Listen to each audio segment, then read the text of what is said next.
The council will come to order. Please use the e-vote application to record your presence at this time.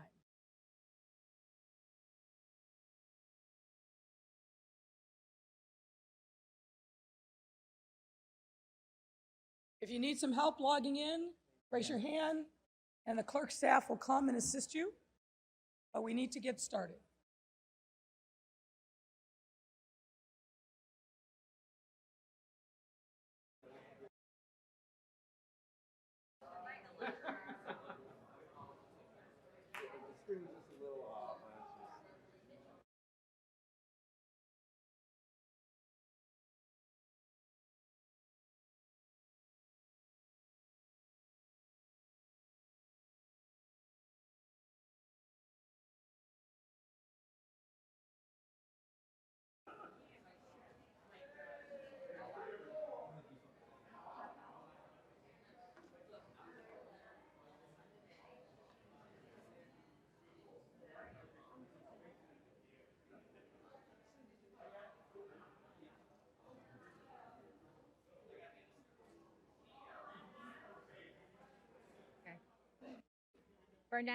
Burnett, you still need to hit present.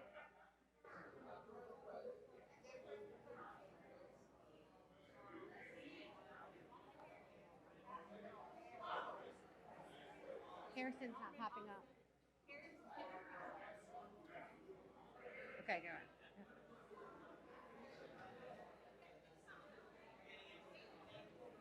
She got Vasquez. He was distracted. He was having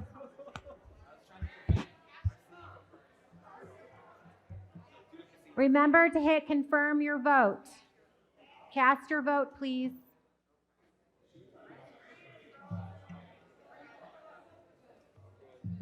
I had I an have assist. to take you guys out of guided access if it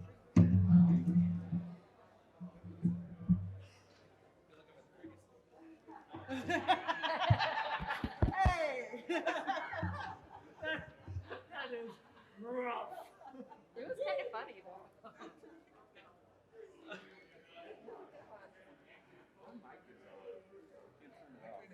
Alderman Zalewski Garza.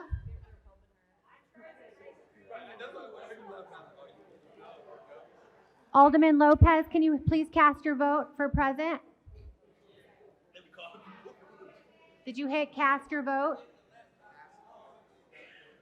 Hey, Alexa. Taylor's not here, Maldonado. Carlos is not here. Nope.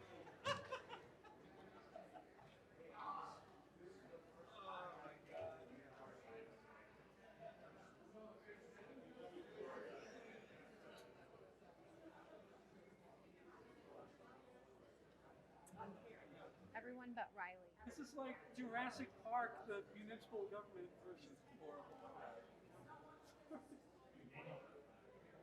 don't even consider the better than this one. It's gonna be a fun day. Oh my God. We're gonna be here until 5. What? We're gonna be here so late. I know.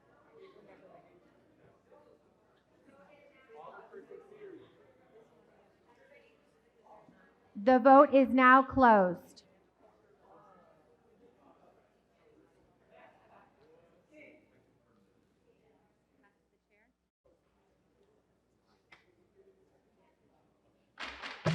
All right, all members present have been recorded.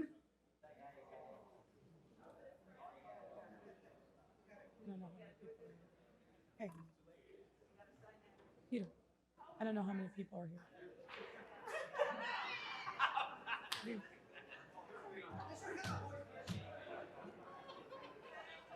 There are 41 members present, 9 that are absent. We have a quorum. Ladies and gentlemen,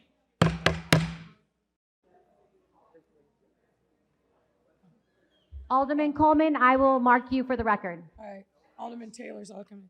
Ladies and gentlemen, please rise for the Pledge of Allegiance. I pledge of allegiance.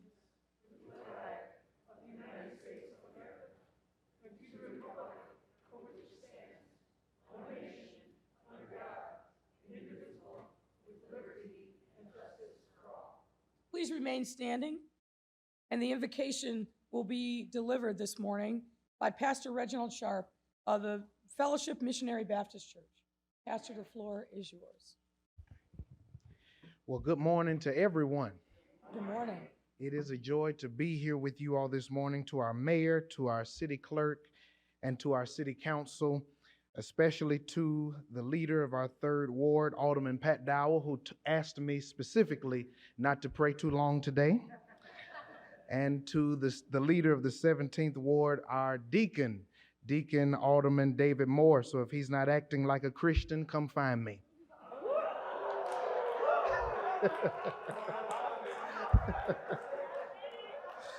Let us center our hearts and our minds for a word of prayer. God, we are grateful for this day. We're grateful for this time. We pause and realize that 2 years ago, we were in the middle of an uncertain season. And God, we thank you for bringing us over difficult hills, tumultuous storms, and trying situations. God, we thank you for the leadership of this city, and we ask that you continue to endow each of them with your wisdom. God, our city needs you. Those who are in disinvested communities need you, God. And so we are your hands, your feet, your voices, and your eyes on the earth. So use us and remind us that if there is a river, we can cross it. If there's hope, we can share it. If there's a goal, we can meet it. If there's a building, we can construct it. If there's a painting, we can draw it. If there's a lesson, we can learn it. If there's a mountain, we can climb it. If there's a valley, we can walk it. If there's a cross, we can bear it. If there's a storm, we can survive it. If there's a test, we can pass it. If there's a sky, we can touch it. If there's a blessing, we can receive it. If there's love, we can give it. If there's joy, we can have it. If there's hate, we can kill it. If there's a dream, we can reach it. If there's an award, we can earn it. If there's a game, we can win it. If there's a calling, we can answer it. If there's a mission, we can complete it. If there's drama, we can get over it. If there's pettiness, we can ignore it. If there's shadiness, we can shine through it. If there's mess, we can outgrow it. If there's a college, we can attend it. If there's a military, we can join it. If there's a job, we can work it. If there's a book, we can write it. If there's a hell, we can miss it. If there's a heaven, we could get it. If there's a devil, we can defeat him. If there's a God, we can trust him. And if there is a new electronic voting system, we can get used to it. Bless us. In your name we pray. Amen.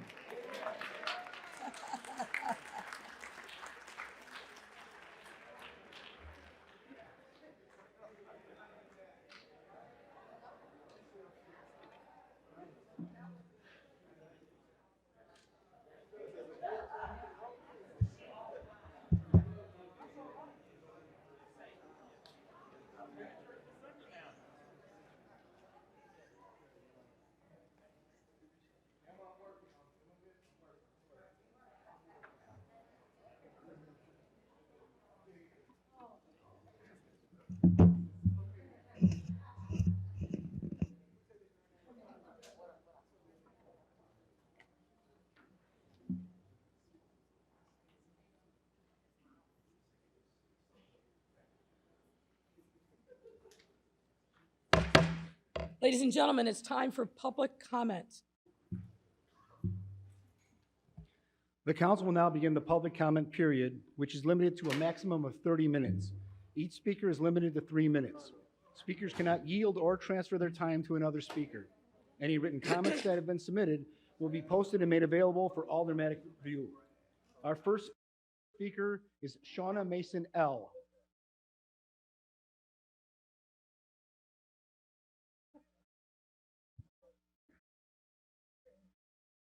Hi, my name is Shavonna Mason L. I am a Moorish American honoring Noble Jew Ali. I am also a Garveyite honoring the Honorable Marcus Mosiah Garvey. And I am here today honoring and on behalf of the advocates for indigenous, Native Black American rights. Today, I'm here to acknowledge and support the resolution to commemorate the March 25th, this Friday, the 21st anniversary of the International Day of Remembrance for the victims of slavery and the transatlantic slave trade, which we all know and recognize was a huge injustice to our people. It is critical that we acknowledge this day. It is critical that we give honorance to the many ancestors who walked into the sea to death because they knew that bondage was not their answer, was not their solution. So for this day, March 25th, we want to acknowledge the fact that what happened to Black Americans has happened to no other race. We want to acknowledge that the legacy and that the remembrance of our people be remembered today and days forward. That what we do today will not be forgotten. And who they were yesterday is why we're here today, right? So we want to acknowledge that. We want to preserve their legacy so that we may stand today and the days before and do the work that needs to be done in order for our people to understand the integrity, the morale, the principality that comes with sacrifice, right? That our ancestors sacrificed their lives, that an injustice was made. And if the United Nations has recognized this, we too must recognize that this is an injustice, that this is a America that will right its wrongs and acknowledge the fact that slavery was a wrong. It was wrong, right? So in acknowledging March 25th, Friday, will set precedent to the youth, to the citizens of Chicago, that when we acknowledge the past, we make a way to go forward.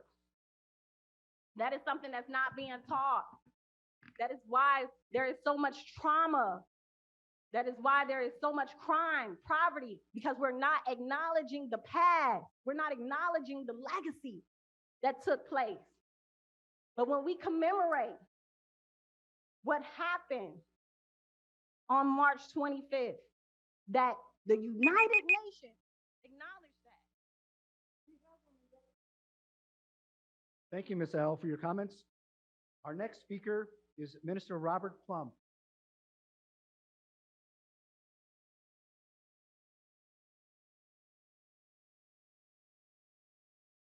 Wayo and Yah, shalom, and good morning to everyone. Wayo and Yah, shalom, or hua. We don't die, we multiply. Black is beautiful, Black power, and Black music. Thank you very much. We appreciate you, and especially our Mayor, Lori Lightfoot. This is Mayor Harold Washington's son, and we are getting ready for his birthday, April 15th. And we'd like to invite you, Mayor Lori Lightfoot, and all of the aldermen and city of Chicago. A lot of the brothers and sisters and people see me around, and praise God that Chicago today is all 23s, different, but like Oprah Winfrey, the sisters, different, but like Michael Jordan. But we also remember Michael Jackson, born 1958. He's a 23, like you and me. Today is March the 23rd, no doubt, 2020.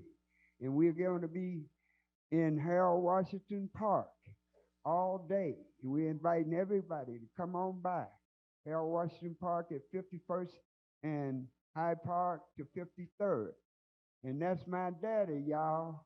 I want you to remember Harold is just like remembering yourself. Remember, he promoted, we must plump the whole community. So we are plumping it up in peace, love, unity, marketing people, and that is you. And we also are promoting freedom, justice, equality, economics, and unity. Unity is our key. And like the sister said too, representing the red, black, and green, the Honorable Marcus Messiah Garvey, but I also represent myself and the Honorable Noble Drew Ali and the Honorable Elijah Muhammad. This is why we have to go all the way according to what the people say. I remember the greatest thing that Mayor Washington did is he listened to the people, Miss Mayor, Madam. He listened to the people. And listening is the key to success, breeds success. To help all of us in Chicago. We love Chicago. Harold loves Chicago, promoting freedom, justice, equality, economics, everybody in unity, everybody can help stop the violence in the community. We're going to work with you, and you work with us, because I do represent the community. And we thank you for every day. You can go to our website, which is the Harold Washington Foundation.net, or you can Zelle us. Minister Plum, thank you very much for your comments. However, your time has expired. Our next speaker is Mama D. Hallelujah, greetings. Mama D, Eve Angel, Yah Nubian, Yah as in hallelujah, the actual YHWH, the actual Hebrew sacred name for God. And every time you say the word that means the most high praise, hallelujah, you are saying his name.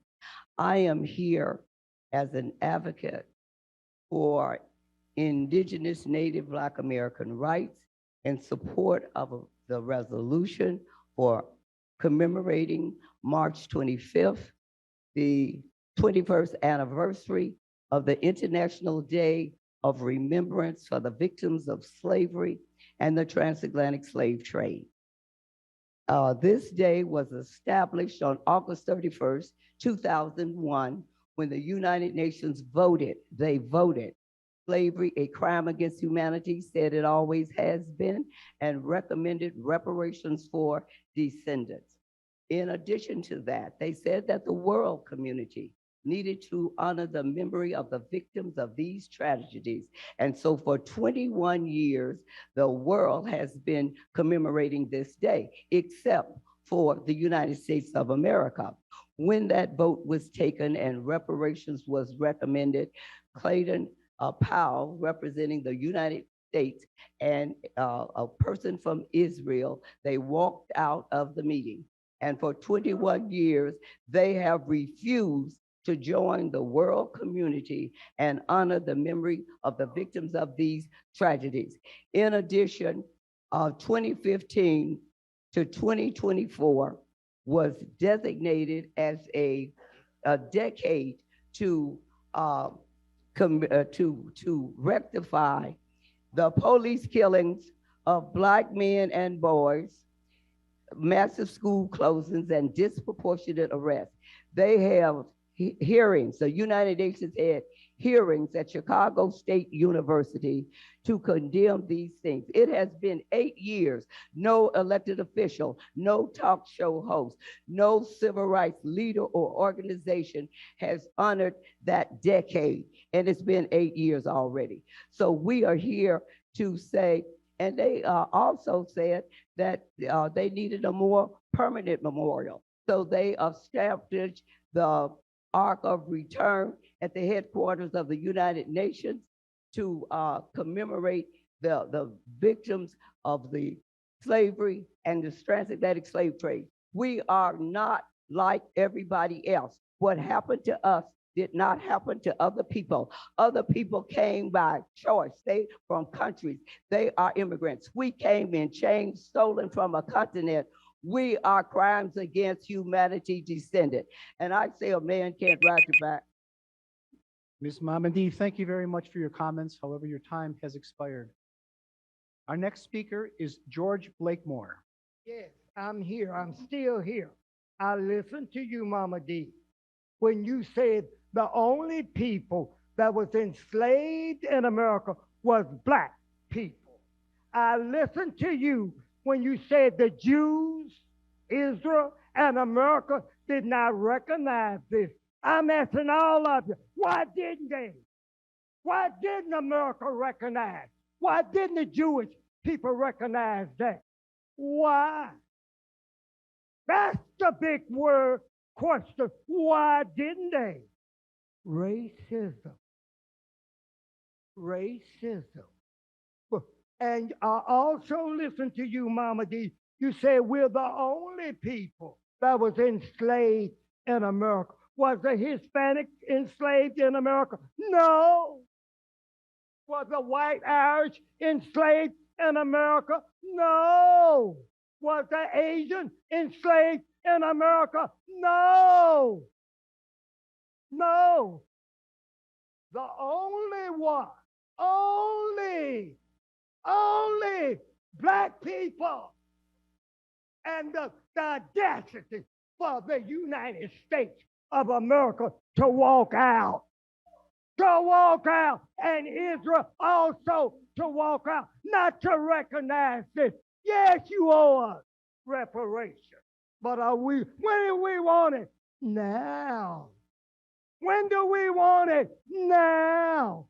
So racism is very alive. And guess what? It's alive right here in city council.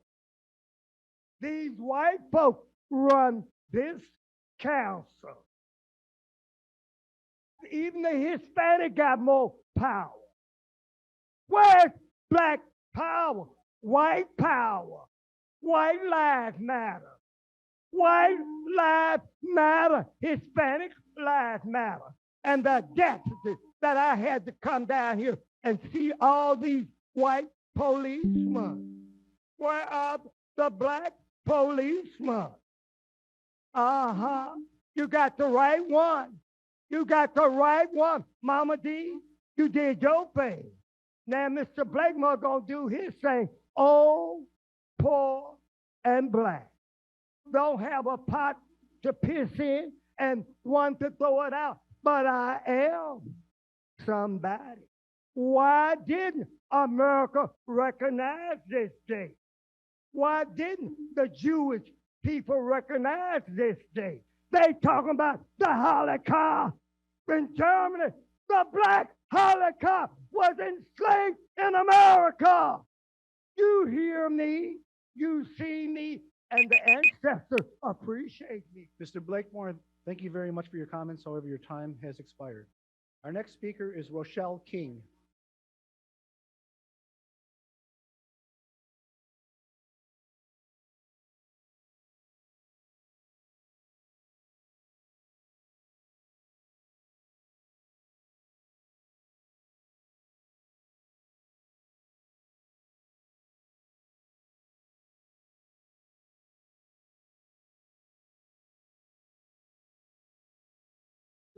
Hello.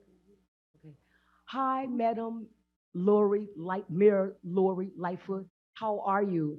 First, let me start off by saying I think you're doing an awesome job. I seen you this morning. I was like, hi, Mayor, hi. I salute you as well. I think you're doing an awesome job. You're doing a wonderful job. That's what I think. And I think sometimes just go with what you know. We're praying for you. We have your back. We appreciate you. And we want you respected on all levels. We do, Mayor Lightfoot. I wanted to talk about a couple of things. I want to first see if I could meet with you in private for like 5 minutes. And then I have a lot of things that I want to talk about. And one of the things that's heavy on my heart on Lawrence and Lakeshore Drive, where they living in tents. Every time I pass that, because I live in the Gold Coast, and every time I pass there, it really does something to me, Mayor. I can spearhead it and do some things as well. I've been feeding the homeless, black, white, red, and green for more than 20 years I have. And then I also want to talk about the unity that we don't have in the city of Chicago, because we all know, Mayor Lightfoot, you can't do it in 8 years. Even if you was in office for 8 years, you can't do it all by yourself. Now, I don't believe in any police brutality or injustices or whatever, but I am glad that we have the police, Caucasians, blacks, Hispanics, and all. Like Sergeant Peters downstairs, he's the Dow. He's so very, very kind when you first walk in the city hall. He's very, very nice, and a couple of more police officers down there. So I thank God for the police of all races, because I don't even want to see the city without policemen. I don't even want to see the city. I think we should come together in Chicago, because we don't know when the attack can come or anything. We need to get along and just all come together, whether it's black, white, Hispanic, red, green, or orange. And you're doing the very best that you can, Mayor Lightfoot. You can only do what you can do. You can only do what you can do. I think, again, just like I said some minutes ago, it is imperative, let me reiterate and say it again. You're doing an excellent job. You can only do so much. I think your service is outstanding and extraordinary. but I would like to see if I could talk to you in private for even just 5 minutes. I know that you're very, very busy. I know that you're very busy. And so I just really thank God for you. And a lot of us is praying for you. And we want you to keep up the good work. And we salute you, Mira Lori Lightfoot. Thank you for your service. Thank you for your service. I think we can't say that enough. We can't say it enough. Thank you, thank you, thank you. And my name is Miss King, by the way. Thank you. Have a great day and keep up the good work. Keep up the good work. Thank you, Ms. King, for your comments. Our next speaker is Paula Goniecki.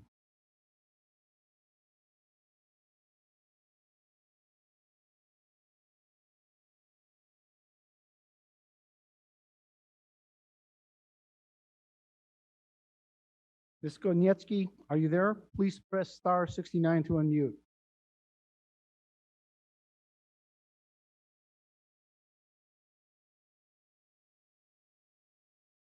Our next speaker is Peter Shoshinska.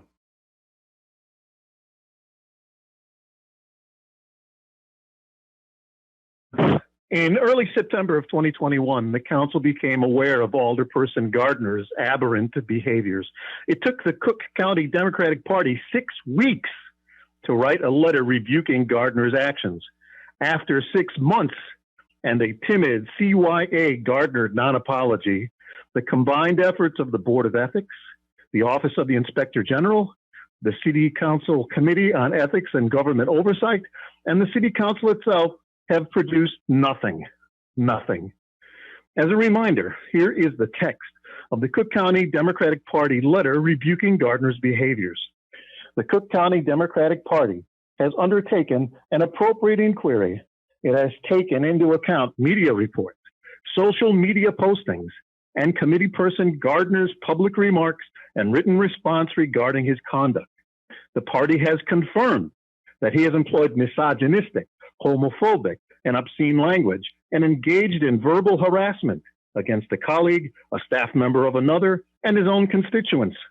There are numerous examples of personal invectives and insults, uncontrolled rants, and verbal abuses accompanied by the boorish, obnoxious, repugnant, rude, and vulgar conduct over the past 2 years. These actions, the epitome of incivility, are abhorrent and despicable, have no place in the public discourse, and bring disrepute upon our party. Because this continuing course of conduct has no home in our party, we will not stand silent in the face of such bigotry. The words and actions by an elected public and party official do not represent the values and vision of the Cook County Democratic Party. We make it abundantly clear that we will not condone this type of behavior from one of our members and consequently officially and formally rebuke and disapprove of his actions. And in addition, a quotation from Gardner's cell phone lawsuit. Quote, U.S. District Judge John Robert Blakey wrote that George's allegations sufficiently showed the defendants, Gardner, Ciconich, and CPD, conduct could have had no conceivable legitimate purposes or rational basis. Remember that Ward Superintendent Ciconich had his machine gun seized by the Bureau of Alcohol, Tobacco, and Firearms. Ciconich, a former CDOT temporary asphalt laborer, was hired by the Department of Streets and Sanitation as superintendent despite having none of the required qualifications for the job. Some council members have spoken out about Gardner's aberrant behavior. Kudos to them. Silence means consent. Council's silence about Gardner's aberrant behaviors means that the council consents. Do better. Thank you, Mr. Chosinka, for your comments. Our next speaker is Paula Skonitsky.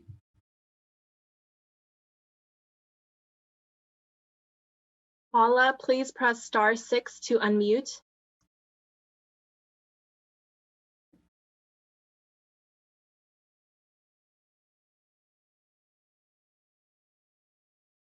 Our next speaker is Kushama Sawant.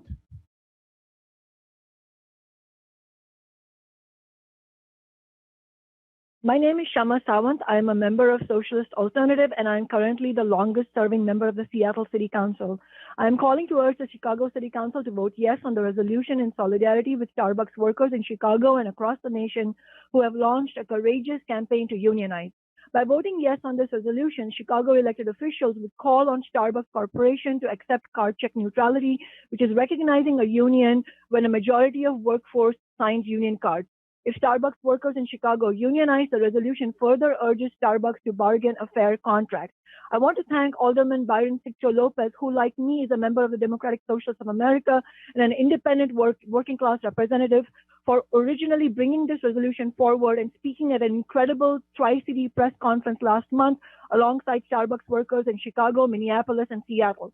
By voting yes on this resolution today, the Chicago City Council would join the Seattle City Council, which last month voted unanimously in favor of a similar resolution that my office brought forward in solidarity with Starbucks workers.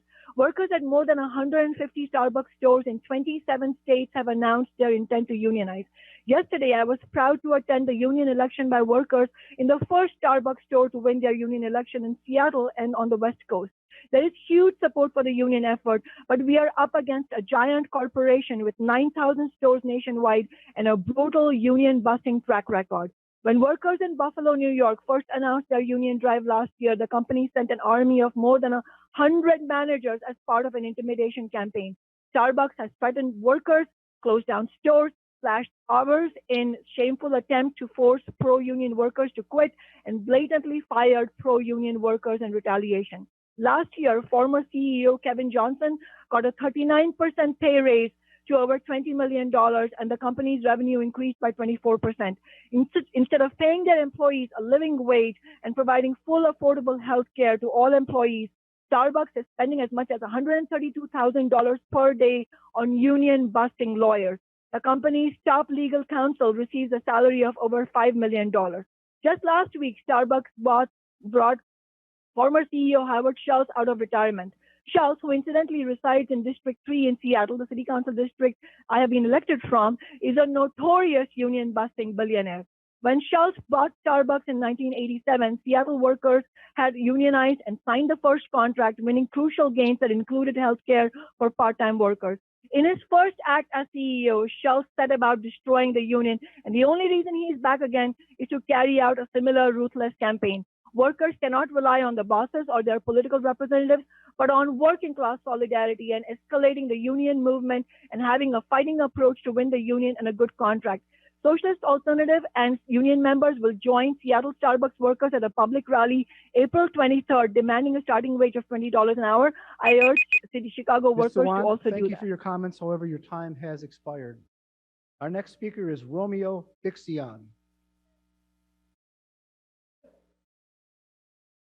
Romeo Dixon is not here. Our next speaker is Linda Jennings.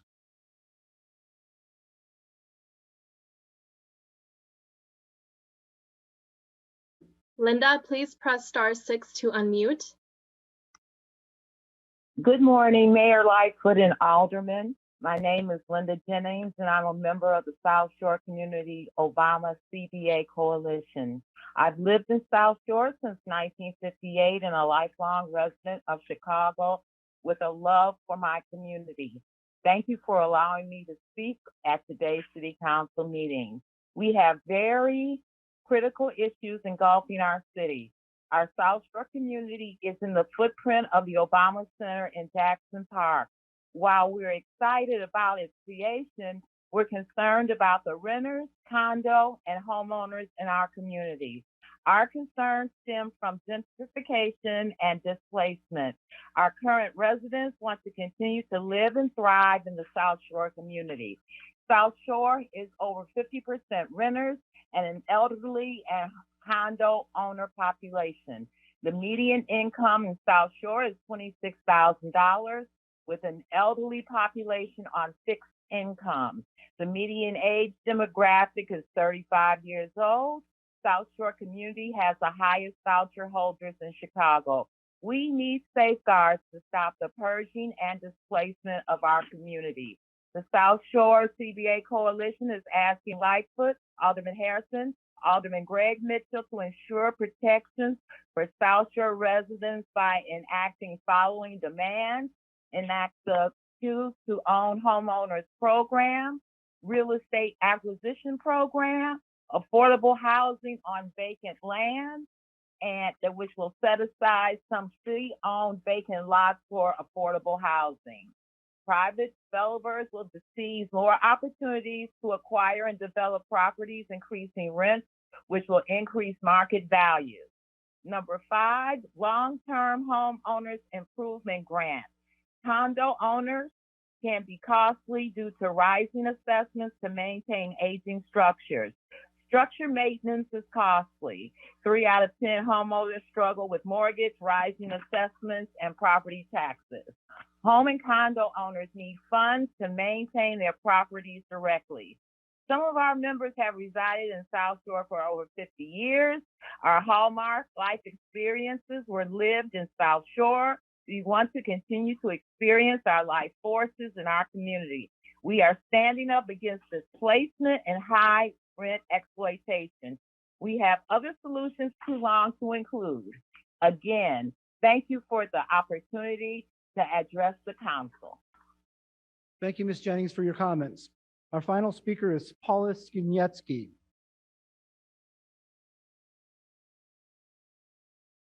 Hello, this is Paula Skinecki.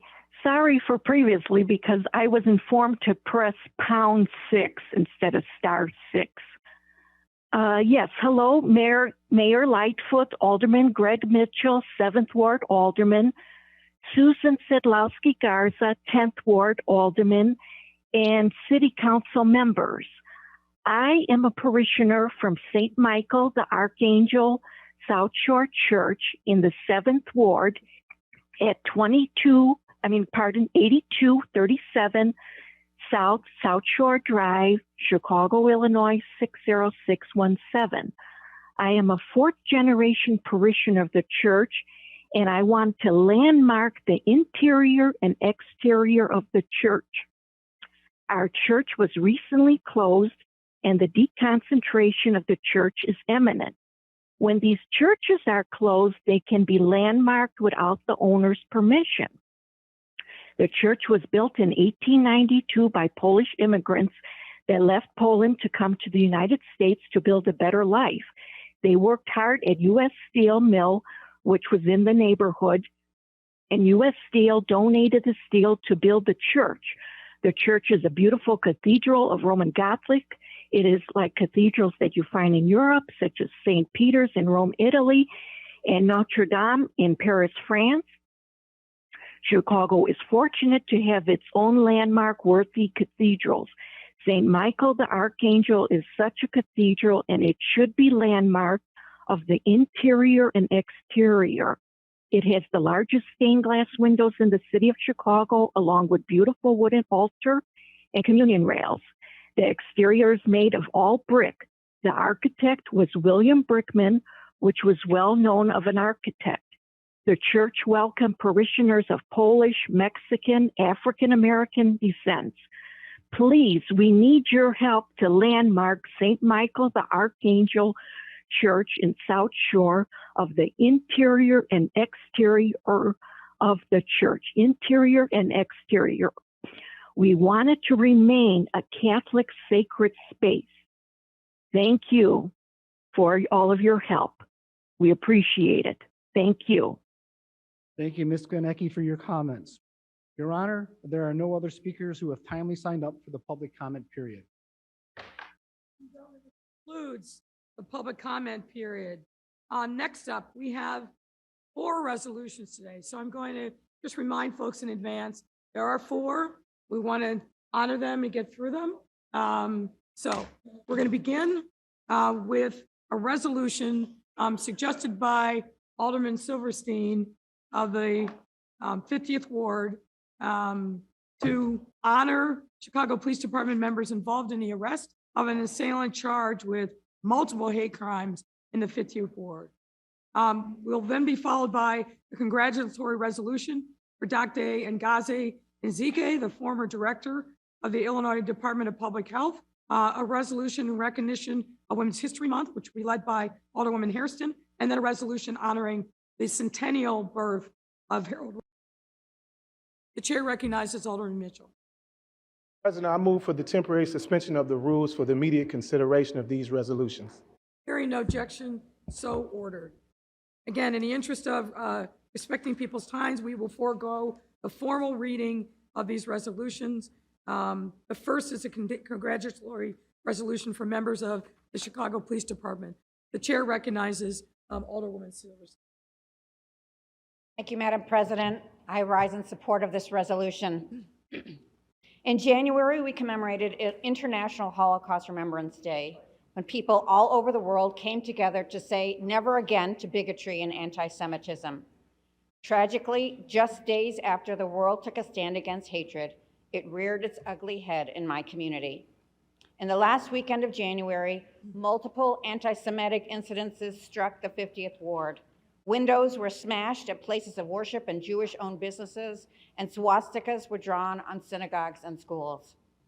Just hours after the incidences were reported, the police had enough evidence to take the offender into custody, and he has since been charged with 4 hate crimes. The 24th District Police Department's response to these horrible crimes was truly amazing. Anti-Semitism is tragically on the rise. Incidences like the one that occurred in the 50th Ward happen on a daily basis around the globe. Hateful speech can be heard all over, from the floor of Congress to Whoopi Goldberg on The View. The same hate that targeted our community is being seen everywhere, where bigoted speech thrives and brutal dictators throw our world back into chaos and war. The only way to combat hate is through love, and the outpouring of support in response to these hateful anti-Semitic incidences have been staggering. It is clear that the 50th Ward's Jewish community does not stand alone. Immediately following the hate crimes, Mayor Lightfoot and the local police commanders joined me to meet with rabbis and community leaders to reassert our city's commitment to protect our communities. The next day, Superintendent Brown came to the 50th Ward to announce the hate crime charges against the offender. In the days after the incidents, support poured in from city, state, county, and federal representatives. Council General Yanam Cohen also toured the neighborhood to let everyone know that the state of Israel stands with the local Jewish community. Faith partners, including ICNA Relief and the Illinois Muslim Civic Coalition also sent heartwarming letters of solidarity. The 50th Ward is one of the most diverse communities in the city of Chicago. There is nowhere else in the city where kosher bakeries, Indian restaurants, and Muslim bookstores share a space, or where you can find synagogues, mosques, Hindu temples, and churches on the same avenue. Everyone is welcome, and everyone feels like they belong here. Diversity is our strength, but it is vital that everyone feels safe. Safe to practice their religion and pray where and how they choose. Safe to shop in one of our stores or walk down our streets without fear of being victimized because of the way they look or dress. Safe to live their lives. This horrible anti-Semitism threatened to shatter the spirit of brotherhood and peace that our community enjoys. We all need to feel safe. All of our places of worship must be protected. The fast and decisive action of the local police in protecting our community and the outpouring of support from across the spectrum has made it clear that hate has no place here. On behalf of the residents of the 50th Ward, I want to publicly thank the police officers who acted so swiftly and diligently in arresting the offender and keeping our community safe. You are always there for us. You have an extremely difficult job, and I want you to know how much we appreciate you. Thank you to the 24th District Commander, Joseph Brennan, and to Sergeant Sean Sisk of the 24th District CAPS Office, and Officers Roger Heath Jr. and Michael Specht of the 24th District Place of Worship Safety Advisory Team. Thank you to 3rd Watch Sergeant Christopher Stahula and the entire 2406 mission team led by Sergeant Syed Quadri. Also, I want to thank Area 3 Detectives Jonathan Reeder and Saud Haydari. Thank you to everyone who has acted to keep the 50th Ward safe. Thank you to everyone who has stood up to say bigotry and anti-Semitism will not be tolerated in the city of Chicago. Thank you. Thank you, Alderwoman. And ladies and gentlemen, we have in the visitors box with us a number of members of the department who are responsible for responding. Hopefully I have the complete list, starting with Commander Joseph Brennan. Commander, I told you at the time, and I'll say it again here publicly, you did a tremendous job in leading, but also a tremendous job in understanding and empathizing with the members of that community who were scared by what they were experiencing and worried that more would come. So thank you, not only for the hard work, working with the Detective Division, but really being incredibly responsive to the community. We all owe you a debt of thanks. Also, we have William Klukas, Captain, Sergeant of Caps, Sean Sisk, Police Officer in Caps, Roger Heath Jr., another Caps Police Officer, Michael Sprecht, Sergeant of the Third Watch, Christopher Stakula, the mission team, there are a number of mission team members here, Saeed Quadri, Enos Menovic, Slovik Skakupa, Arthur Tomkow, Maureen Boyle, Tohib Zaib, Somer Imad, and the Detective Division also did a tremendous work, ladies and gentlemen. Jonathan Reeder, a detective in Area 3, Saeed Hadiri, a detective in Area 3, Colin O'Shea, a detective in Area 3, and Mohammed Amdia, also a detective in Area 3. So thank you, gentlemen. There are more members of the council who wish to speak. The chair recognizes Alderwoman Michelle Smith. Thank you very much, Madam President. I too wish to support this resolution, and also particularly want to note that the sponsor, Deb Silverstein, is a terrific and a fearless representative of, indeed, probably the most diverse community in the city of Chicago.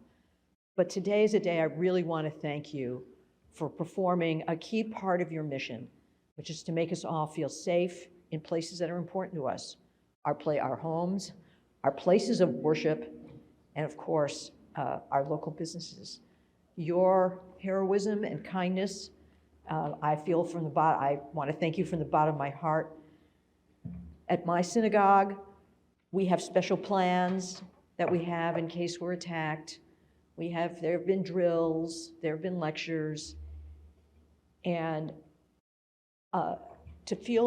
we hear today sometimes from young people that they don't know if it's safe to get bar mitzvahed because they're worried someone will come in and shoot them. So we are in, indeed, a very difficult time, and you are helping us preserve one of the most important parts of the First Amendment of the U.S. Constitution that our founders decided was one of the core principles of America, freedom to worship in a way that we choose. So thank you again. Thank you, Madam President. Thank you, Alderman Smith. The chair recognizes Alderman Napolitano. President, I rise in support of this resolution. I would like to thank my colleague for writing this resolution in appreciation of what the officers do. Heartfelt from me to you. Thank you for all you do. Thank you for standing strong. You are appreciated and you are loved. Thank you. Thank you. Thank you. Thank you, Madam President. Thank you, Alderman. The chair recognizes Alderman Taliaferro. I too rise in support of this resolution and want to thank the officers of the 24th District for their quick response. And you guys, many of you I've had an opportunity to work with, and one of you, we served as partners in the 24th District a while back. I just want to thank you for your continued work and success in proving to the city that you are indeed our heroes. So thank you so much, and it's good to see you guys again. Thank you. Thank you, Madam President. Thank you, Alderman Taliaferro. The chair recognizes Alderman Haddon. I too rise in support of this resolution. It's great to see members of the 24th District down here in City Council getting your due and your congratulations. Commander Brennan, Sergeant Sisk, the rest of the team, we really appreciate you in the 49th Ward as well. We're fortunate enough to be all encompassed in the 24th District. And also just want to give special thanks, lifting up Alderwoman Silverstein's work on this effort, and just saying that as awful as these attacks were, and so many of the challenges and threats that we face in the city. This was a great opportunity, and I think an opportunity for our residents and for Chicago to see what happens when all of our city services and our public safety team are given the opportunity to do what you guys do best. So I appreciate the work that you've done, what you do for our communities, and proud to be in the 24th District. Thank you, Alderman. The chair recognizes Alderman Nugent. Madam President, I too rise in support of this resolution and would like to thank my neighboring alderwoman and colleague Deborah Silverstein for introducing this important resolution. To our friends here from the 24th District, please accept my gratitude for the work that you did, as well as the folks from Area 3 and 5. Thank you, Madam President. Thank you, Alderman. The chair recognizes Alderman Sposato. Thank you, Madam President. I too would like to, sit for this resolution. Commander Brennan, I just want to congratulate you on, I know it's about leadership, Joe, so I know you're going to say they did all the work, Nick, but it's all about good leadership and leading guys and hard work and dedication. So appreciate all you guys did and the seriousness you took this and your quick action to find this individual. My colleague Deborah Silverstein mentioned some famous people that some of the anti-Semitic remarks they make. She did miss one person, a former senator, thinks he's a funny man, some comments he made, but that's okay, Deb. We know who we're talking about. But just great job. Just want to recognize you guys for just awesome teamwork and working together on this and as fast as you found and solved this. So appreciate everything you guys do. Thank you, Madam President. Thank you, Alderman. The chair recognizes Alderman Lopez. Thank you, Madam President, and good morning, members of the City Council. I too rise in support of this resolution. And I first want to say thank you to our colleague for bringing this to the forefront, for defending your residents, and indeed standing up for everyone who's ever been targeted because they were different, hated because they were not as the hater. That is unacceptable. And a few months ago, we said we can't just remember, we must act. And I'm very thankful that you continue to act for your community and indeed all our communities. To the officers, commanders, sergeant, detectives, everyone here, it is so wonderful to have police officers in that box being recognized again by this body. It has been far too long since we've had officers commended for the great work that we all know you do. I'm not going to speculate why, because I don't care. All I know is what you guys know and what your families know every day, that you are heroes answering the call when our citizens ask. And today, you're being recognized for solving and addressing a very heinous act in the north side, in your district, 24th District, in the 50th Ward. But we know that story's replicated 49 other times in districts all across this city. So I thank you. I hope you go back and tell your colleagues, the brave men and women who put on that badge every day hoping to come home to their families, that there is love in this room for you, that there is compassion and happiness to see you. And I challenge all our members, and you as well, Madam President, to let this not be the last time that we have officers in this body being recognized. But we bring back the tradition of recognizing our officers and first responders at every meeting so that our citizens can see this platform and see the good work that our officers do and not just hear the negative headlines that are reported out. Thank you, Madam President. The chair recognizes Alderman Curtis. Thank you, Madam President. I too rise to support this resolution. I want to thank my colleague Alderman Silverstein for writing this resolution. This city, with all the things that's going on, doesn't have time or efforts to tolerate hate. I want to commend all of you for a job well done. Always stay ready, steadfast, and stay prayed up. Thank all of you from all of us. Thank you, Madam President. Thank you, Alderman Curtis. The chair recognizes Alderman Vasquez. Thank you very much, Madam President. Good morning, everyone. I want to first thank our colleague, Deborah Silverstein, really for your leadership. I think we all understand as members of this council how traumatized and concerned people are on a normal day-to-day basis after a pandemic and everything we've gone through. So to have an additional attack, I know how it can just frighten and fracture people. So the fact that you were there to lead and work with CPD and everyone else, I just want to commend you and thank you for that and for being a tireless champion for the community. I also wanted to thank the 24th District. We are fortunate as well in the 40th Ward to work with them. Thank you, Commander Brennan, Sergeant Sisk, and the rest of you all for all the work that you do every day.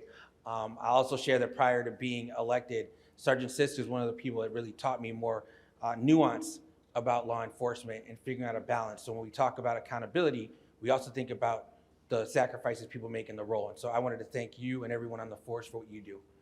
Thank you, Madam President. Thank you, Alderman Vasquez. Any other members of the body wish to speak to this resolution? Alderman Austin. Thank you, Madam President. I too rise to be associated with this resolution and to also thank my colleague for bringing it forth. For Deb to be in the 50th Ward, the furthest on the north, and me being the 34th Ward, the farthest on the south. But for all of the police officers that are here today, from the far south side, we commend each and every one of you all. Racism and hate is not accepted anywhere. And then for you to have taken on that mantle to stamp that out, as the pastor said, where there's hate, let there be love. If we can get that instilled in all of our residents of the city of Chicago, we wouldn't have to have any of the law enforcement. But we know that that's not going to happen. But we want to say thank you for a job well done. For a job well done in the 24th, but throughout the city of Chicago. I like Alderman Lopez. It is just a joy to see our police officers here with us once more and again. And we're grateful for the efforts that you have put forth in the 50th Ward. Thank you, Madam President. Thank you, Alderman. Any other members of the body speak? The chair recognizes Alderman Sadlowski Garza. I too rise in support of this resolution, and I want to thank my colleague, Alderwoman Deborah Silverstein, for bringing this to our attention. But I want to give a heartfelt thank you to everything that you do every single day for the citizens of the city of Chicago, and let you know that you are appreciated very much. Thank you. Anyone? I too join the entire body in speaking to this resolution. And we need to give credit where credit is due. This was at the behest and leadership of Alderman Silverstein. We were immediately in contact when we learned of the first attack. A synagogue and 2 Jewish-owned businesses had their windows broken. And a day later, another synagogue was spray painted, and another had their windows shattered. And a Jewish high school campus was spray painted with messages of hate. And this community stood and rallied tremendously. So I think one of the lessons from this experience is how, one, a community did not allow this acts of hate to divide them. They rallied to respond. That's an important lesson, I think, for all of us. And again, thank you, Alderman Silverstein, for your leadership and hard work on this matter as well. And then, of course, we have to thank the men and women of the 24th District, led by the commander. Having been involved on a day-to-day, hour-by-hour, minute, getting updates on this, I know how hard you work. Gathering witness interviews, making sure that you had all the videotape evidence that really led to an identification of it, but also talking to the people in the community to get their take on what happened and making sure that we were following every lead. Your hard work is what brought this person to justice and resulted in getting hate crimes charges, which, as you well know, is a very high hurdle to meet. But that charge was brought and stayed because of the tremendous work that you did. And I mentioned this at the outset, and I really do want to emphasize it. When we were there in the 50th Ward, the 24th District, and we talked to community members, what was immediately clear is the respect, the mutual respect that the officers had of the members of the ward, but also that the residents of the ward had for members of the 24th district. That doesn't come easy. It's as a result of diligence. And I want to commend you on understanding that making sure that you have the community on your side, that is the best tool that you can have in fighting crime and being proactive, but also when something happens, being able to solve it. So I want to thank all of you for that. And the last thing I will say is this: we have to stand united together. This wasn't just something that happened in the Orthodox or Jewish community in the 50th Ward. This is something that happened to our neighbors.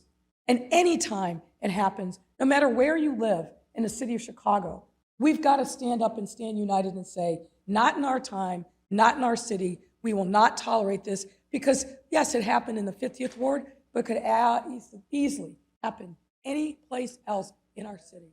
So we've got to stand united everywhere, every day against hate.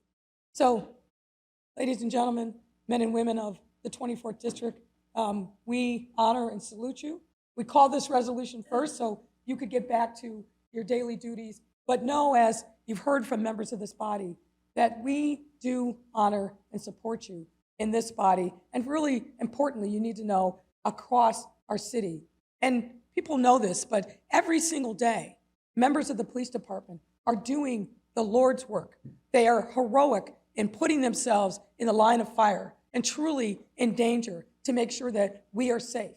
Are we where we want to be with all of our statistics? No, but it's not for lack of effort on the part of people like this who we should honor. And frankly, just say thank you when you see them. Thank you for your service. And you can clap.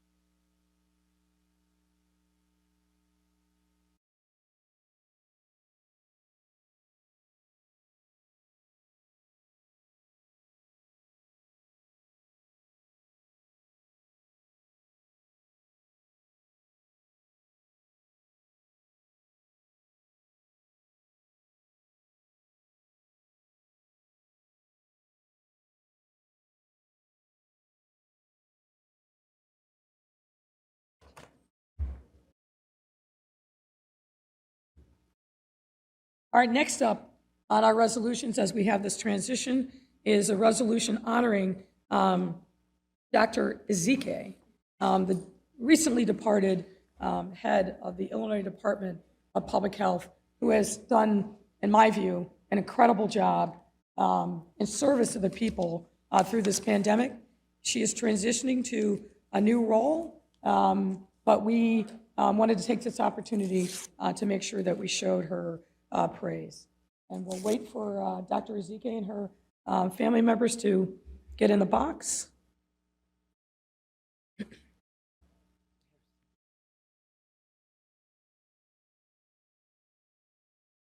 And if members of the body would like to speak to this resolution, you can signify.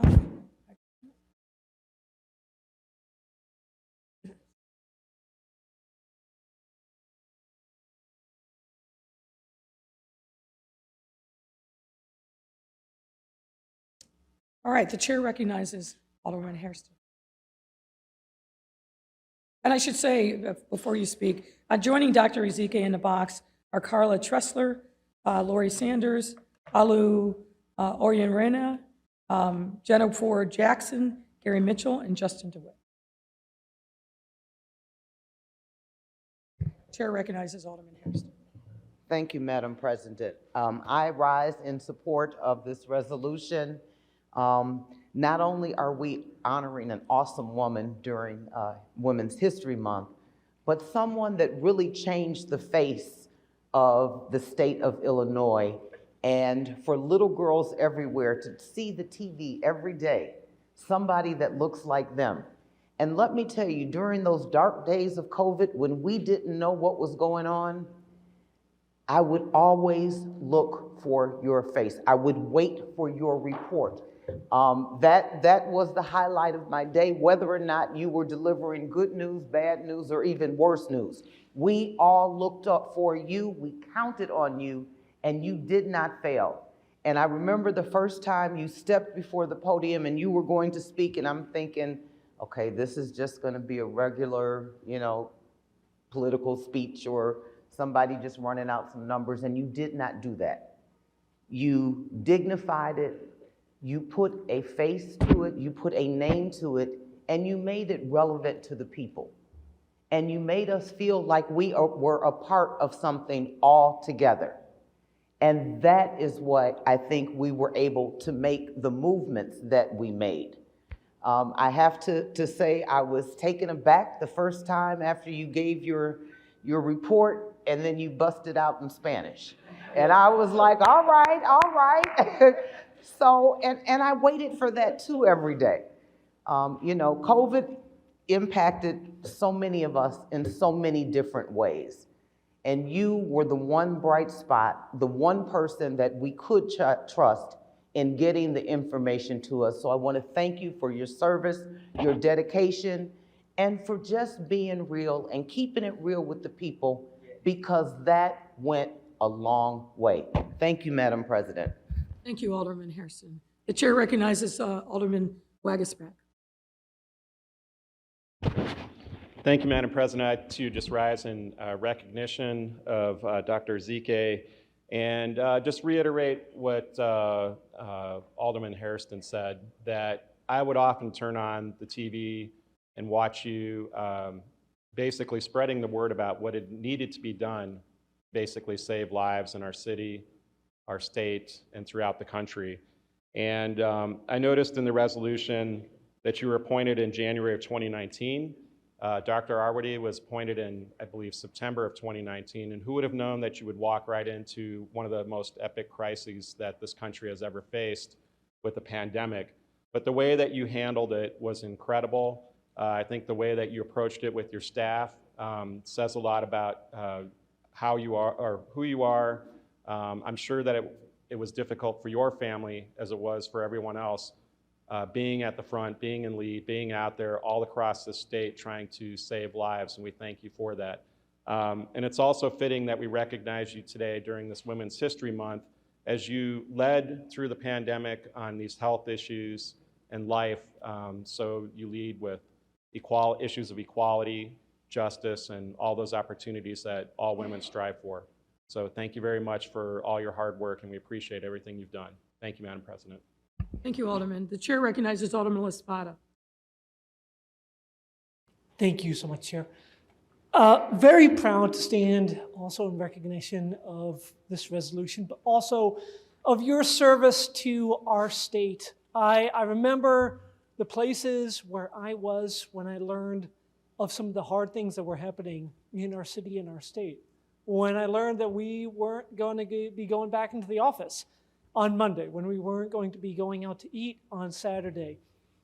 Those were hard things to hear, but you made, and the administration and this administration, I will also say, made hard choices because hard choices saved lives.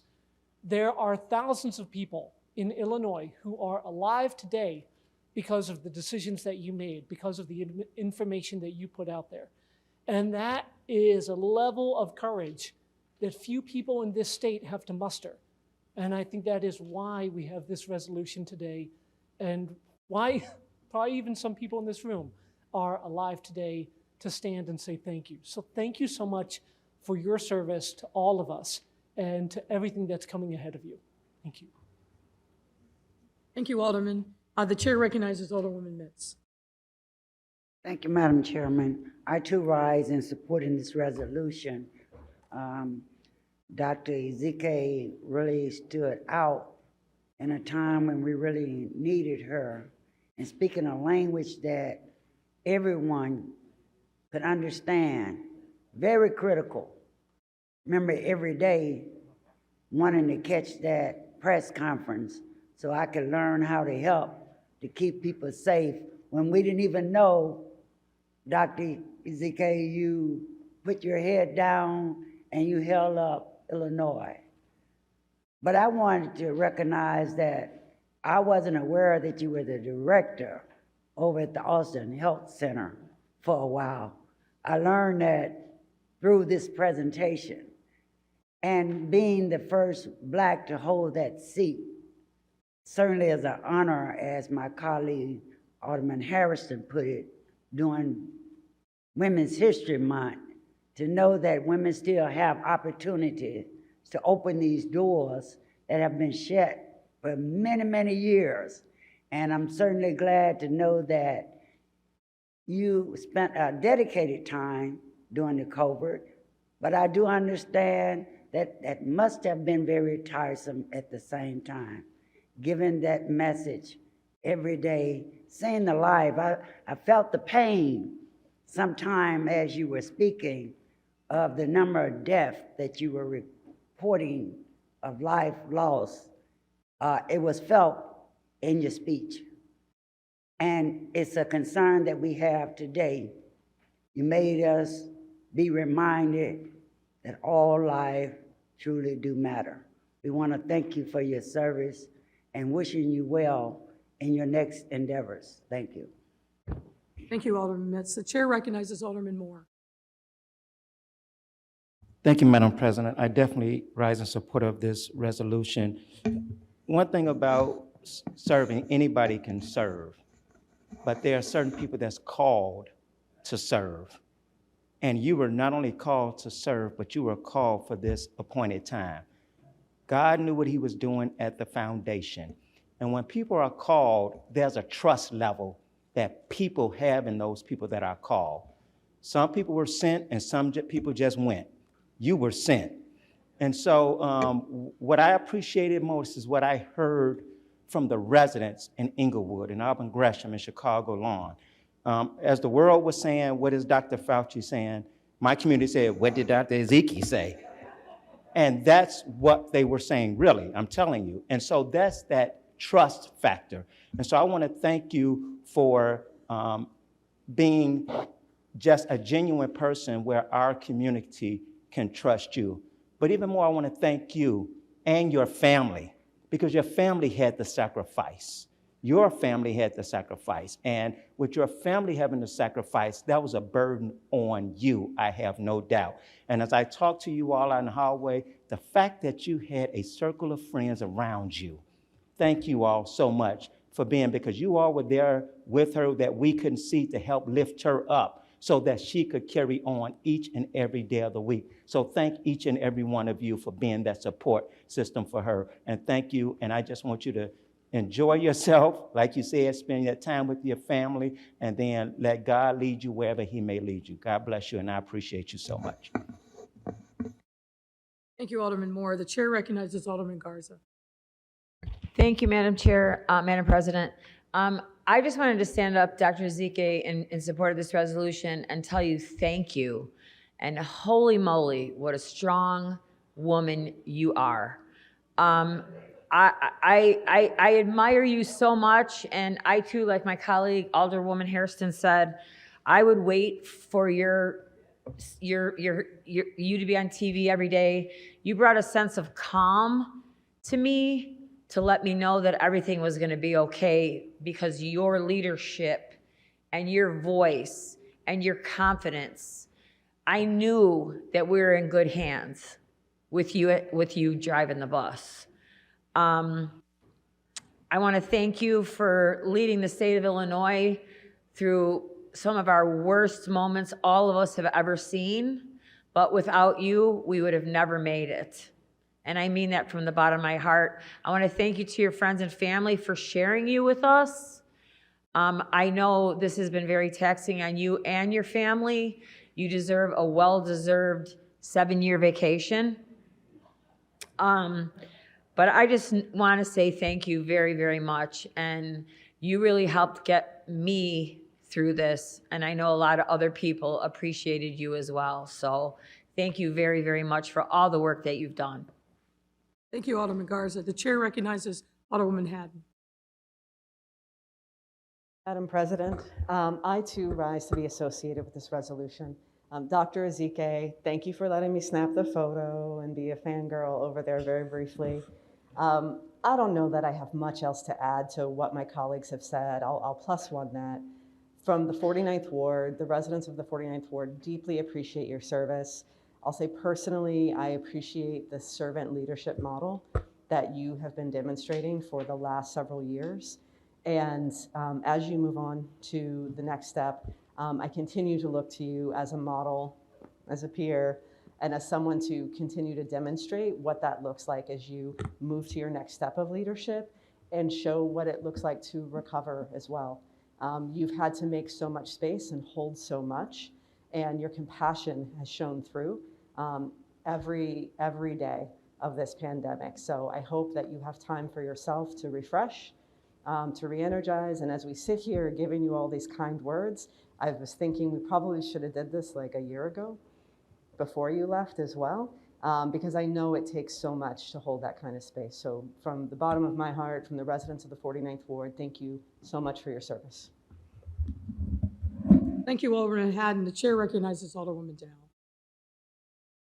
Thank you, Madam President. I too rise to be associated with this resolution. Dr. Ezike, I'm saying to you publicly what I've already said to you publicly. I love you and I appreciate the work that you did in the state of Illinois and in the city of Chicago. I've had a lot of family members and friends affected by this virus, and the words that you spoke at your press conferences helped me to actually deal with all that was going on around me and in my community. I want to say that, you know, it's rare. You always see leaders, right? But sometimes it's rare to see a leader that also leads with compassion. And I want to thank you. You definitely have that within you. As you leave your position, take the time to do you. Restore your spirit. Love on your family, because I know that they have sacrificed. And so I wish you the best in whatever you do. Love you. Take care. Thank you, Alderman Dow. The chair recognizes Alderwoman Austin. Thank you, Madam President. I too rise to be associated with this resolution. Dr. Ezike, I think everybody will convey the same thing. If it was not for you on the television, none of us would have gotten vaccinated. Especially the explanation was follow the science, follow the science. So when we followed you, we knew we were going in the right direction. I know I was, because you made it so family-friendly, person-friendly, that this is the explanation. But as Alderman Hairston said, and then you bust out in Spanish. I'm glad you didn't come up with French. But for those that do speak French, you had an answer for them. But I was sitting one day with my grandson, my number 29 grandson, got 99 questions about COVID, talking to his grandmother through a mask. How long do I have to keep this mask on? You were on during the press. I said, as long as she say you got to keep it on. So I'm grateful that I could have confidence to tell my grandchild, this is the person that have elevated your grandmother into being vaccinated. I haven't had my vaccination, my boost. I'm waiting on the next one.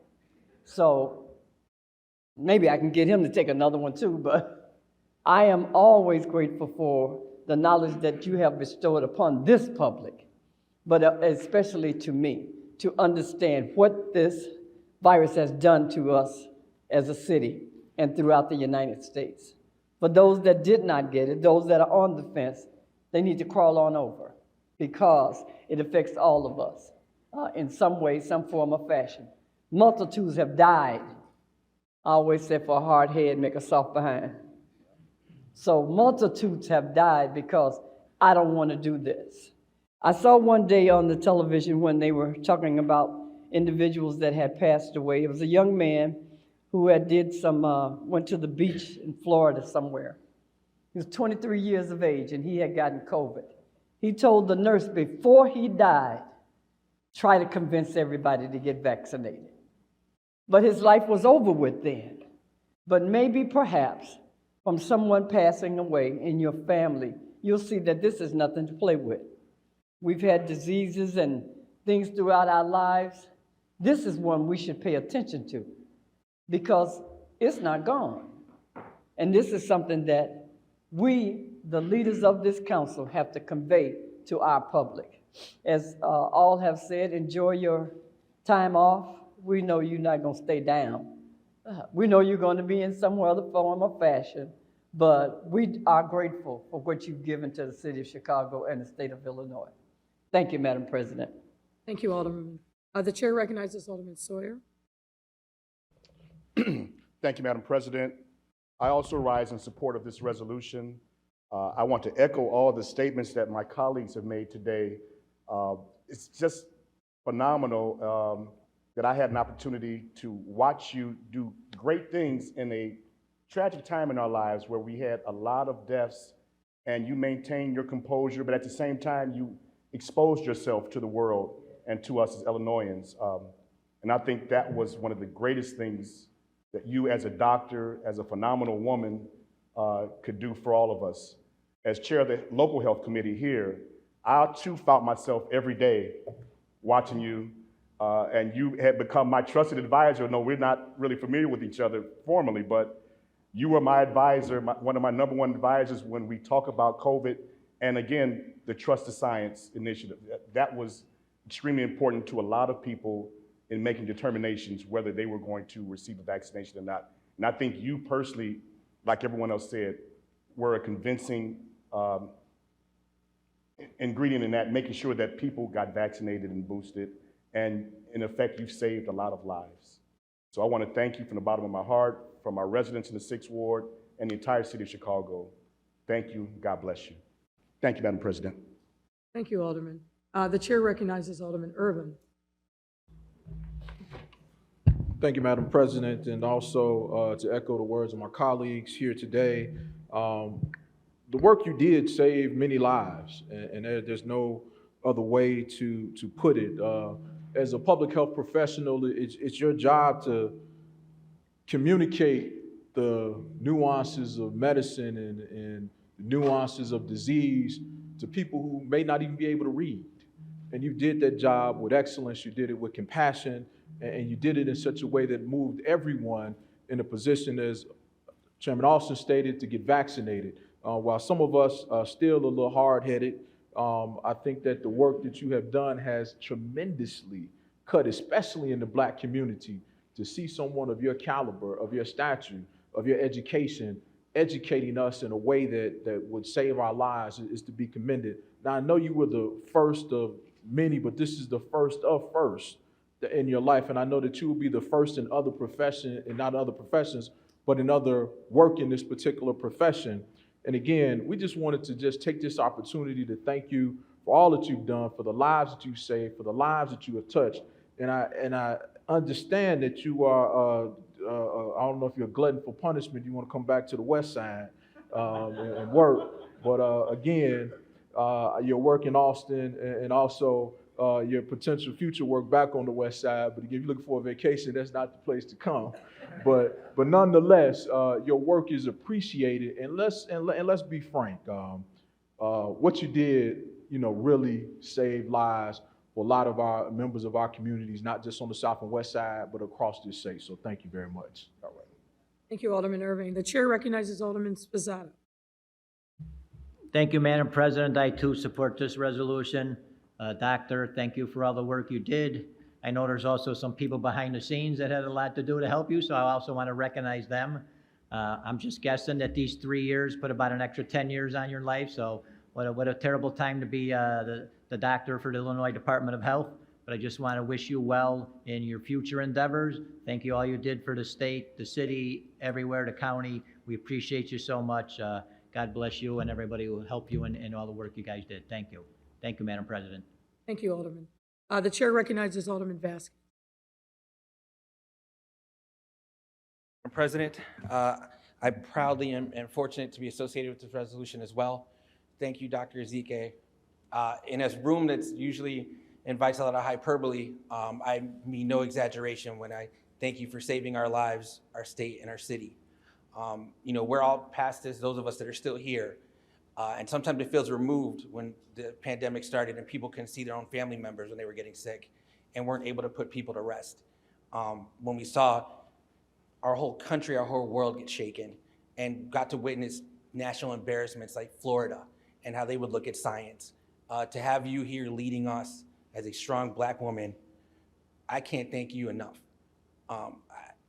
That's without even talking about you not being an elected official and the amount of critique I imagine you would take throughout the state of people who don't believe in science, who want to fight against it, who want to write resolutions and have special meetings to push against science. To have you in leadership and model for us what it means to lead with love, even when people attack you. I can't thank you enough. And so I thank you, my family thanks you, and the city of Chicago thanks you for everything you do. Thank you, President. Thank you, Alderman. The chair recognizes Alderman Curtis. Thank you, Madam President. I too rather support this resolution. Dr. Ezekiel, I was actually upset with you when I first looked on the news. It seemed like when we got down to like 1.1, 1.0, you went and told the governor, forget it, I give up. And I know you worked hard because I left the detention center in 2004. And my years there, you were the director of medical, and I worked medical movement and control. And I had conversations with you, and I'm like, I know this is not someone that'll just give up like this. So I was upset at first, but whatever your future brings you, you know, I wish you all the luck in the world. And I know you worked really hard with this pandemic, even with Dr. Awadi. So I have to give her credit too, because it was both of you that brought us through this. So thank you so much. Thank you, Madam President. Thank you, Alderman. The chair recognizes Alderwoman King. Thank you, Madam President. A lot has been said about you, Dr. Ezekiel, and I won't repeat all of that. I think what stood out to me, especially as somebody with a science background, is how you, even during times when other doctors and people across the world were saying one thing, you stood on your ground and on your science and on your education and truly spoke truth to power. And then you gained credibility because people, as everybody said, started to be able to rely on you because you weren't just saying what you felt people wanted to hear, but you were saying the truth. And as we found out, science, you know, different people have opinion of what science actually is. And it isn't just black or white. I mean, it is something you have to study and learn and give opinion. So I appreciated you standing up in a time in the very beginning. I know people have short memories. It was difficult to do what you did. And so I just want to thank you for really standing up, saving lots of lives in doing so, and just want to say thank you. So thank you. Thank you, Alderman King. The chair recognizes Alderman Siccho Lopez.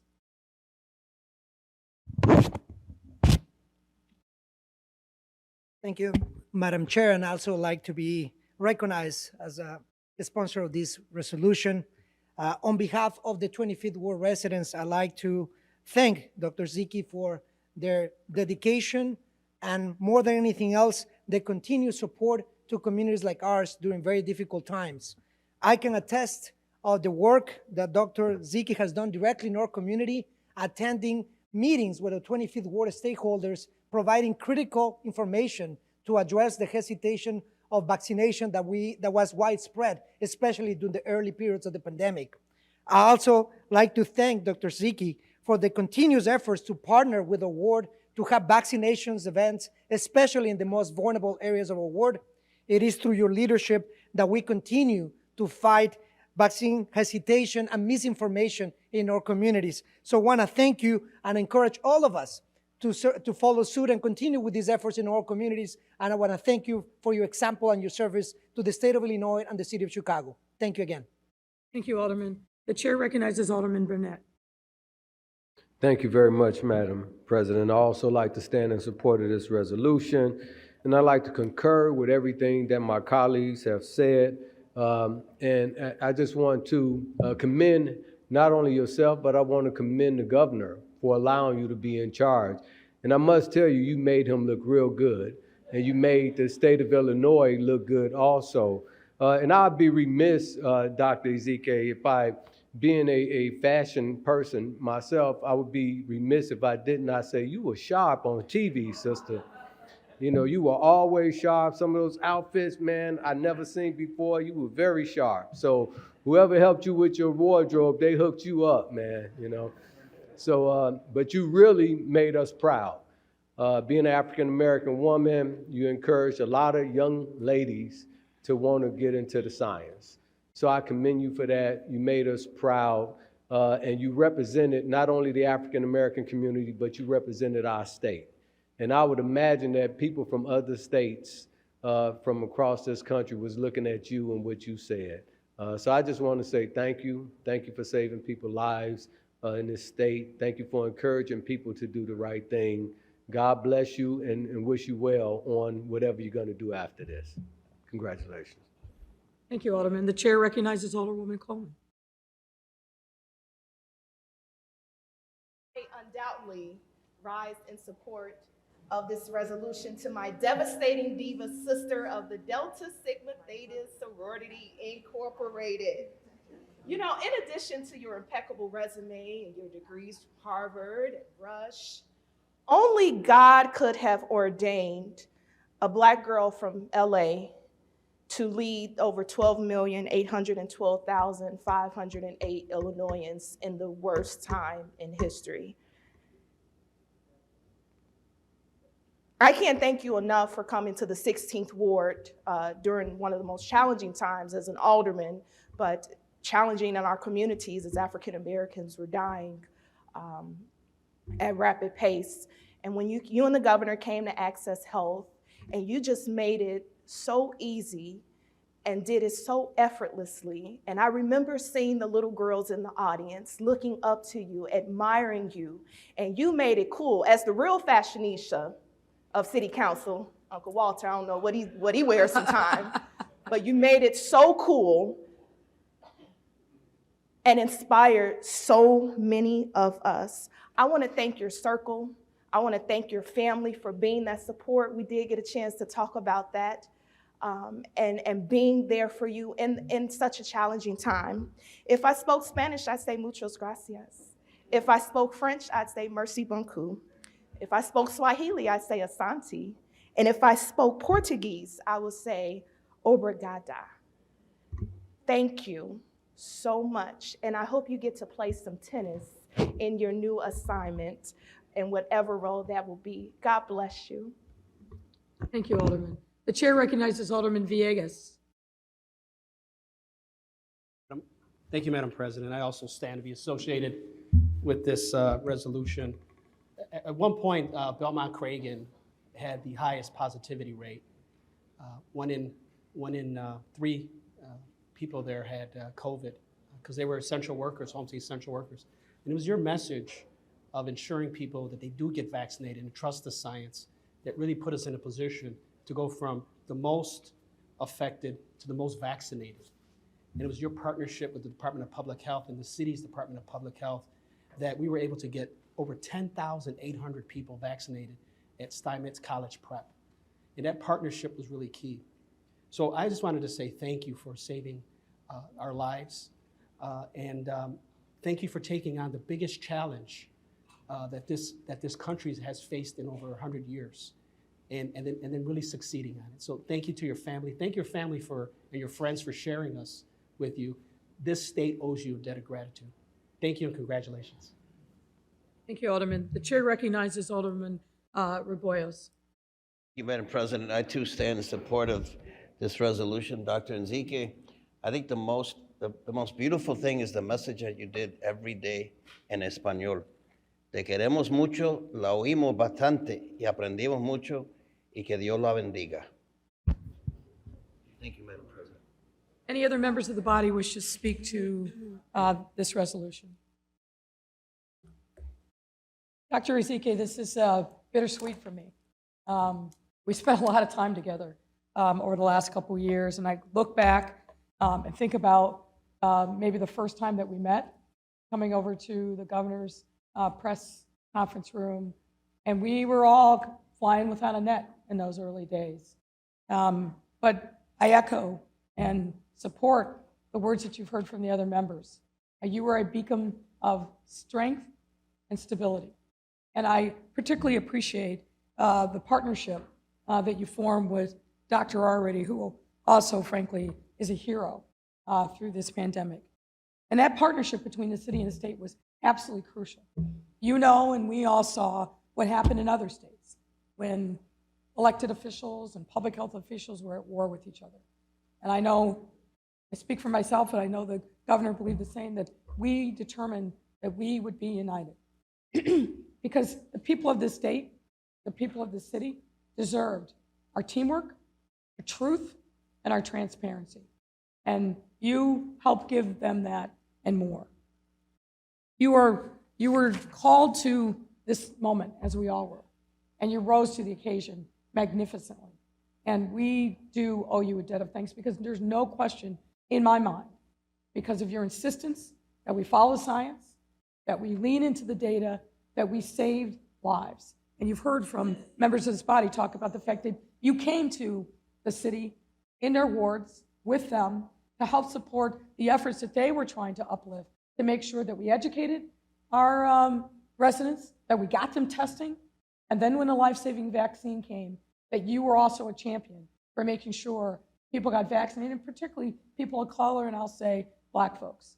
And that work's not done, as you well know, and I'm going to lift up the words of Alderwoman Austin. Anybody listening today who still is on the fence, who hasn't got that life-saving vaccine, please do so without delay. We saw too many people die in our city, over 7,500, and many of them died. Many of them died through the most recent Omicron surge, and almost all of them were people of color, a lot of Black folks, and unvaccinated. So the work is not done. It continues.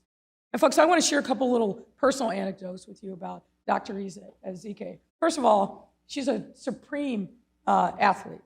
I can't remember now if it was the Cubs or the Sox, but she was called upon to throw out the first pitch. And let me just tell you, ladies and gentlemen, they need to call her up from the minor leagues, because she stood on that mound, looked at the catcher, and got that high heat across the plate with no problem. And the apple doesn't fall far from the tree. She's got a daughter who's a baller, Alderman Dow, and a really good one. Saw her play this summer at the Doug Bruno camp when my daughter was there, and she's going to be a star that we're going to know about in the papers as she continues her high school career. So, Dr. Ezike, I just want to say also thank you personally for the support. Thank you personally for all that you've done to really be an incredible role model and leader. We all wish you the best. I hope you're going to take time to write a book about what you've experienced and what it's felt like to be a public health official in this time. We all know this, that there are a lot of public health officials across the country that were under siege and frankly weren't supported by their elected officials. And I think Alderman Burnett is right. We also need to thank the governor for making sure that he put you front and center in really being the voice of what the state was doing. You deserve a long and healthy and hopefully less eventful life in your next chapter. But thank you so much for everything you've done. We wish you the best. Good luck to you, and God bless your family.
All right, ladies and gentlemen, that was 2 of 4 resolutions. Up next is a resolution commemorating Women's History Month, and our MC will be Alderwoman Hairston. Please take it away. Madam President, members of the City Council, today we rise in support of Women's History Month. A lot of you may know that we are dressed in yellow, or we have yellow lapel pins, corsages, courtesy of Alderwoman Carrie Austin. And each of us women on the City Council have decided to honor a woman. And so I have chosen to honor Ambassador Carol Moseley Braun.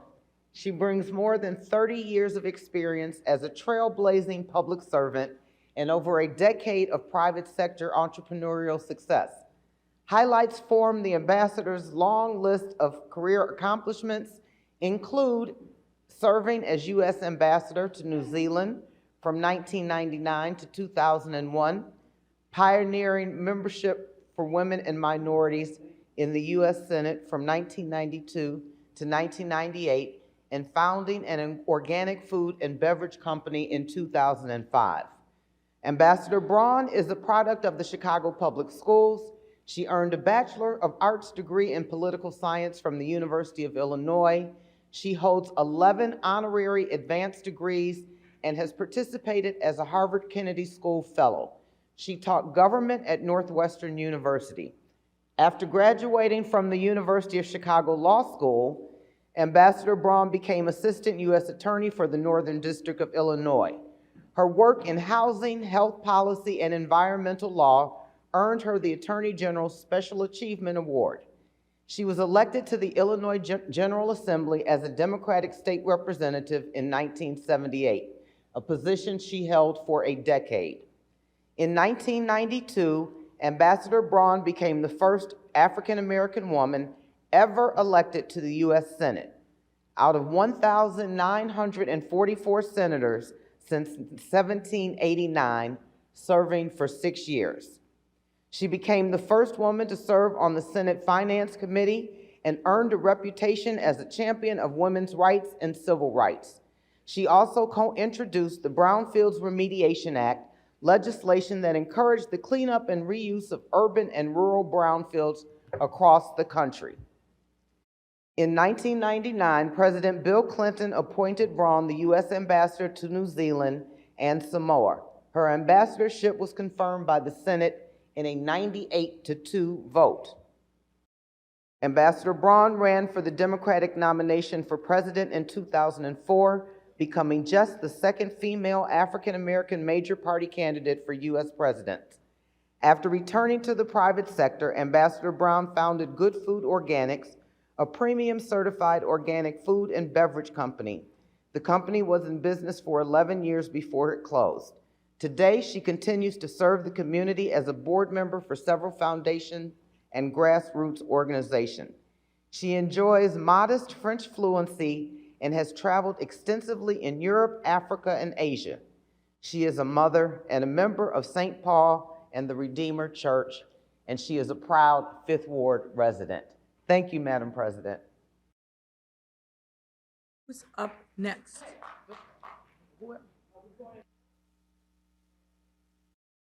The chair recognizes Alderwoman Austin.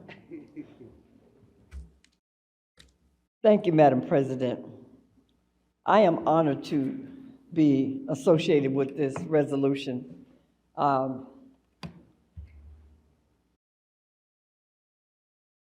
My Woman of the Month is no longer here with us.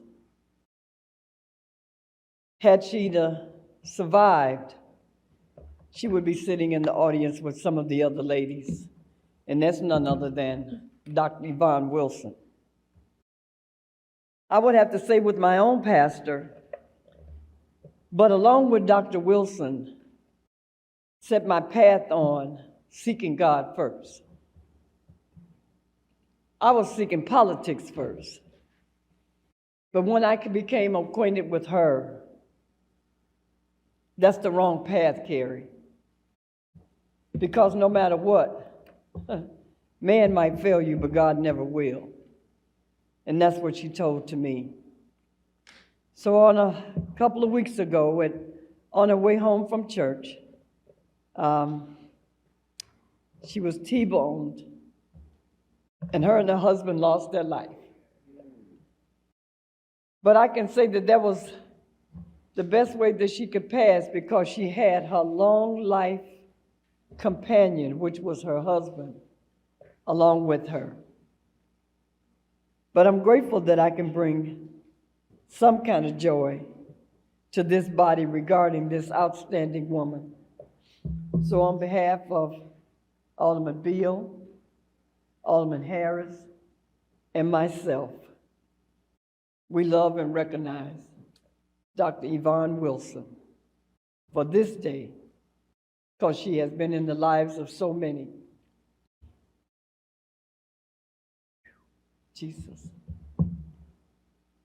She has held up the 9th Ward, the 34th, and the 8th Ward, teaching young girls of 16 years of age, young mothers, that there is a better way. And I'm grateful for what she brought to the young people in 34.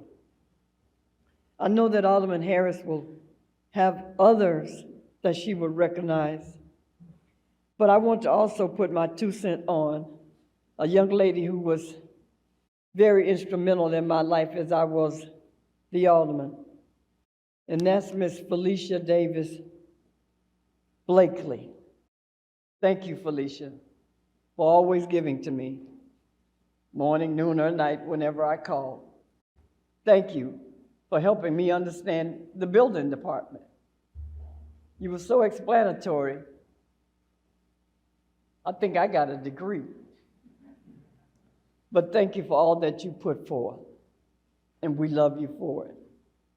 I want to also expound on Alderman Harrison's choice of Carol Mosley Braun. She had been able to sow into me what it is to be an outstanding woman in politics. So I'm grateful for that, Leslie, for you bringing forth her, to honor her as one of the women of the council. You'd be surprised at what some of the women have done to just little things that have made us stand up and say that we can do it, just like Dr. Nzike.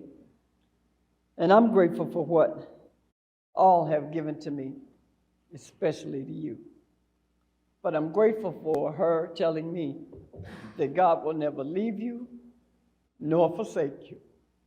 Thank you, Madam President. Thank you, Alderman Austin. Who's next? I'll go to Alderwoman Haddon, and then Silverstein, and then Mitz. Thank you, Madam President. One, I definitely want to give a big thank you to Alderman Leslie Hairston, who's chairing with Alderwoman Silverstein our Women's Caucus. This was a fantastic idea and a great opportunity. So thank you, Alderman Hairston, for this. From the 49th Ward, I chose to highlight today this woman, Esther Saperstein. So Esther Saperstein was the only other woman to serve as alderman of the 49th Ward here in Chicago. She ran for office for the first time. She ran for the 49th Ward alderman position in 1955. And if she had won that election, she would have been our first woman alderman for the city of Chicago.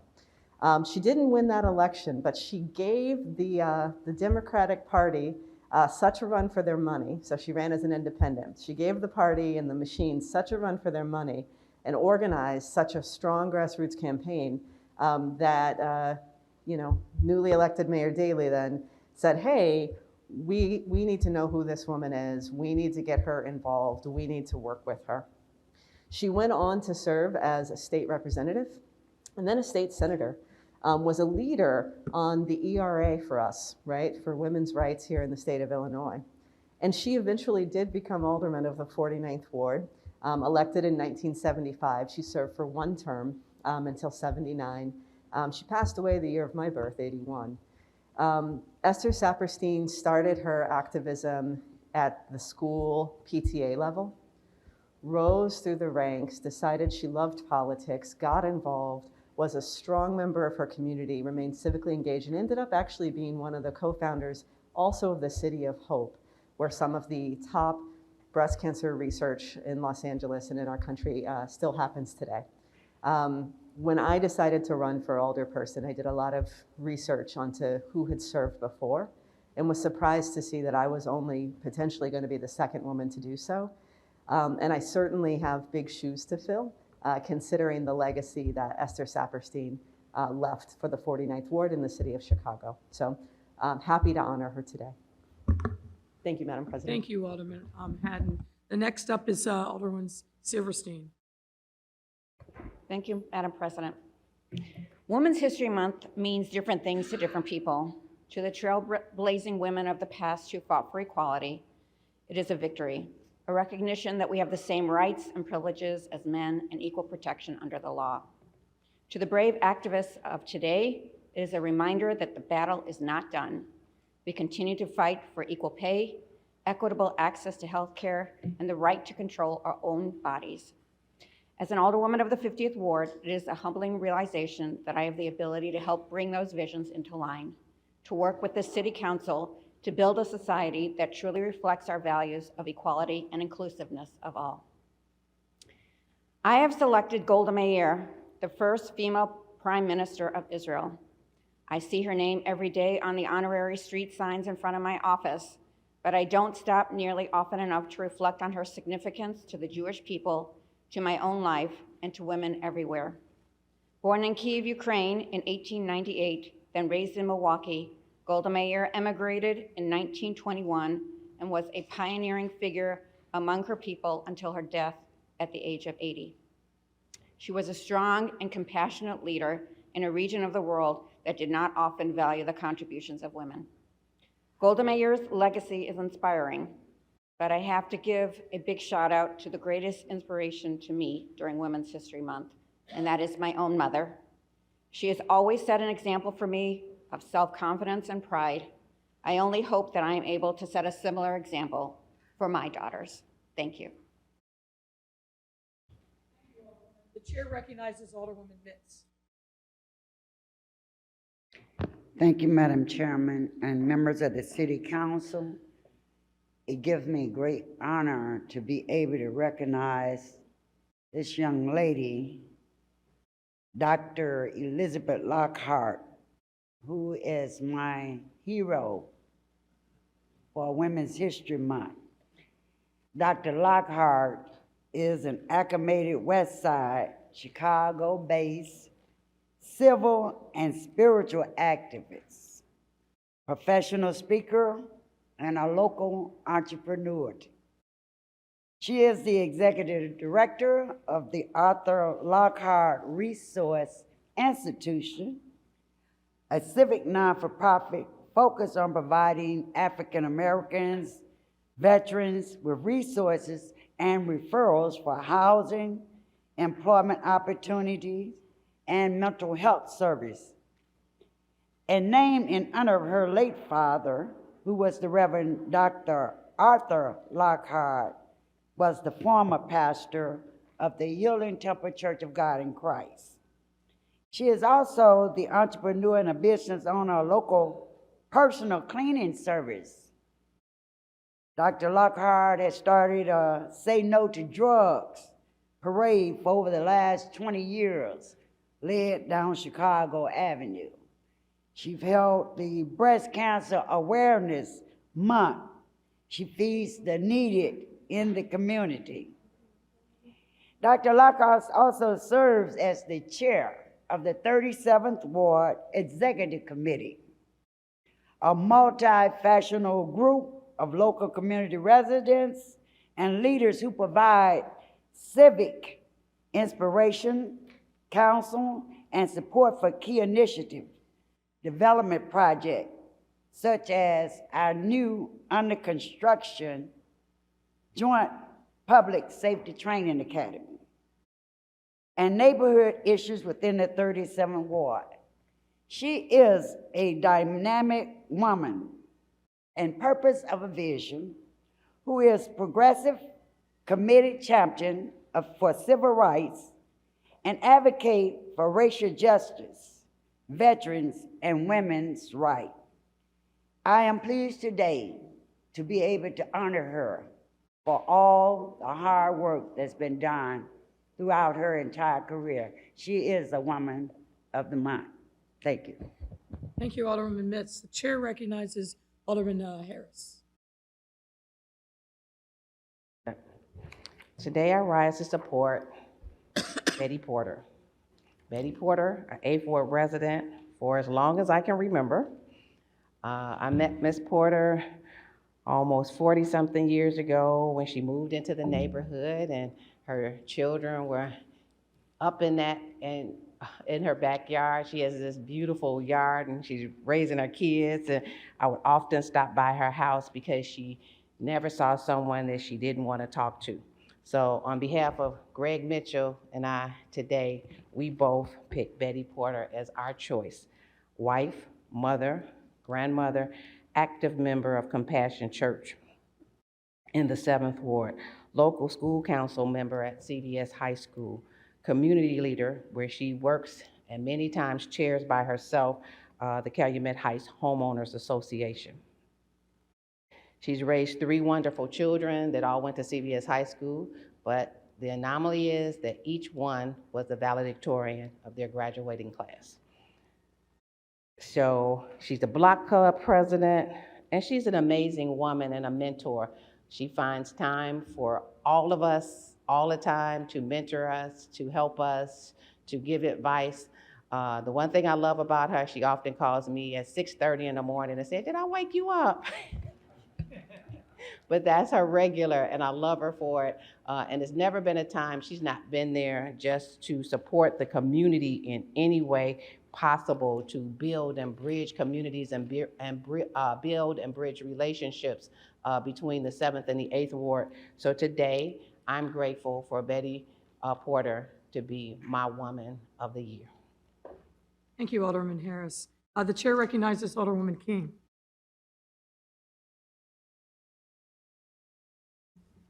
Thank you, Madam President, and thank you, Alderwoman Hairston, for your leadership here. Thank you to all of my female colleagues for their service. Just want to also acknowledge Felicia Davis over there with the Chicago Foundation for Women. You do a lot for us, so I appreciate you. I know everybody probably thought I was going to do Ida B. Wells, which definitely is somebody who I look up to, respect, and certainly want to honor. But Karen Calloway, who some of you may recognize, is somebody I wanted to highlight today. When I think of Women's History Month, I think about the countless women that have been advocates of the community, women that have created villages of hope in the 4th Ward and beyond. But I can't think of a better person that exemplifies these qualities better than Kenwood High School principal, Karen Calloway. Karen has been a tireless advocate for the improvements to Kenwood, whether that is through improvements to the infrastructure or through the outstanding academic gains at the school during her tenure. 7 days a week, 24 hours a day, Karen is always advocating for her school. The pride she shows in her students is something we want to see in all of our educators. Karen's love for her students is no different than the love she has for her own family, because the students at the school are her children and an extension of her family. She is always at their games in the community. She is with them when times are tough and when tragedy happens to some of them. With a school community of over 2,000, I often wonder how she keeps up with all the demands. I have to tell you, I am impressed that she knows the names of students and their families going back over decades. And as an alderman, let me tell you, that is definitely an awesome skill to have. I know why she remembers the countless students, though, and their families. It's because the Kenwood community is always in her heart. Through her love, which she has demonstrated through deed and action, she has truly created a community of hope. Through the hope that she has created, she has made a mark on future generations that will have an impact not only on Chicago, but on the world. Taking a page from Maya Angelou, she is a woman phenomenally. Phenomenal woman is she. Thank you. Thank you, Madam President. Thank you, Alderman King. The chair recognizes Alderwoman Tavares.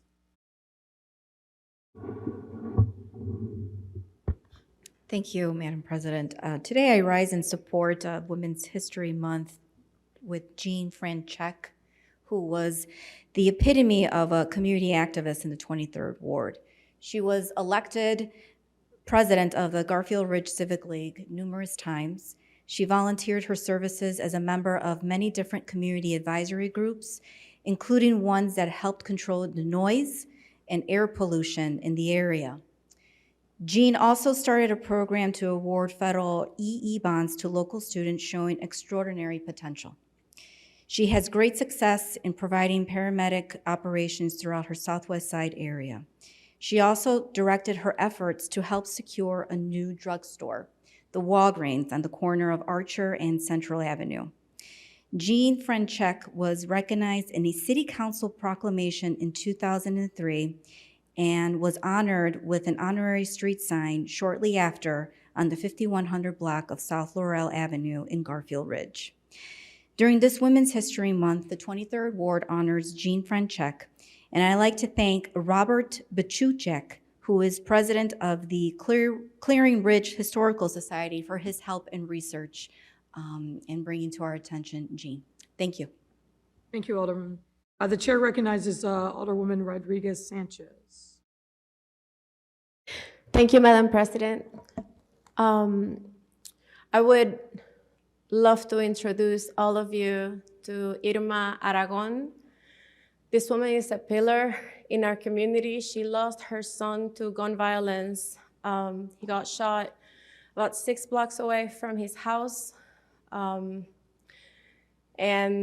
ever since, she has been looking for resources to heal herself, her family, and to heal others. She started an organization called Israel Gifts of Hope. That's the name of her son. And she has been working in our community tirelessly to make sure that victims of gun violence and survivor families have the support that they need in order to be able to heal and be taken care of. I am incredibly proud to work alongside her in the 33rd Ward. And I'm going to say this in Spanish now because she's probably watching. Les presento a Irma Aragón, un pilar de nuestra comunidad, una mujer que perdió a su hijo como resultado de violencia de armas en nuestra comunidad. Su hijo perdió la vida en el 2016 cerca de su casa y luego de que ella tuvo que vivir ese momento tan doloroso junto a su familia, se ha dedicado a organizar en la comunidad para proveer apoyo a personas que están pasando por la misma situación, proveer apoyo a familias que han perdido seres queridos a raíz de la violencia. Irma ha escogido una cultura de cuidado, una cultura de solidaridad y de sanación, y por eso la estamos honrando hoy. Thank you. Thank you, Alderwoman. The chair recognizes Alderwoman Dow.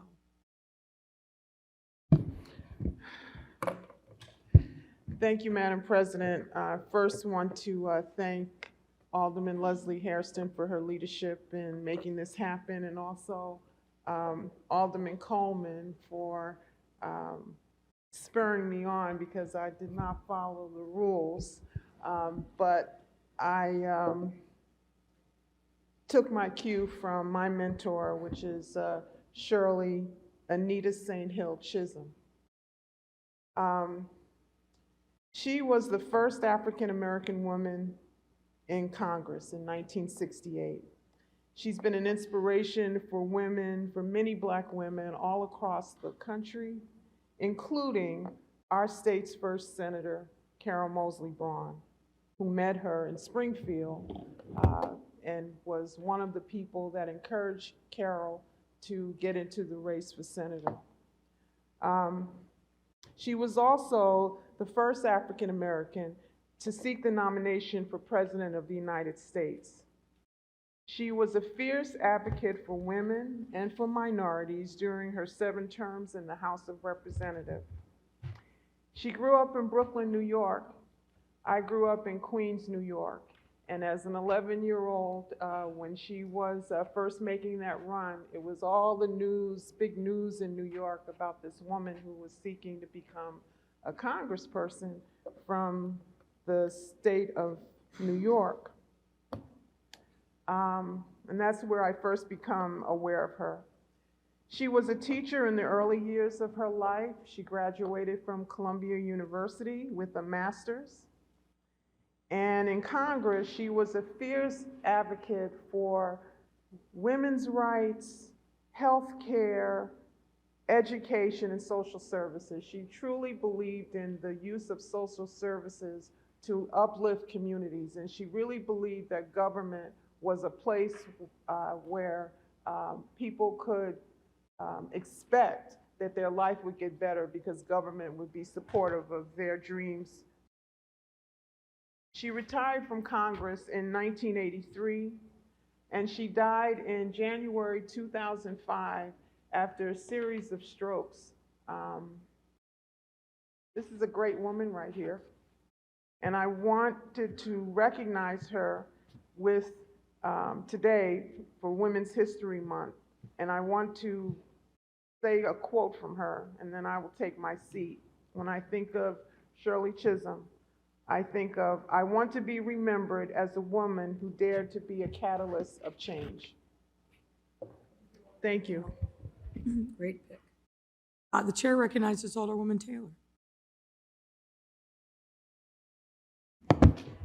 You just say Taylor. Gonna say you changed your name? It's okay. Thank you, Madam President.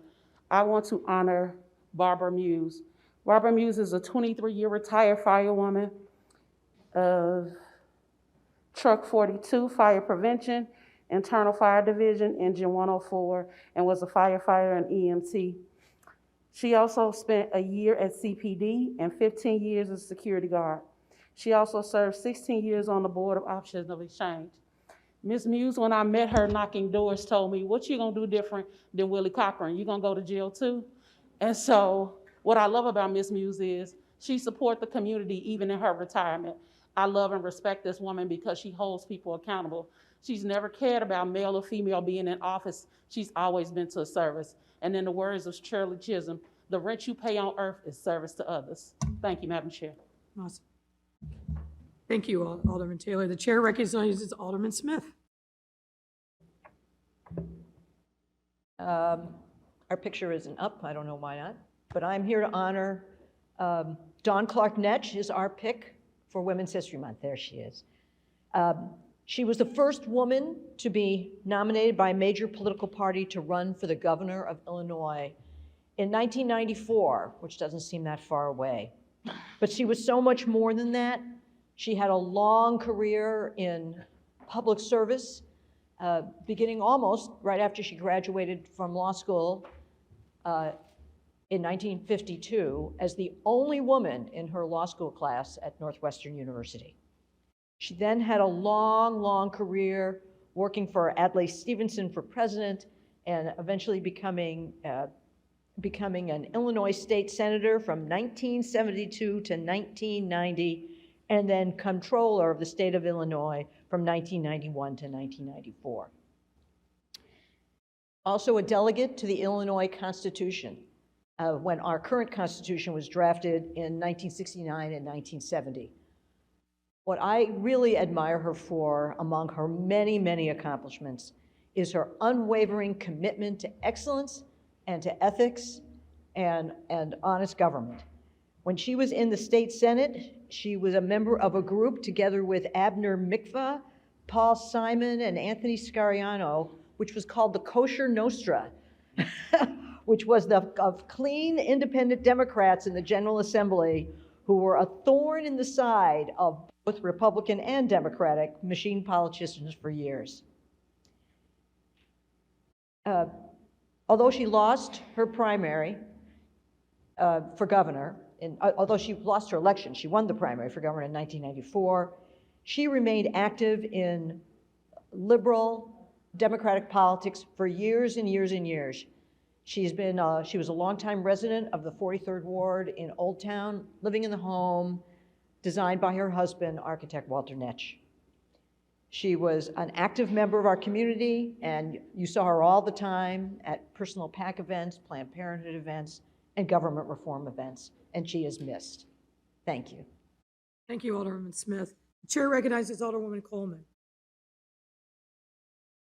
Madam President, I am honoring the first woman, who is also the first African-American woman ever elected to Chicago City Council over 51 years ago.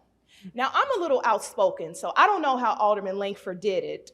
When she came down, and some of the discriminatory setbacks was women did not even have a restroom here in 1971.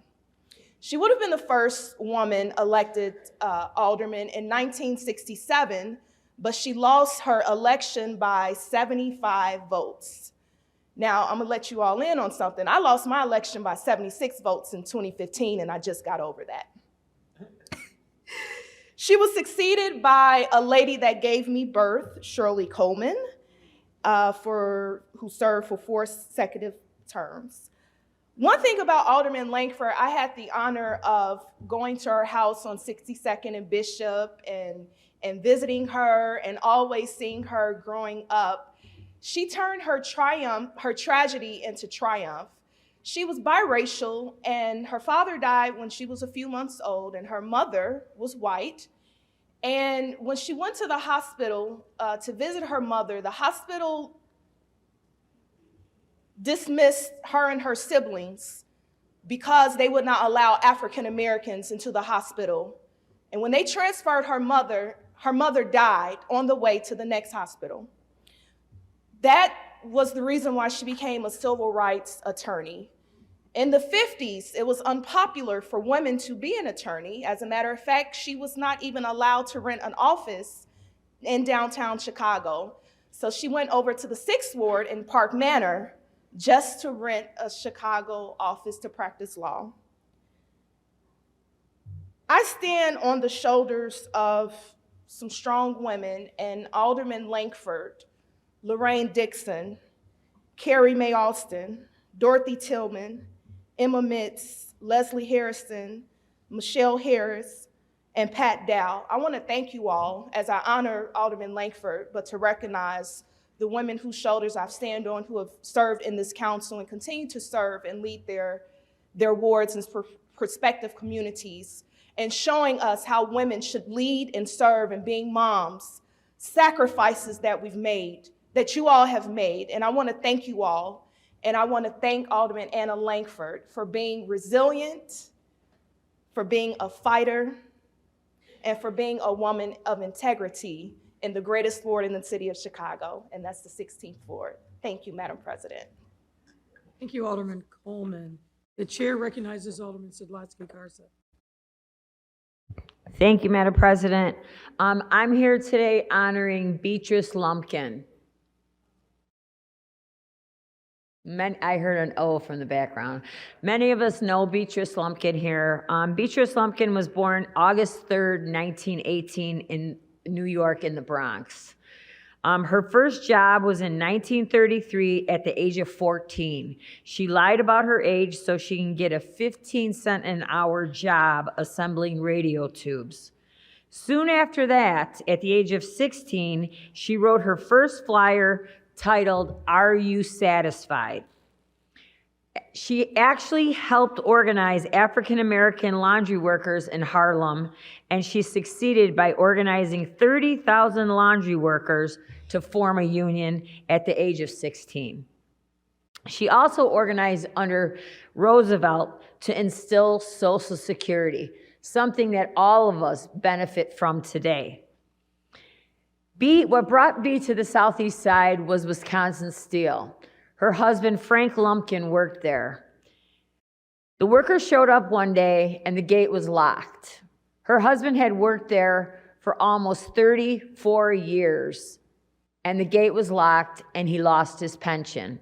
She helped lead a 17-year battle with Leon Dupre and Tom Gagan to help restore lost pensions after the steel mill was closed without notice. I am proud to call Bee Lumpkin my friend, my mentor, and somebody that I admire very much. And Bee is alive and well at the tender age of 103 and still walks picket lines, still votes.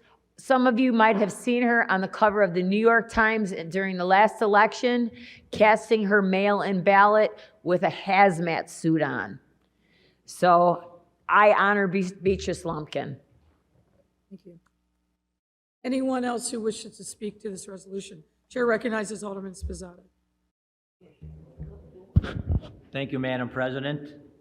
I'm always embarrassed to speak now, all the great presentations from everybody. I didn't get the memo on this, so, but I was talking, when you mentioned earlier, you said Alderwoman Silverstein is next, and I went up to her and I said, hey, Deb, I want to honor my mother for Women's History Month. She goes, I'm doing the same thing. So I'm not stealing it from her. This was an idea I had coming into this meeting. So my Woman of the Month, I actually have 2 Women a Month. My mother for the last 760 months, my mother for all she's done for me, the foundation she set, a good Christian upbringing, trusted me to do and let me kind of do what I wanted to do back in the day.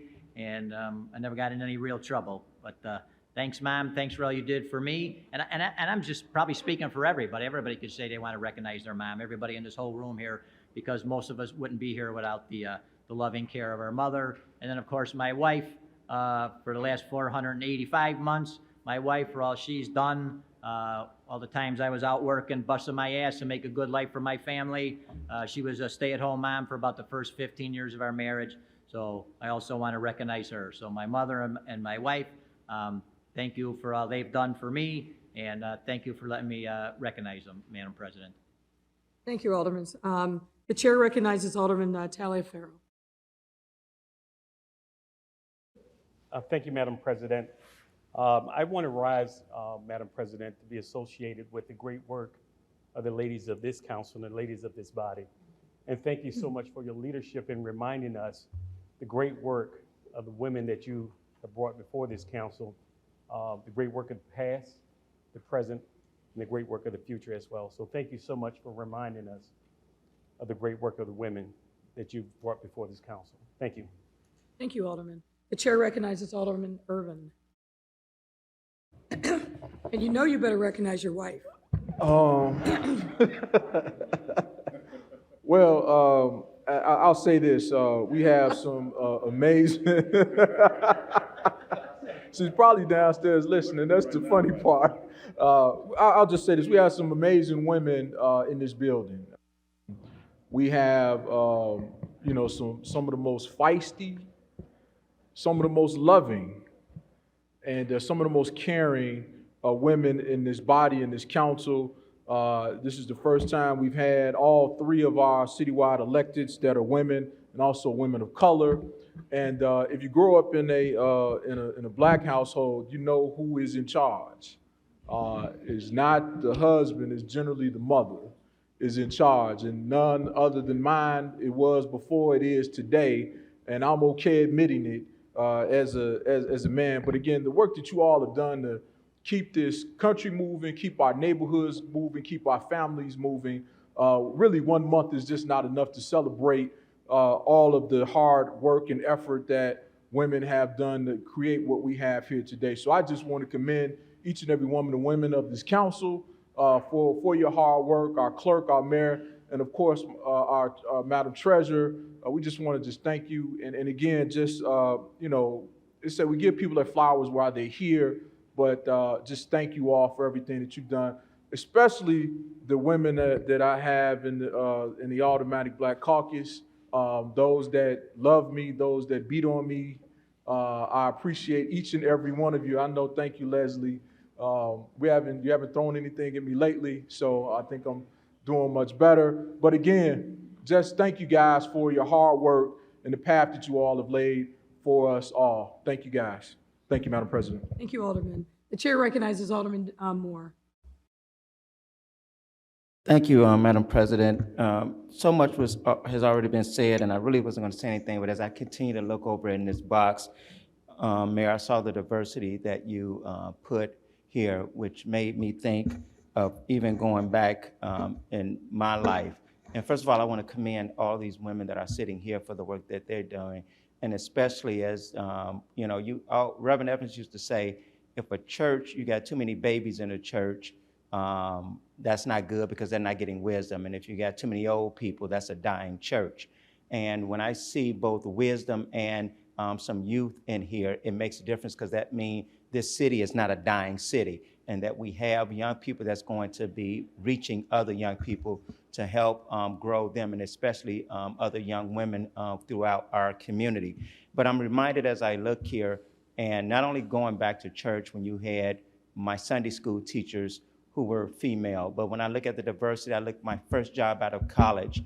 It was an Asian woman by the name of Sue Daughtery that gave me that offer at Ralston Purina Company to work at a Fortune 500 companies when others had, rejected me. And when I was came back to Chicago and we were in a depression and you have to find jobs even with an accounting degree, you got to work some odd jobs during a depression. It was Judy Peterson, a white female who worked for a company out in near Palatine, and I can't remember the company right now, but she was the head accountant and I was working in the warehouse, and she came out there and talked to me, and she found out I had an accounting degree, and she gave me an opportunity to be a cost accountant at that particular company. And then the same way at Clorox Company, it was a black female who was the head of HR who offered me that position as an accountant at the Clorox Company.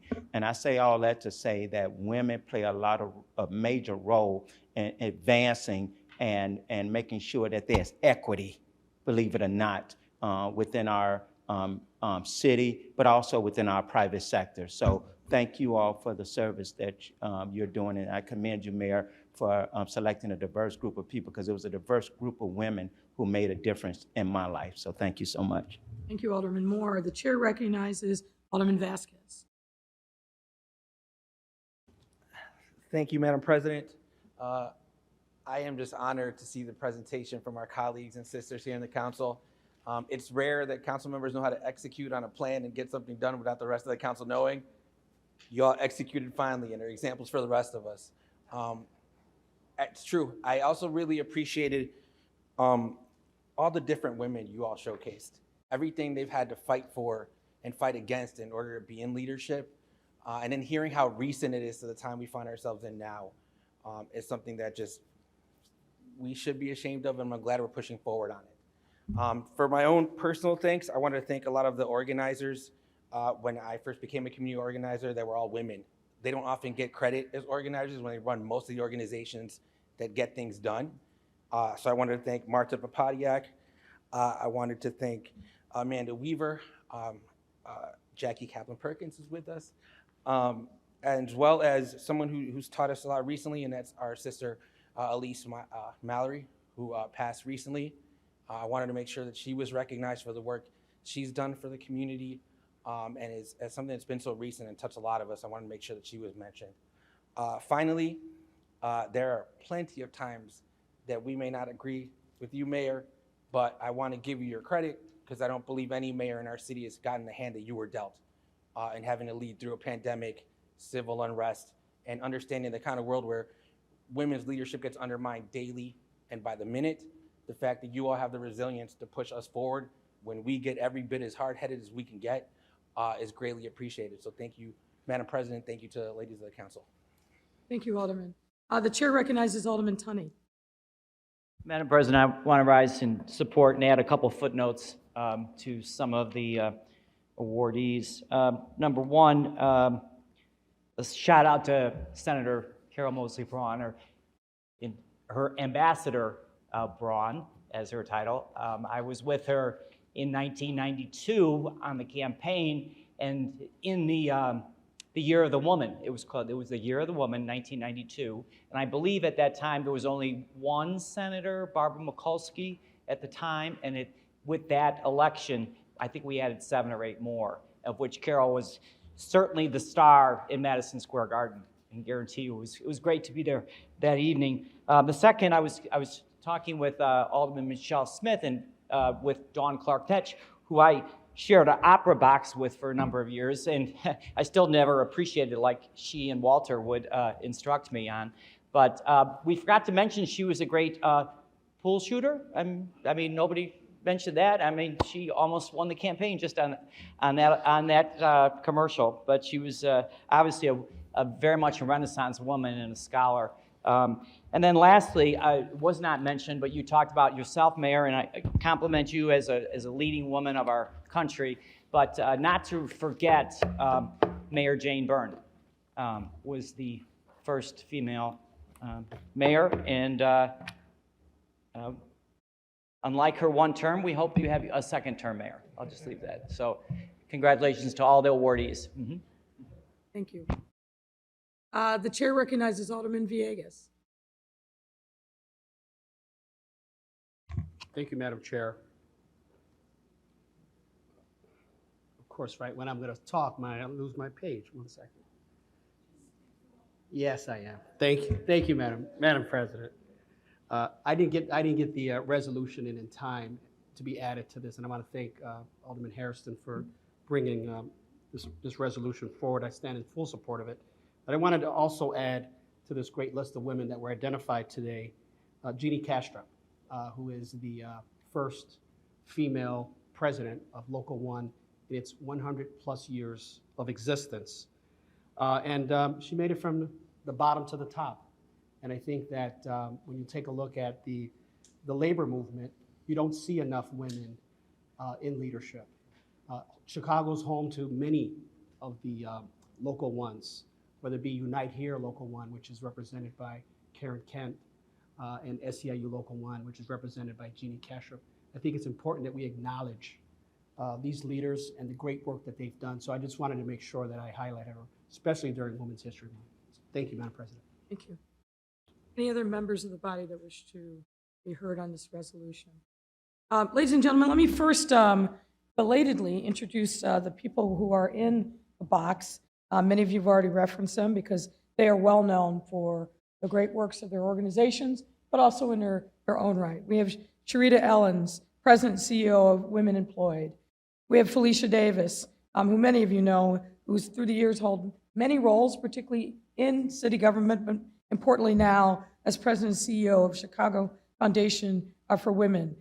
Jackie Perkins Kaplan, who's the chair of the Commission on Human Relations and Women's Advisory Council, and is someone I've known for, I won't say how long, but is a tremendous force in her own right and does great work every day. Radhika Sharma, the Manager of Outreach and Education at Apnar Gar, and last but not least, Nicole Robinson, who is newly minted as the CEO of the YWCA Metropolitan Chicago. Ladies, thank you so much for being here. Let me just say I stand with this entire body speaking to this resolution, and I agree with one of the prior speakers. We've got to celebrate and uplift the lives and stories of women, not just in 1 month, but every single day. And Alderman Irvin is right. Strong woman means a strong family, strong household, strong community. Women's History Month gives us an opportunity to rightfully acknowledge the ways in which women have shaped our history and created a better future for all of us. Here in Chicago, there are too many phenomenal women and achievements to name, but I appreciate that Tom raised Mayor Jane Byrne, but let's start with one of our founders, Kitty Howell, and Jane Byrne, the first woman elected in a major city in the country, right here in Chicago. We can also celebrate the fact that for the first time in Chicago's history, all three citywide elected positions, mayor, clerk, and treasurer, are occupied by women and women of color. And I'm proud of the 15 women that represent aldermanic wards throughout our great city, many of whom you heard from today. And I'm also immensely proud to say that in my administration, no less than 20 women lead city departments and sister agencies. This strong female leadership throughout city government delivers vital services, supports, and a level of civility to our city that is desperately needed in this time. Because it's not enough to acknowledge and honor amazing women and their contributions. We must act on our words, live our values every day, and move closer towards a more equitable society, and women will be the bridge over which we get there. One example of my administration's efforts to support women, something I'm very proud of, is the creation of the city's first ever strategic plan to address gender-based violence and human trafficking. We know throughout this pandemic that gender-based violence, and particularly domestic violence, has absolutely skyrocketed. And this is a sub-layer, but important in the pandemic, and something that we absolutely must address. And I got to thank my staff, and particularly Darcy Flynn, who leads this initiative in the mayor's office. And we are supporting it by $25 million investment to address this scourge of gender-based violence. There's also the creation of the Women's Advisory Council, who provide guidance, insight, and more on a regular basis to me and the other members of my administration. A concerted, intentional effort to increase women contracting opportunities through our women-owned businesses. This is something that we also must make sure that we highlight, amplify. Chicago is known as a city that works. And as we can see from the female leadership in this room alone, Chicago works because we work. One last thing that I want to say is, in this time of recovery, what we've seen is many women made great sacrifices through the pandemic, left their employment and job to be home with their children who were homeschooling through remote learning. But it gives us an opportunity to make sure that we don't forget that we still have pay inequity in our city, in our state, and our country. And one of the best things that we can do to support women and their families, particularly their children, and those families where women are the primary earners, is to make sure that we get equal pay for equal work.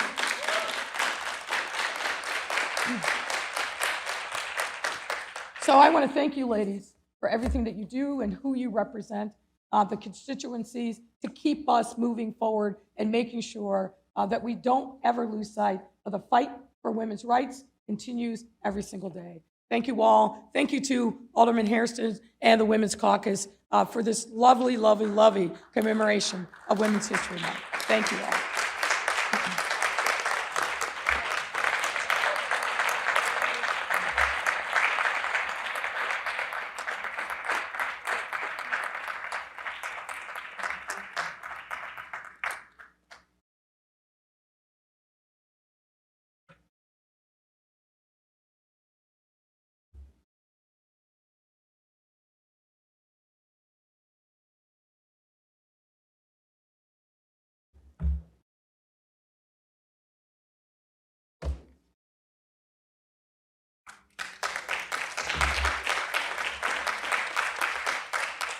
Resolution number 4, folks. Our last and final resolution of the day is a resolution commemorating the centennial of Harold Washington's 100 years of birth. Let's take a moment for the transition.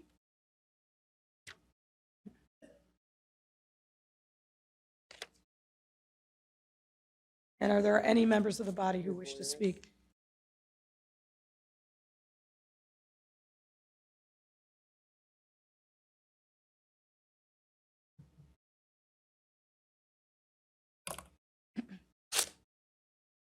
All right, the chair recognizes Alderman Roboyos. Thank you, Madam President. I too stand in support of this resolution for His Honor Mayor Harold Washington. Members of City Council, I remember that day vividly when I was working, and it was shocking news when we heard that Mayor Washington was in the hospital. I then got a call from Commissioner Jason Sand asking me to drive his family. I was the driver for his family. And I was shocked, and I had the pleasure and privilege of doing that. Each day, for several days, I would take the family to his favorite restaurant, Army and Lou's on East 79th Street. Remember that, right? They were staying at the Nico Hotel, which is no longer, the building is there, but it's not called the Nico Hotel. I remember that. I will never forget it, and I was privileged to do that. But I was honored. I want to appreciate the talking engagements that I had with his family, the owner of Army and Luz at the time, and I too was asked to go in there and have lunch with them. So that was wonderful. I'll never forget that. On behalf of my family, the citizens of the 30th Ward, I honor that day. I honor that great person, Harold Washington. I was privileged to be part of that. Thank you, Madam President. The chair recognizes Alderman Irvin. The chair recognizes Alderman Irvin. Okay.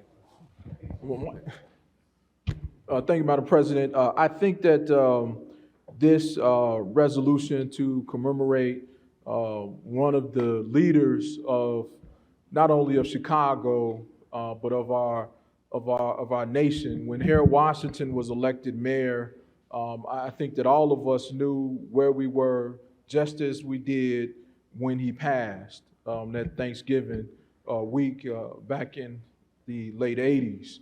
What he meant to a lot of people, what he meant to me, what he meant to communities on the South and West Side throughout the city was an actual piece of hope, a hope that we can be better, do better, and become better. Mayor Washington inspired a whole generation of leaders, some in this body. Our former president, Barack Obama, talked about how he came to Chicago based upon the work of our former great mayor. And it goes without saying that we need to remember what he taught, what he laid out in policy, and as we go through some of the challenges that we're facing today as a body and in the coming months, that working together for the betterment of this city was what he was about. So let us remember the legacy that he brought to us. I think the only thing in looking at his career that he was not was an alderman. You know, he was a member of this General Assembly at both houses and a member of Congress. But he brought us all together at a time that was serious challenges. I'll never forget this. I was watching Saturday Night Live, and there was Eddie Murphy did a parody between he and I think I'm not sure it was Dan Aykroyd or somebody else that played candidate Epton at the time. And the levity that he brought to a very, very tenuous situation and time in our city, I'll never forget that. Because we still, as we move forward and celebrating his 100th year, some members of our city are still divided on those same lines. And so in the spirit of Harold Washington, it is our desire and hope that we all can move forward together, and move forward on behalf of the citizens of our great city. As he would say, it's fair for us, it's fair for all. And also around the world, people still know Chicago by the name of Harold Washington. So we want to thank the committee for bringing, and for us as members of the Black Caucus for celebrating such a man, such a legend, and someone that we should honor and respect throughout the time and the annals of this great city of Chicago. Thank you, Madam President. Thank you, Alderman Irvin. The chair recognizes Alderman Moore. Thank you, Madam President. First of all, I want to commend everybody in this box today because you added value to Harold Washington and his life and his legacy. So thank you. My personal encounter, and Reverend Ed Ham can probably attest to this, when we were growing up in fellowship, we had to be at push. We were push babies. So we were committed to serving in church and committed to serving from the social end. But when it came to the public serving and just serving in the public, that didn't happen to me until I turned 13 years old. And my uncle, after moving out of the Robert Taylor Home Projects of Chicago and moving us to Inglewood, he was an assistant precinct captain. And he took me to a breakfast with him at the Roberts Motel on 63rd and King Drive, because that was a banquet hall there. And at that time, Harold Washington, Mayor Harold Washington was senator though, running for Congress. And I had to be the youngest person in that room at the age of 13, and him looking me in my eye and talking about the importance of young people being involved in their community. That's what changed my life, and I started serving in the community. And it's because of Harold Washington's legacy that many of us, Ham, that we got our start in terms of public service. And we all try to live up to what he talked about and what he's done. And that's a part of the reason why, and I know you do the same, Mayor, that's the part of the reason why what really pushed me to support you, because besides Harold Washington, of all the mayors, you're the only one who talked about doing a Marshall Plan, if you will, for the city of Chicago, and that's investing in the south and west sides of Chicago. And so, and you're doing that. And for so many years, nobody focused on that. And that's I commend you for taking that part in that legacy of Harold Washington and carrying that on. And for that, we will never forget him. And what he used to say, you want Harold? You got me, here's Harold. And so we want to continue that legacy. So thank you so much for honoring him. But thank you all in this box who added value to him, because a person, no man is an island unto himself. And you all were there to help uplift him and motivate him and keep him going. So thank you all. Thank you, Alderman Moore. The chair recognizes Alderwoman Mitz. Madam President, I too rise to support this resolution. I'm honored to have known him and to have worked alongside him. I just remember how he could galvanize a crowd. But most importantly, I remember the reporters looking up words that he were using. They didn't understand the word that Harold was losing. They're like, well, what did that mean? So Harold was very good at, very articulated about the words that he chose when he was speaking. And he just galvanized everyone. It was like anyone that wasn't on Harold's side, then you may as well hit the door, because you was gonna get ran over. Not necessarily by him, but the support that he had in this city was, one reminder will give you the President Barack Obama when he was elected president. That same support were right here in the city during those years. That was very inspiring to see your first mayor in the city of Chicago being a black man was unheard of. History was being made. But Harold didn't take no mess. Let me tell you, I saw councilmen who wasn't on his side being replaced, because Harold would put somebody else there. May as well get out the way.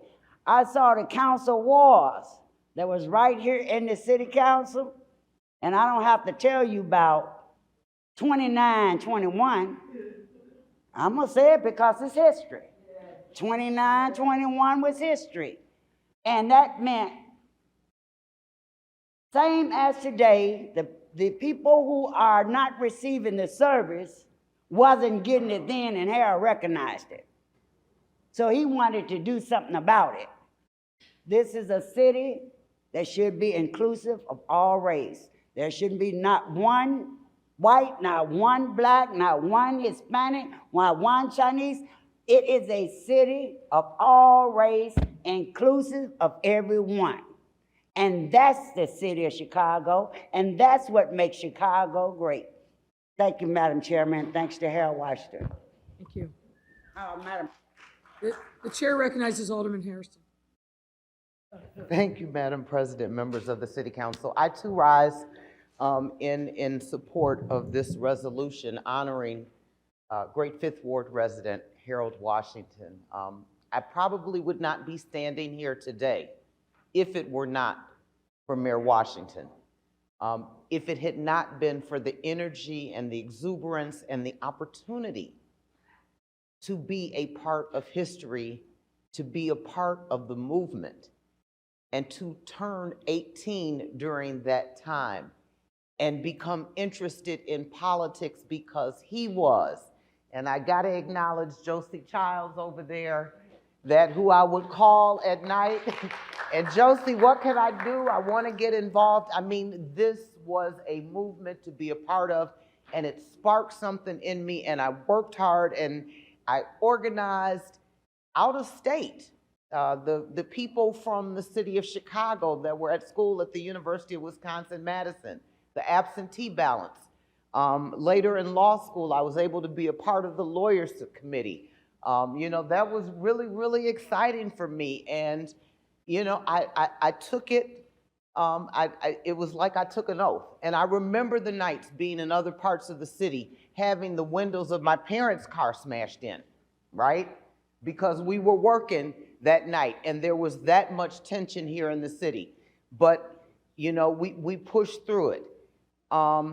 You know, to be able to have him impart words of wisdom to me, such as, you gotta do time in Springfield. And so after graduating law school, I did time down in Springfield, because you can't be about the law if you don't know the law and if you don't know the history of the law. And that's what he taught me. So the reason that I'm standing here today was because there was something about him that I could see myself in him and the people that surrounded him and allowed me, and I've talked about this before, to be in the room. Not because I posed any threat, but because I was thirsty to learn. And you all allowed me to be in your presence. Alderman Raboris, you talked about Army and Lou's. I don't know whether any of you, but that's a family restaurant founded by my aunt, right? Aunt Mary Jean Hairston Cole, the one who actually taught me how to cook. I used to make like 8 or 9 apple pies. I'd pick the trees out of their backyard on 63rd and Vernon, make the crust, make the pies till they tell me, stop, no more pies, no more pies. So I am proud to be associated with this resolution. There is so much more that Harold means for me. I could stand up here and talk all day, but I want to thank the Legacy Committee for your hard work and all of the work you do to keep his work alive, his name alive, and his presence alive in this city. Thank you, Madam Chair, Madam President. Thank you, Alderman Hairston. The chair recognizes Alderman Rodriguez.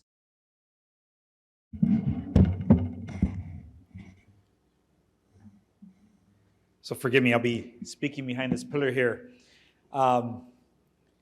But it's an absolute honor to stand and associate myself with this resolution. My mentors and those who came before me in elective office and in my current office in the 22nd Ward, centered in Little Village and North Lawndale, trace our political history back to the early 80s and working alongside Harold Washington.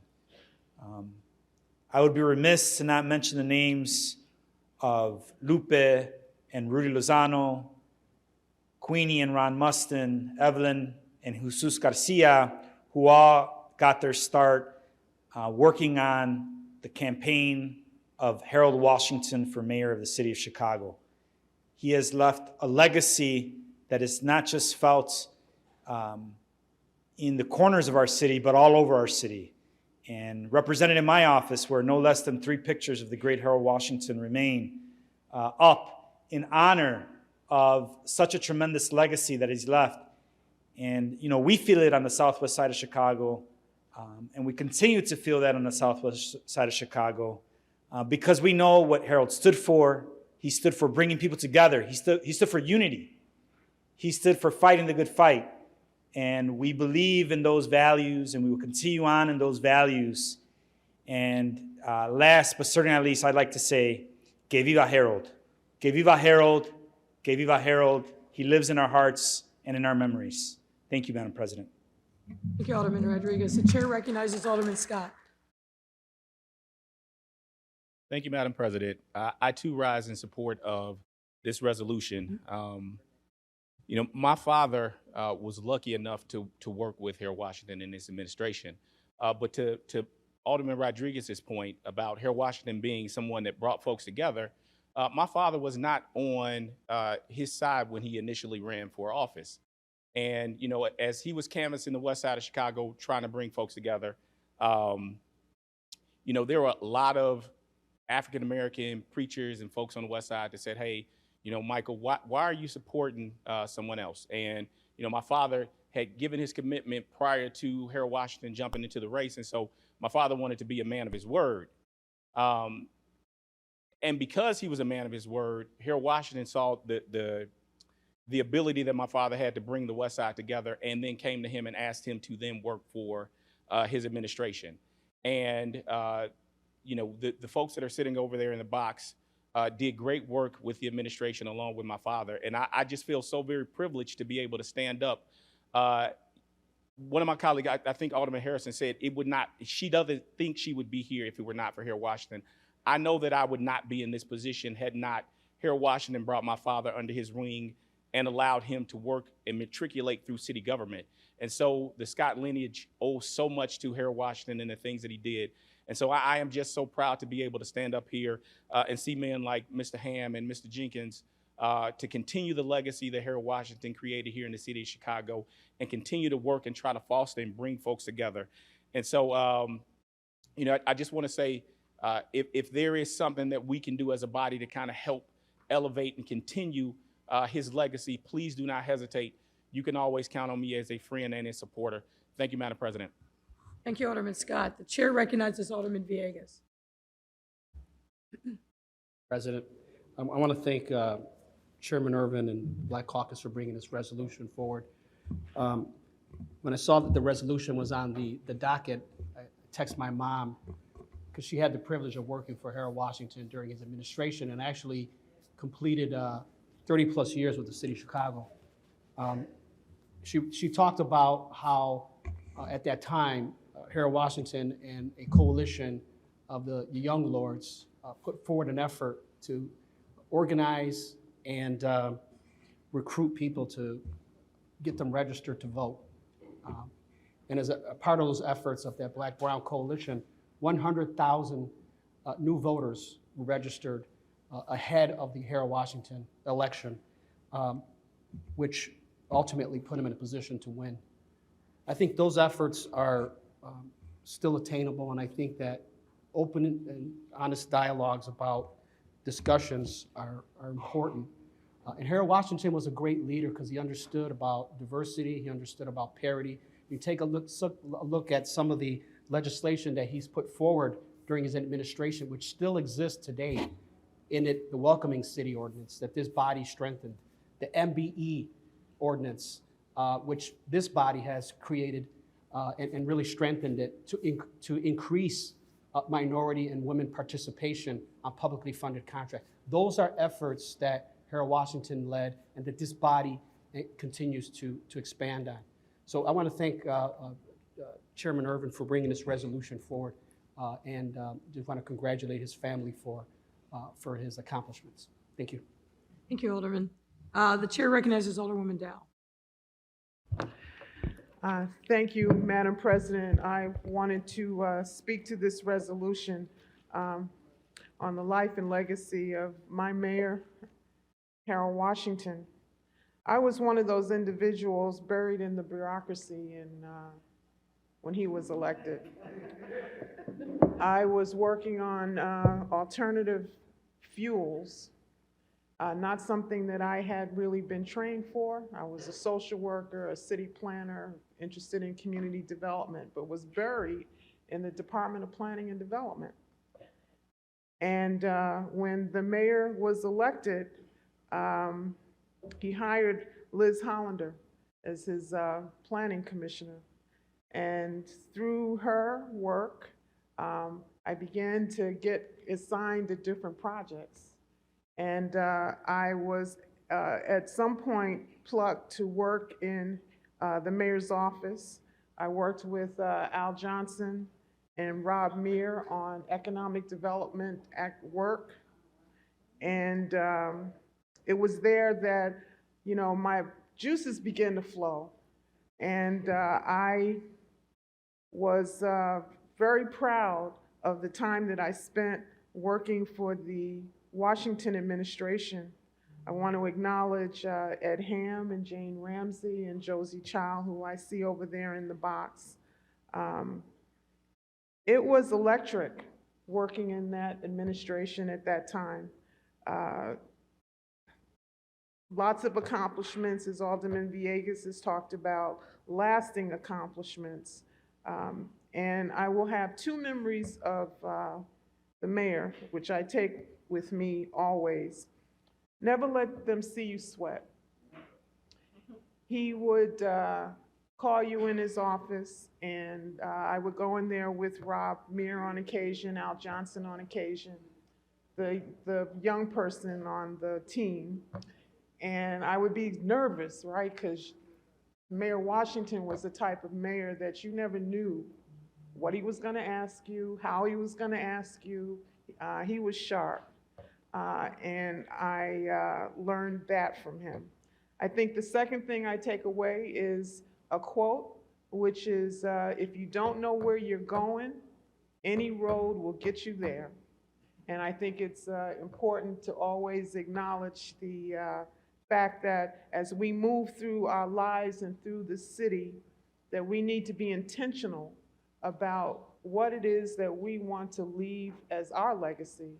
That was something that I think that Mayor Harold Washington did for the great city of Chicago. I want to thank the Legacy Committee for bringing this forward. Mayor, thank you for bringing this forward. And Jason, Alderman Irvin, thank you for bringing this forward. This is a very timely and a very important acknowledgement of a very great man. Thank you. Thank you, Alderman. The chair recognizes Alderman Burnett. Thank you very much, Madam President. I also like to stand in support of this resolution. I'd like to thank you and Alderman Irving and the Legacy organization for bringing this to our attention. You know, unfortunate for me, I didn't get to vote for Harold the first time he ran. My first time ever voting was in 1984. But it was interesting, you know, but I used to look at Harold on television and hear about him, and he's very articulate. The man could speak the English language like no one else. Matter of fact, he would have you go into the dictionary every time after he spoke, because he would say words that just was, you know, so interesting. But he also had a charisma about him that just touched everyone. I don't care what neighborhood he went to, whether it was a German neighborhood, a Greek neighborhood, a Polish neighborhood, an African neighborhood, Harold just won everyone over. And he touched everyone, and he just laughed so, you know, with so much joy that you couldn't do nothing but laugh with him. He was a great man. He brought people together.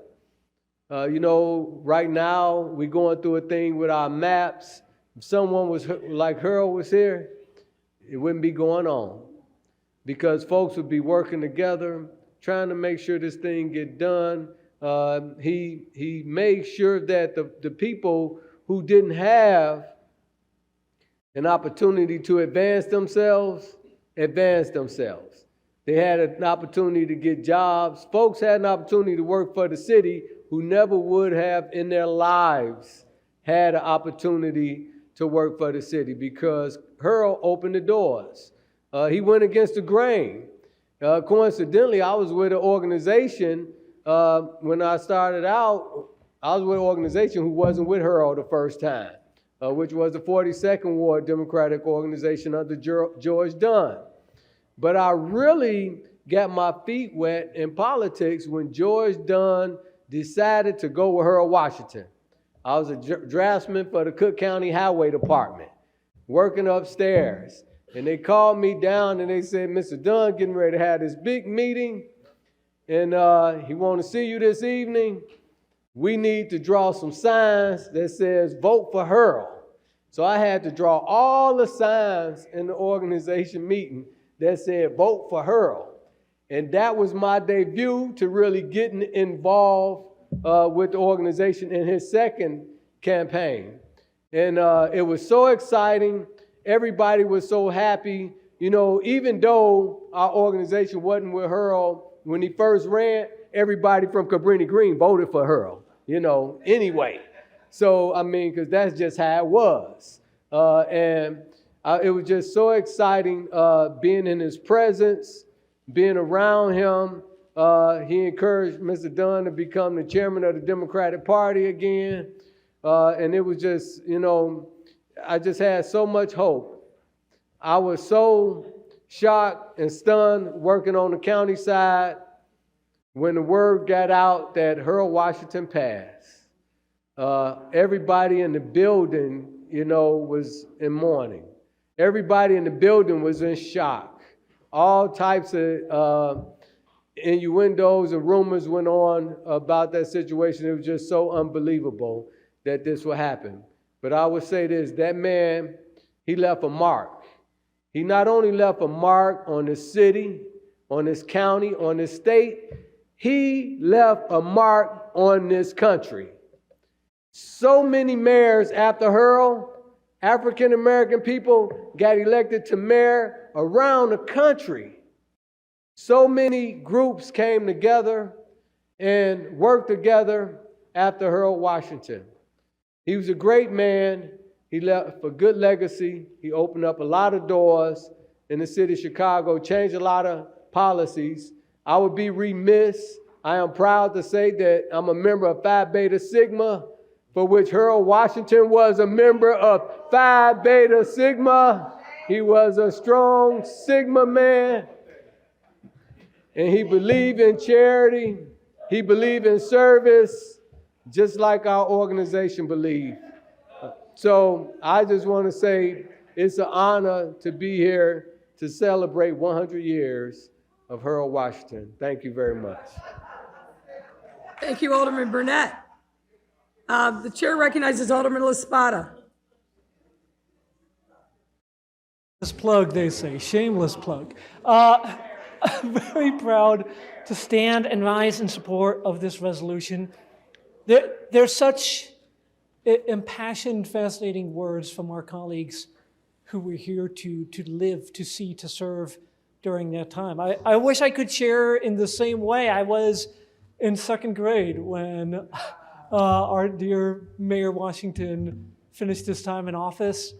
But I have the privilege and the pleasure of serving with former aldermen and former congressmen like Chuy Garcia, like Luis Gutierrez, who served during those times, who were part of that Rainbow Coalition. And that is what inspires me today on this resolution.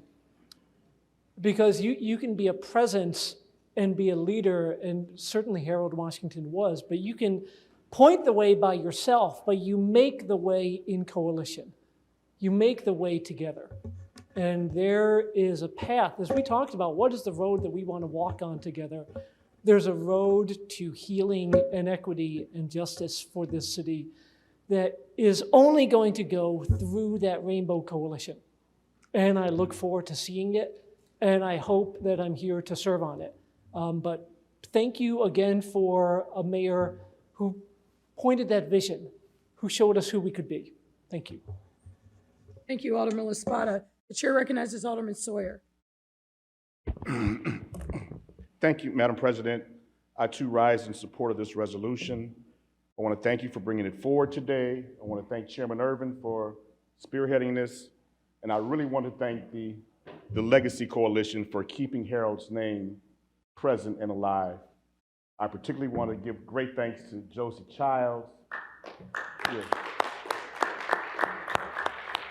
who calls me all the time and presses me and makes sure that we do not forget. And the people in this box who pretty much raised me. I was here all the time during those times because I was in college and then law school during Harold's term. My first mayoral vote was for Harold Washington, and it was on my birthday, April 12th, which is few days before Harold's birthday. So we always, when I saw him, we always talked about that we shared. Our fellow Aries colleagues here today, Stephanie. Aries colleagues here today. But Clarence, you Aries too? All right, there we go. All right, so I just really want to thank you guys because, you know, it was fantastic being around you. You all were innovators, you all were aggressive, but you were great people. I learned a lot from you. And I think one thing that we all have to learn, one thing I looked up very quickly while we were sitting here during this, the 1983 election turnout was 82%. 82% turnout in a very contested race, but people came out. And based on what you all did and lots of others, we're able to get Harold over the finish line. And I'm always proud to say the 6th Ward was leading the pack with the highest number of votes in the city of Chicago. And we'll continue that legacy. But that is very, very correct. And my dad had the honor of being the first alderman to endorse Harold. And it was a great time knowing him, but it's still great to know all of you. Josie, can I say, is it okay to say your age? She said no, so I'm not gonna say it. But I mean, no, I really have to, I mean, Josie Childs is someone that's just a phenomenal person, full of energy, and at years old, still moving strong and still out here advocating for the remembrance of Harold. And I cannot thank you enough for that, keeping that name alive. And whatever you need from us, please you reach out to me anyway. We talk regularly anyway. But again, thank all of you in the box. We really appreciate your efforts. Thank you, Madam President. Thank you. The chair recognizes Alderman Vasquez. Thank you, Madam President. I am proud to be associated with this resolution. I think it is no secret, a lot of members of this council know, my favorite mayor and our city's greatest mayor is Harold Washington, and to have the opportunity to say that and to remember everything he's done. There's not a day that I don't walk in City Hall that I don't think about the fact that Harold walked in City Hall. You can feel the spirit and the love and the work that you all did to help make our city better. When I was 4 years old, it was the Bears, Blues Brothers, Bulls, and Harold. That's all I knew as a kid, and it's remained in my heart even now. And so I thank you for the work that you do. I think when we think about the greatness of the city, the love that Chicago has, you can't not mention Harold as a part of it. He teaches us how to be fairer than fair, how you build coalition by finding people not who you find 100% agreement with, but who you find some common ground with, because we have common goals together. And when we think about what that means, I know that there's a time where after Harold was getting beat up by the council, he could have been every bit as vindictive right back. And what he led with was love, to say, we'll be fairer than fair. We're gonna fight, but it's still gonna be fighting in love and with the love of heart of wanting to make a city better for our people. And so everyone in this council should not only have learned from Harold, but continue to learn from Harold, because in the times we find ourselves now, where it's so easy to be divided, where we fight over everything, where we're in a pandemic still, and people still want to find homes and security, it's going to take all of us coming together in coalition to accomplish that. And Harold taught us that. May we never forget it. From the streets of the city to the seat in the White House and beyond, we owe all of that to Harold. So thank you all for working with him, and thank you, Mayor. Thank you, Alderman. The chair recognizes Alderman Maldonado. Thank you, Madam President. I stand in support of this resolution. I have to tell you that I came to Chicago in 1978. And when Harold ran for office the first time, I was still working on my dissertation for my PhD out of Loyola, which I never finished. And I will tell you in a minute why. So when he was running for office, I heard this African-American candidate speaking to me, because I felt that I was dying to finish my dissertation, to fly back to Puerto Rico, because I felt that Chicago was so racist and segregated that I did not, and I felt that discrimination in this city, especially when I was looking for housing back then in the late 70s and early 80s. And so I just wanted to finish my dissertation and fly back to Puerto Rico and fight for the independence of Puerto Rico and live happily ever after back in Puerto Rico. Then Harold Washington won, and I was given an opportunity to work in his administration in the first Latino Mayor's Advisory Commission for Latino Affairs. And that was under Maria Cerda that she gave me the opportunity.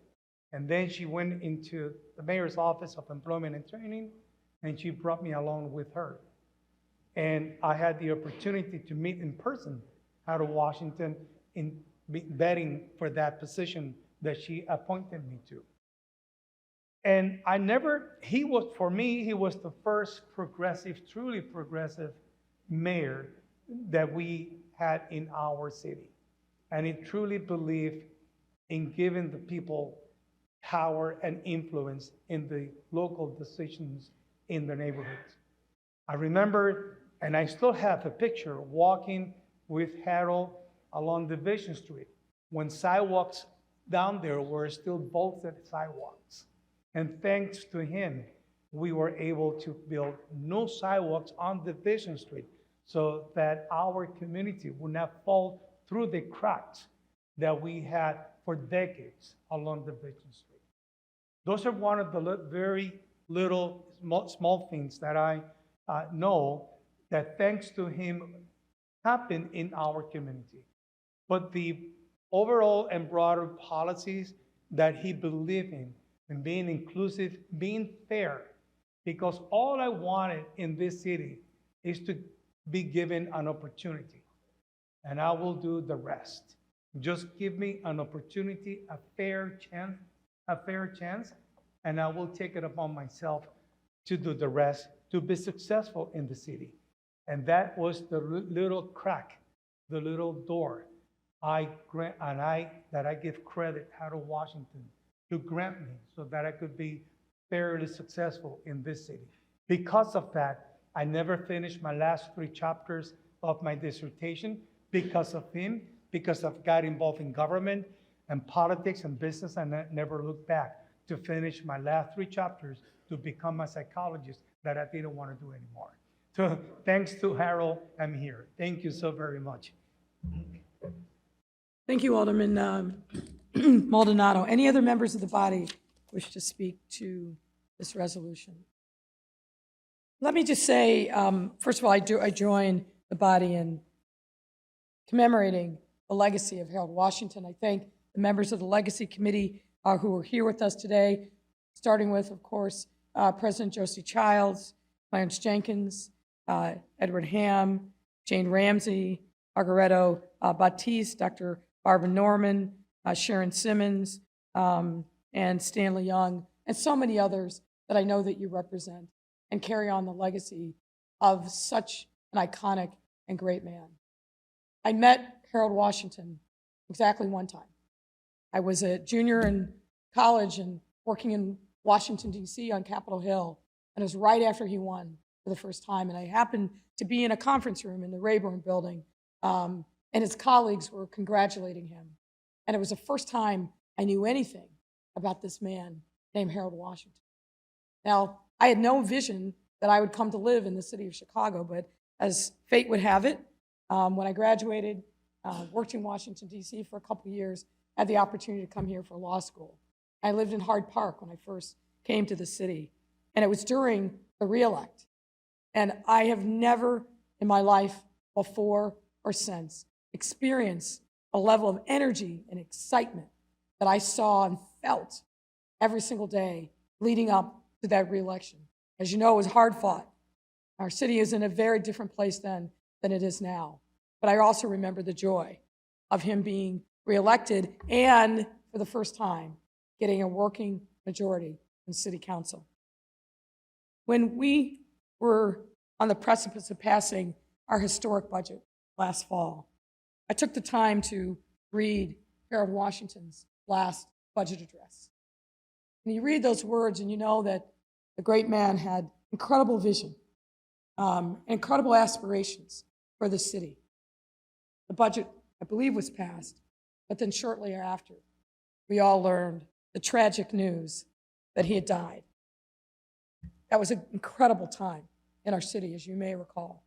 Lots of palace intrigue amongst this body. But I remember two things from that time in particular. First time I ever came to City Hall was when his body was laying in state on the ground floor.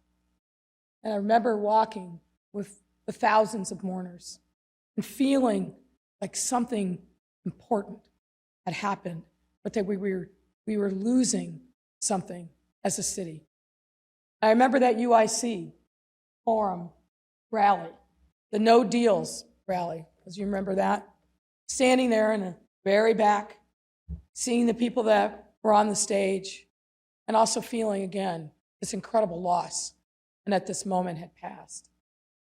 Every single day in this job, I feel Harold's legacy. Every single day. I think about what he wanted, the vision he had for the city, and the opportunity that we now have. I said this when our budget passed. I feel like I'm a runner in a relay race, and the baton of Harold's race that he began, that he led so valiantly, has been passed to me. I don't take that lightly. We have an opportunity in this moment to heal so many legacy wounds, to be greater than what we may have been before, what we've experienced over these last 2 years. It's a transformational time, transformational resources. Our challenge is, will we rise to the occasion and show our residents transformational leadership? Leslie Harrison said something, and with my bad hearing, I may have misheard it, but what I heard her say was, I think about what Harold needs from me. And I would challenge myself and his body and all who care about the legacy of Harold Washington to ask ourselves, what does Harold need from us? Importantly, what do our residents need from us in this moment? And I think there'll be a lot of other opportunities for us to celebrate this great man's life. We have formal city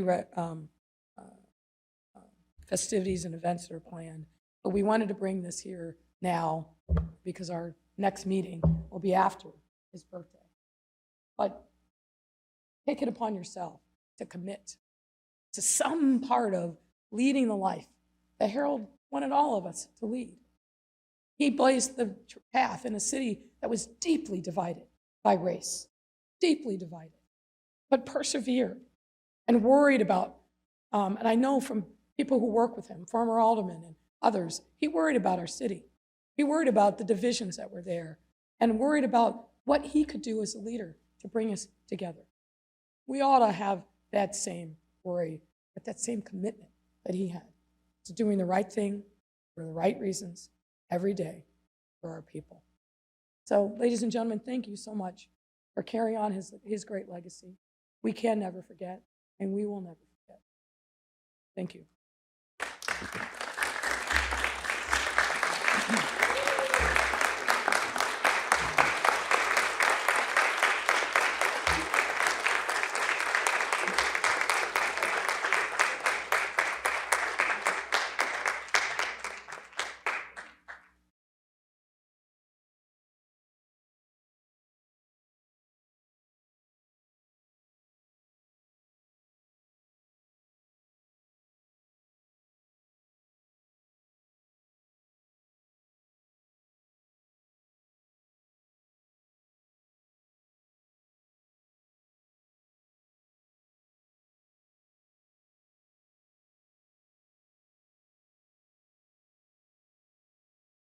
So, ladies and gentlemen, it feels like we put in a full day's work, but we have not.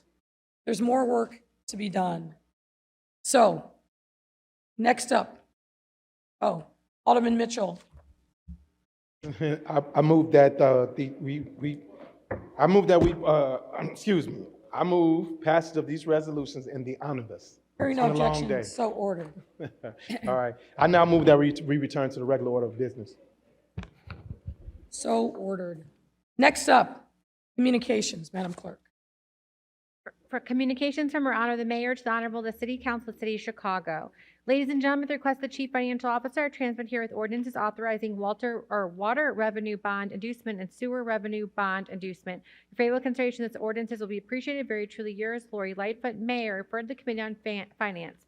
Ladies and gentlemen, at the request of the Commissioner of Planning and Development, I transmit here with ordinances authorizing the execution of intergovernmental agreements with the Chicago Board of Education to provide TIF funding for improvements at various schools. Your favorable consideration of these ordinances will be appreciated. Very truly yours, Lori Lightfoot, Mayor, for the Committee on Finance. Ladies and gentlemen, the Commissioner of Planning and Development, I transmit here with ordinances authorizing the execution of intergovernmental agreements with the Chicago Park District to provide TIP funding for improvements at various parks.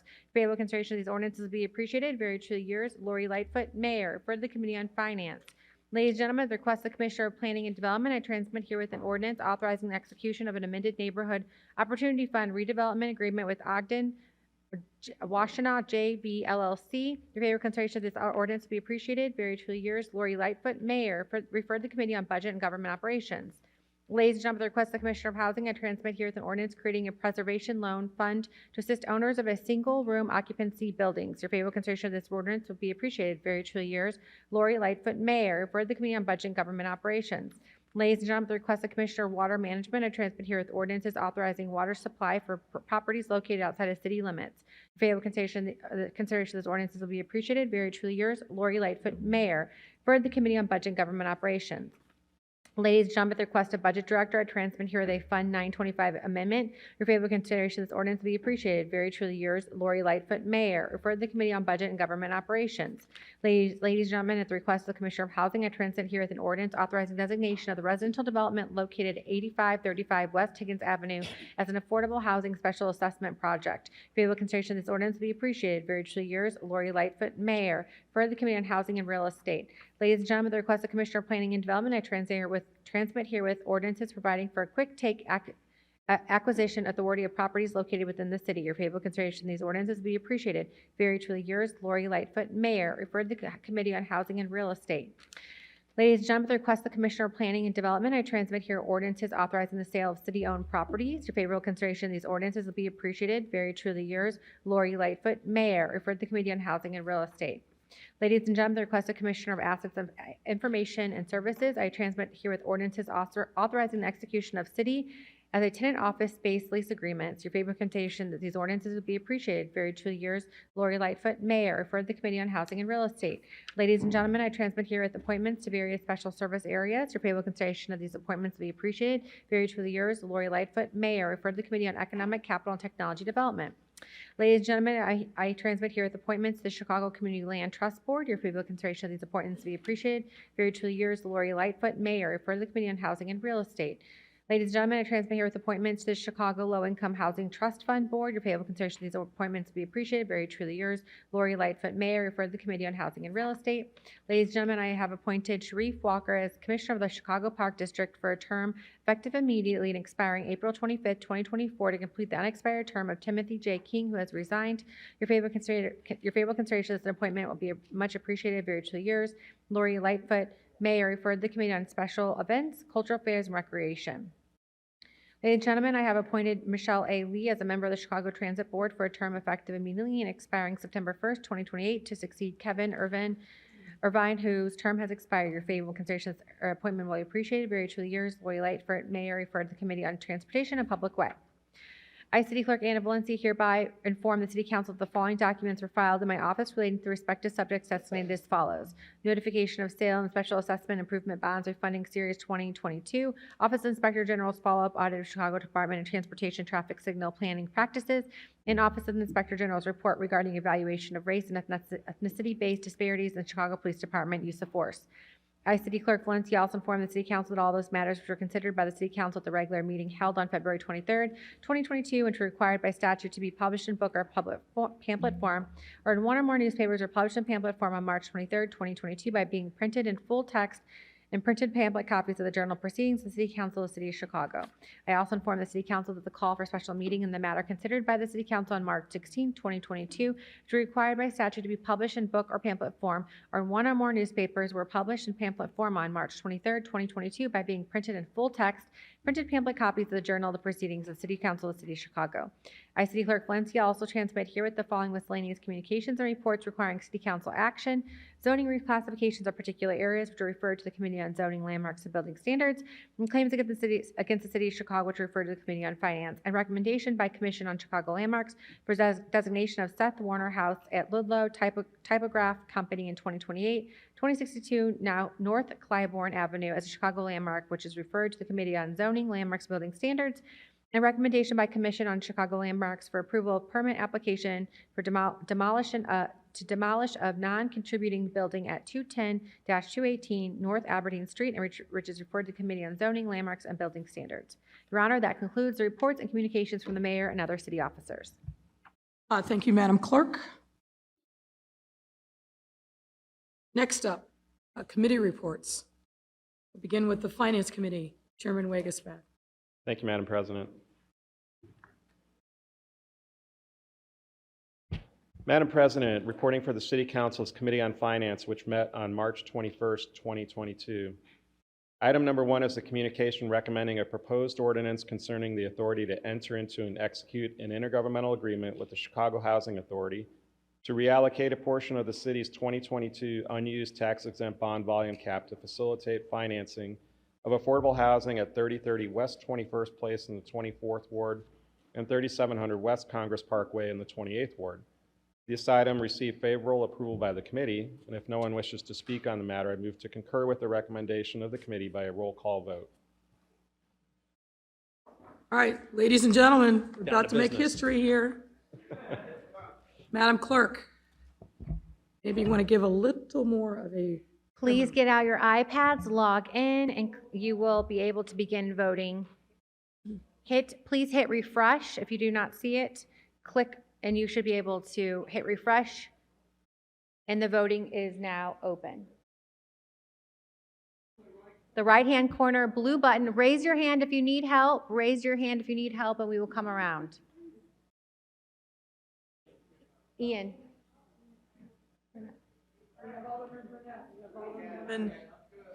Burnett's good. We need Alderman Austin.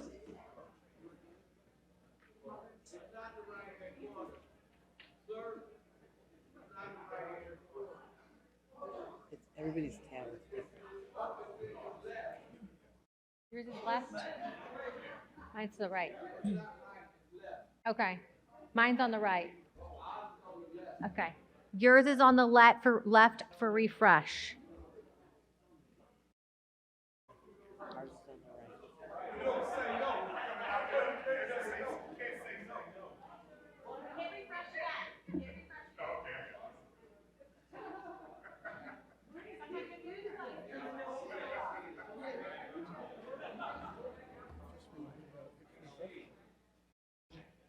Keep hitting refresh if you need to. 1 minute. Alderman King, please cast your vote. Should work.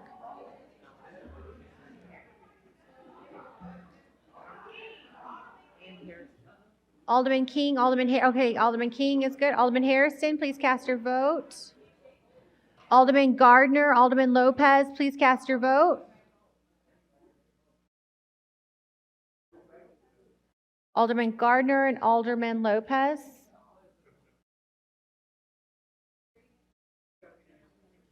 And make sure you hit cast your vote. Great. Alderman Lopez, did you hit cast your vote? Okay. There we go. Perfect. The voting is closed. Did you close the voting? We're closing the vote. All right, so am I ready? Am I good? Am I good? Yeah. 48. All right, the yeas are 48, the nays are 0, with 2 members absent. The matter passes. Alderman Kappelman on the motion for reconsideration. I move to reconsider the vote. All those in favor of the motion for reconsideration signify by saying aye. Roll call. I'm sorry, did somebody speak? All those in favor of the motion for reconsideration signify by saying aye. All those opposed say nay. The motion for reconsideration fails. Chairman Wegg is back. Next I'm going to up. make it easy for everybody for the next few items. All right. Item 2 is a communication recommending a proposed ordinance concerning the authority to enter into and execute an intergovernmental agreement with the Chicago Board of Education to provide tax increment financing funds in the amount of $8.9 million for replacement of mechanical system, roof, and certain masonry at Willa-Cather Elementary School located at 2908 West Washington Boulevard in the 27th Ward. The item received favorable approval by the committee. No roll call vote. If no one wishes to speak on the matter, I move passage by the first most favorable roll call vote of the Committee on Finance report and corresponding unsuccessful motion to reconsider. Hearing no objection, so ordered. Item 3 is a communication recommending a proposed ordinance concerning the authority to enter into and execute an intergovernmental agreement with the Chicago Board of Education to provide tax increment financing funds in the amount of $11.5 million for replacement of mechanical systems, roof, certain masonry, and chimney stack reduction at James Otis Elementary School located at 525 North Armour Street in the 1st Ward. The item received favorable approval by the committee, and if no one wishes to speak on the matter, I move passage by the first most favorable roll call vote of the Committee on Finance report and the corresponding unsuccessful motion to reconsider. Hearing no objection, so ordered. Item 4 is a communication recommending a proposed ordinance concerning the authority to enter into and execute an intergovernmental agreement with 1357 Property Owner LLC to provide a loan of $2.547 million in tax increment financing funds for certain public infrastructure improvements associated with the redevelopment of the Morton Salt property located at 1357 North Elston Avenue in the 27th Ward. The item received favorable approval by the committee. If no one wishes to speak on the matter, I move passage by the first most favorable roll call vote of the Committee on Finance report and the corresponding unsuccessful motion to reconsider. Hearing no objection, so ordered. Madam President, item number 5 is a communication recommending a proposed ordinance concerning the authority to extend the demolition permit surcharge ordinance until April 1st, 2024. The item did receive favorable approval by the committee, excepting Alderman Lopez, who wishes to be recorded as voting no. If no one wishes to speak on the matter, I move passage by the first most favorable roll call vote of the Committee on Finance report and the corresponding unsuccessful motion to reconsider. Noting Alderman Lopez's no vote, hearing no further objection, so ordered. All right. Item number 6 is regarding monthly settlements through the Law Department and will be placed on file with the clerk. Item 7 consists of one order authorizing 3 tag day permits for Greenpeace USA, Save the Children, and the Nature Conservancy. If there's no objection, I ask that these items be placed on the omnibus. Objection, so ordered. Items 8 and 9 consist of authorizations for the payment of various small claims against the city and denial of payment of various small claims against the city. If there's no objection, I ask that these items be placed on the omnibus. No objection, so ordered. And item 10 consists of 2 orders authorizing Corporation Counsel to enter into and execute settlement agreements. Item 10A is an order authorizing Corporation Counsel to enter into and execute a settlement agreement in the case of Dennis Burris, individually on behalf of the estate of Jack Burris versus the City of Chicago, cited as 2017 L5863 in the amount of $450,000. The item received favorable approval by the committee, but if no one wishes to speak on the matter, I move passage by the first most favorable roll call on the vote on the Committee on Finance report and corresponding unsuccessful motion to reconsider. Hearing no objection, so ordered. Item 10B is an order authorizing Corporation Counsel to enter into and execute a settlement agreement in the case of Christina Pojatek versus City of Chicago and John Schussling, cited as 2018 L3471 in the amount of $175,000. This item received favorable approval by the committee. If no one wishes to speak on the matter, I move passage by the first most favorable roll call vote of the Committee on Finance report and the corresponding unsuccessful motion to reconsider. Hearing no objection, so ordered. Madam President, that concludes the report of the Committee on Finance. Thank you, Chairman Wegas. Back next up, the Committee on Budget and Government Operations, Chairman Dow.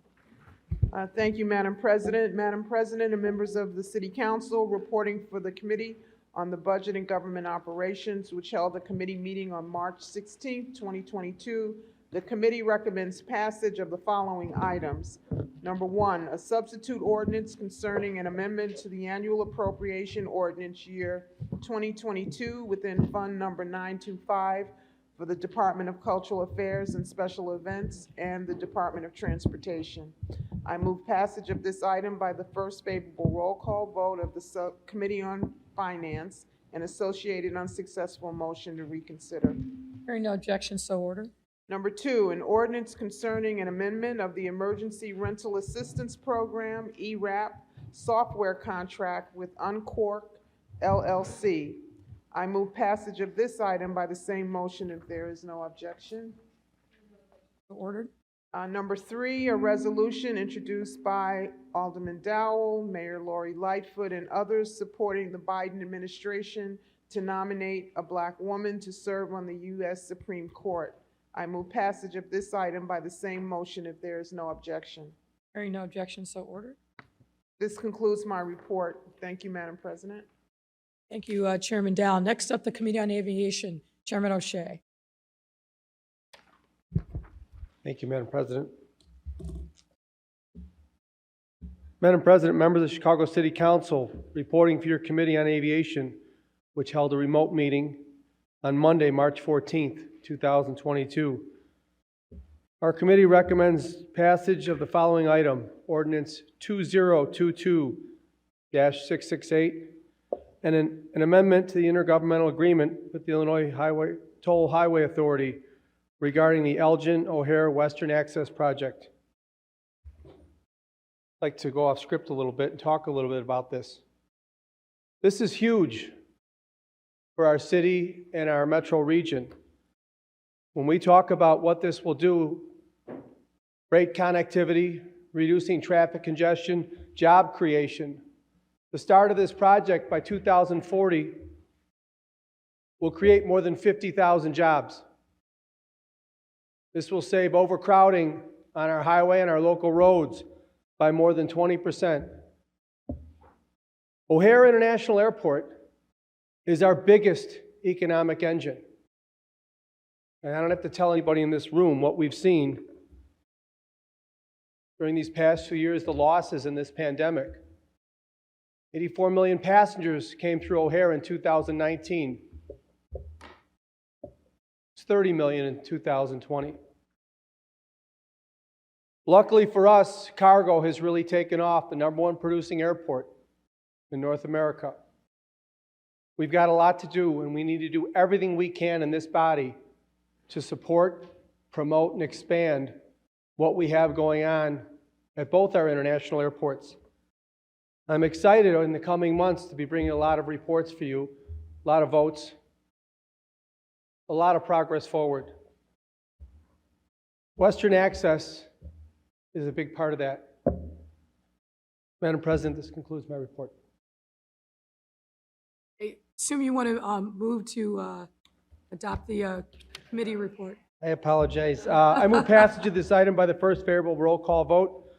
Committee on Finance and associated unsuccessful motion to reconsider. Madam President, that concludes my report. Hearing no objection, so ordered. Thank you, Chairman O'Shea. Next up, the Committee on Contracting Oversight and Equity, Chairman Irvin.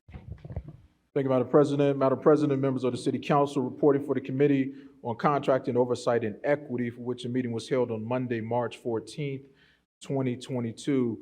We had two items for consideration. Number one, a substitute ordinance amending the municipal code sections 1-23-010 and 1-23-020 regarding ineligibility to do business with the City of Chicago due to removal from public office for treason, sedition, and other related offenses. If there isn't anyone who wants to speak on this item, I move that the city council concur with the recommendation by the first favorable roll call of the Committee on Finances report and the same unsuccessful motion to reconsider. Hearing no objection, so ordered. Item number 2 is a substitute resolution calling for the Chicago Municipal Code, Section 2-92-420 to include Middle Eastern or Northern African Americans as a minority group. Again, if there's no one who wants to speak, I move that the council concur with the recommendation by the first favorable roll call vote of the Committee on Finances report and the same unsuccessful motion to reconsider. Hearing no objection, so ordered. That concludes my report, Madam President. Thank you, Mr. Chairman. Next up, the Committee on Economic, Capital, and Technology Development, Chairman Villegas. Thank you, Madam President, and members of the City Council. Reporting for the Committee on Economic, Capital, and Technology Development. On Monday, March 21st, 2022, the committee held a virtual meeting and recommends passage of the following items. Items 1 through 8 are various special service area appointments and reappointments collectively voted for the following special service areas. Reappointment of Dorothy Hudson to SSA number 5, Commercial Avenue Commission located in the 7th and 10th wards. Reappointment of Anastasia Makradakis to SSA number 16, Greektown Halsted Commission located in the 25th, 27th, and 42nd wards. Reappointment of Mark F. Estrop to SSA number 60, Albany Park Commission located in the 33rd and 35th wards. Appointment of Carl F. Daniels to SSA number 18, North Halsted Commission located in the 44th, 46th wards. Appointments of Kathleen Merrill and Margaret Haggerty to SSA number 26, Broadway Commercial District located in 48th and 49th wards. Appointment of Reinaldo Arteaga to SSA number 59, 59th Street Commission located in 14, 15, 16, and 23rd wards. Appointment of Ada Tong to SSA number 73, Chinatown Commission located in the 25th ward. I move for passage of these items by the first favorable roll call of the Committee on Finance and the associated unsuccessful motion to reconsider. Hearing no objection, so ordered. Item 9 is an ordinance in support of a Class 7C tax status for property located at 10749 to 10801 Southwestern Avenue in the 19th Ward. I move for passage of this item by the same motion. Hearing no objection, so ordered. Thank you, Madam President. That concludes my report. Thank you, Chairman. Next up, the Committee on Housing and Real Estate, Vice Chair Burnett. Thank you, Madam President. Members of the City Council, reporting for your Committee on Housing and Real Estate, which a remote meeting was held on March 15, 2022. The committee has a series of reports recommending passage of the following. 02022-669, item 1 is the loan restructuring and subordination and associate property transfer to RAHF V/57 Inglewood LLC for acquisition and rehabilitation of Inglewood Gardens residential development in the 20th Ward. I move passage of these items by the first favorable roll call of the Committee of Finance and associated unsuccessful motion to reconsider. Hearing no objection, so ordered. 02022-673, item 2, is a sale of city-owned property at 508-510 South Cicero to Workers for Christ Ministry Apostolic Church in the 29th Ward. I make the same motion if there is no objections. Hearing no objection, so ordered. 02022-664, item 3 is the amendment of Municipal Code Section 2-44-050 and 2-45-040 regarding the powers and duties of the Commissioner of Housing and Planning and Development. I make the same motion if there is no objections. Hearing no objection, so ordered. Madam President, this concludes my report. Thank you. Thank you, Chairman. Next up, the Committee on License and Consumer Protection, Chairman Mitz.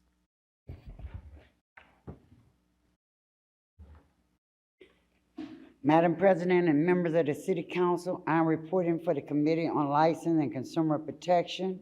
We held a virtual meeting on March the 16th, 2022, and the following items were passed by the committee.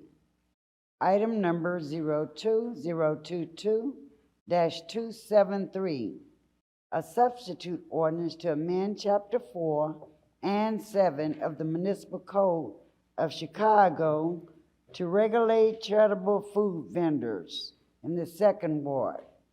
I move that the City Council concur in the recommendation of the License Committee and pass this item by the same roll call vote as item number 1 of the Committee on Finance and the same unsuccessful motion to reconsider. Hearing no objection, so ordered.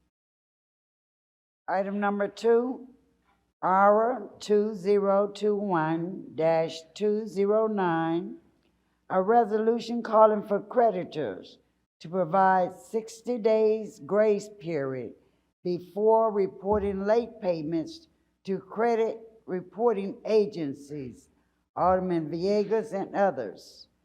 Madam Chairman, I move to passage of this item by the same motion if there is no objection. Hearing no objection, so ordered.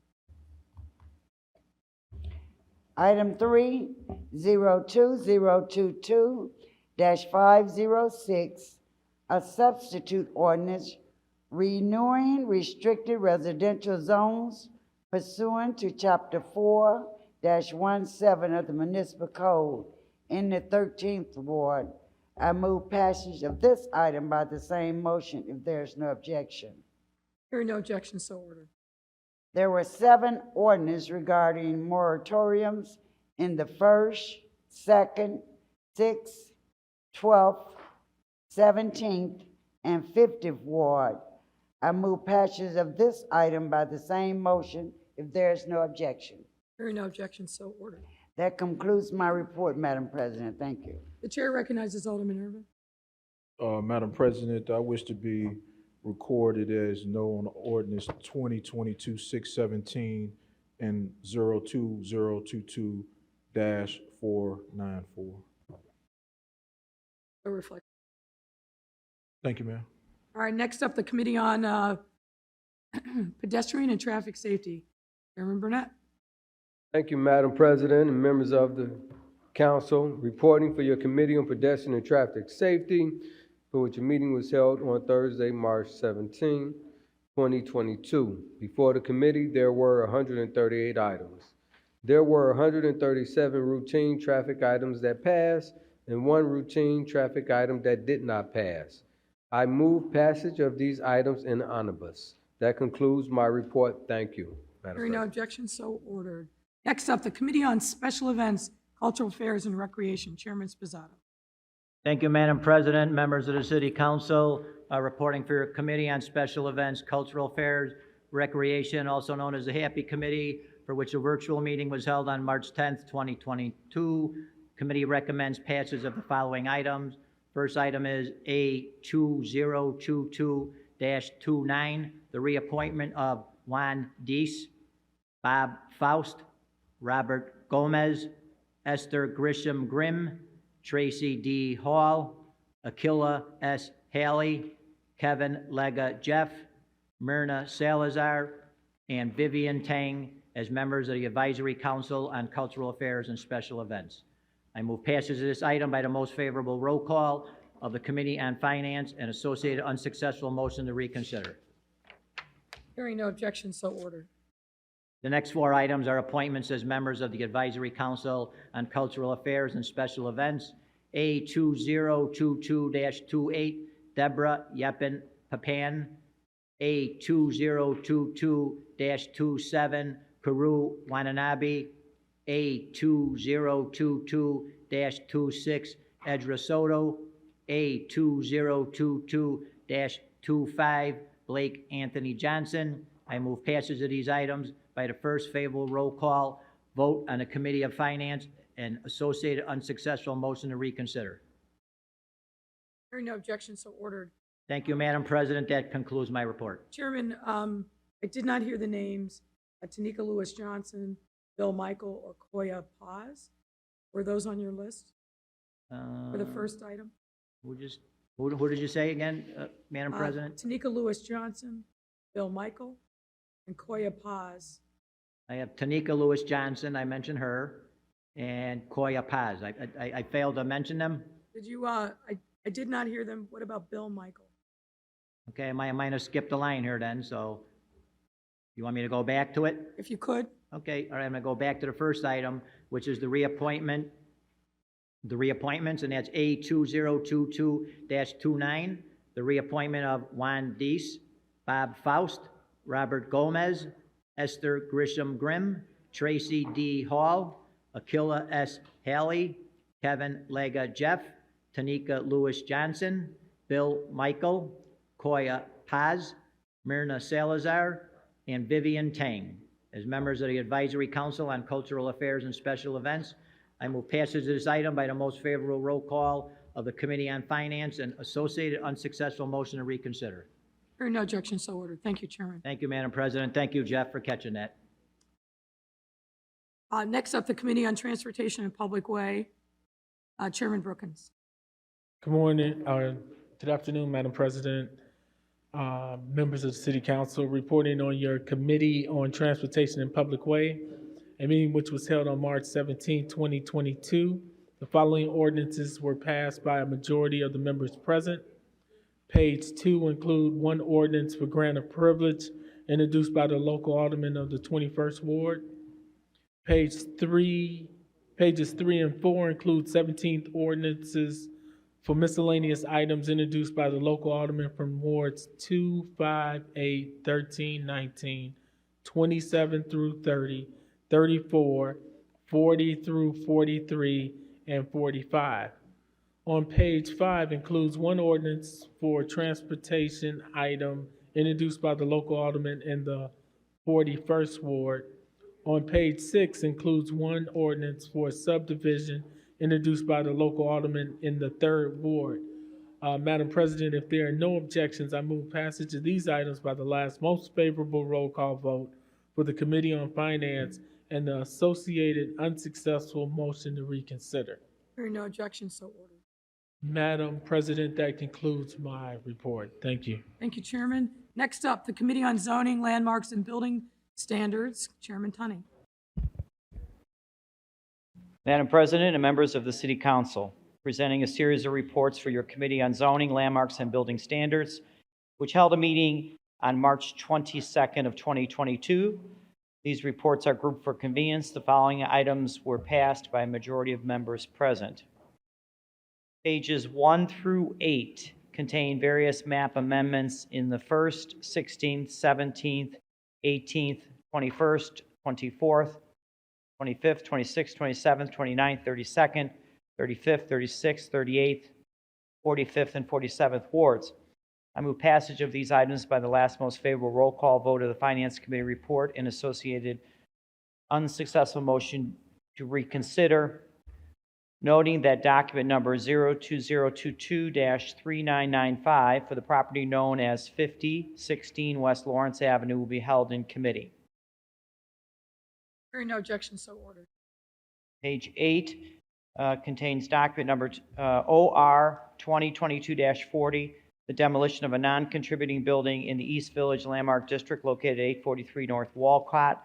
I move passage of this item by the same motion if there is no objection, noting the exception of a no vote from Alderman La Spada. Noting the no vote, the chair recognizes Alderman Hopkins. Alderman Hopkins would Oh, like I'm sorry. to Alderman Hopkins, yeah. that Alderman Hopkins would like to be recorded as a no vote. With those two exceptions, hearing no other objections, so ordered. And page 8 contains various large signs over 100 square feet in area, 24 feet above grade in the 4th, 17th, and 42nd wards. I move passage of these items by the same motion if there's no objection. Objection, so ordered. Madam President, that concludes my report. Thank you. Next up, the Joint Committee on Finance and Environmental Protection and Energy. Chairman Cardenas. Thank you, Madam President and members of the City Council, reporting for your Joint Committee on Finance and Environmental Protection and Energy, which held a virtual meeting on Monday, March 21st, 2022. The Joint Committee recommends passage of the following item. 02022-672, an amendment of Municipal Code Section 2-32-515 regarding city investments in coal, oil, and gas reserve owning companies. If any of my colleagues would like to speak on this item, I'm happy to yield the floor at this time. Any members of the body wish to speak to this matter?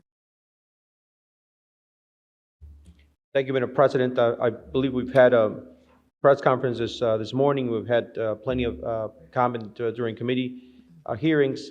So now I move passage of this item by the last most favorable roll call vote of the Committee on Finance and its associated unsuccessful motion to reconsider. Hearing no objection, so ordered. Madam President, that concludes my report. Thank you. All right. Next up, ladies and gentlemen, the agreed calendar. Chairman Harris. Thank you, Madam President. I've received from the clerk, Anna M. Valencia, a total of 168 items proposed for the agreed calendar, consisting of congratulatory, commemorative, tributary resolutions for the following aldermen: Alderman Hopkins, Alderman Sawyer, Alderman Harris, Alderman Salarchi Garza, Alderman Quinn, Alderman Burke, Alderman Lopez, Alderman Coleman, Alderman Rodriguez, Alderman Cicho Lopez, Alderman Villegas, Alderman Mitz, Alderman Nugent, Alderman Riley, Alderman Gardner, Alderman Osterman, and Alderman Haddon. I move passage of the agreed calendar by the omnibus. Hearing no objection, so ordered. Thank you. Next up, new business. Madam Clerk, call the awards, beginning with the first.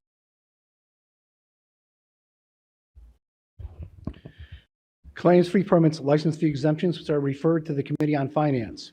Zoning amendments, which are referred to the Committee on Zoning, Landmarks, and Building Standards. Traffic regulations, traffic control signals, and traffic signs, which are referred to the Committee on Pedestrian and Traffic Safety.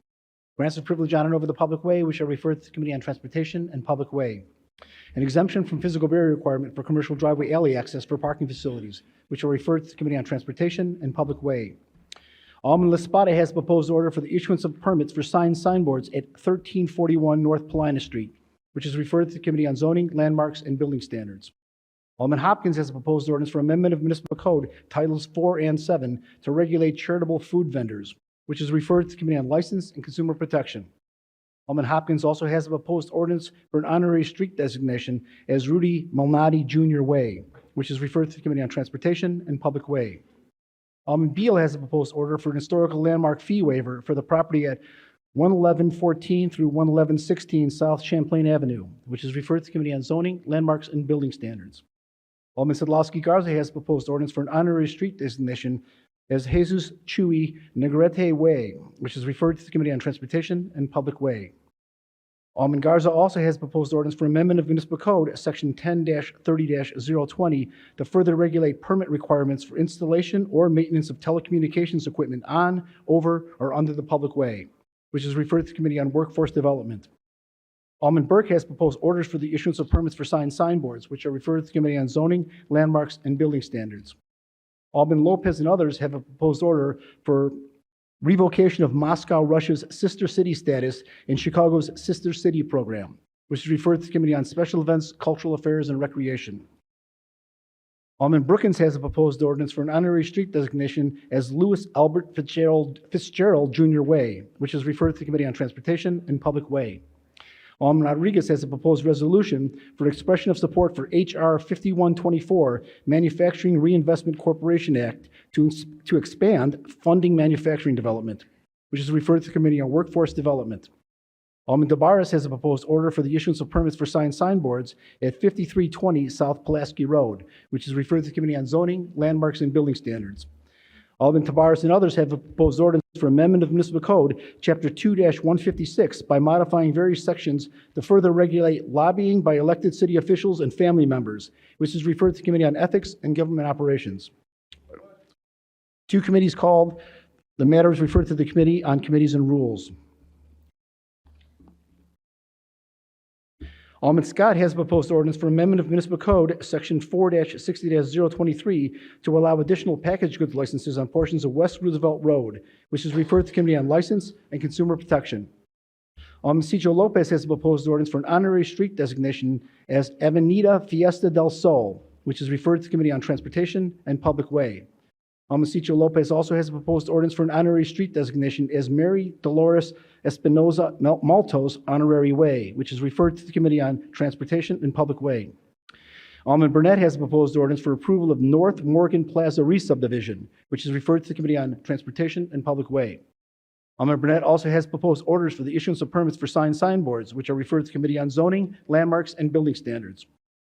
Alderman Cardona has proposed orders for amendment of municipal code, sections 4-60-022 and 4-60-023 to disallow additional alcoholic liquor and packaged goods licenses on portions of North Cicero Avenue, which is referred to the Committee on License and Consumer Protection.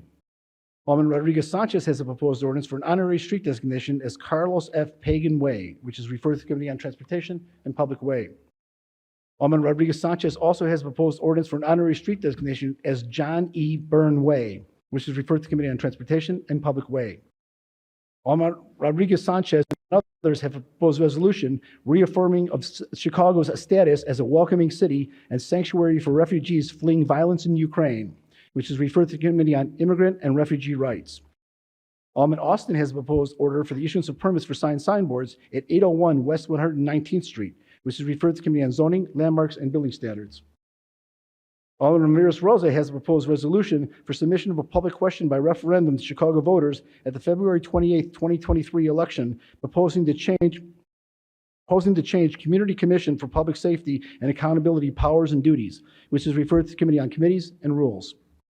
Alderman Villegas has a proposed ordinance for amendment of municipal code, sections 2-92-440 and 2-92-460 to further regulate target market program contracts, which is referred to the Committee on Contracting, Oversight, and Equity.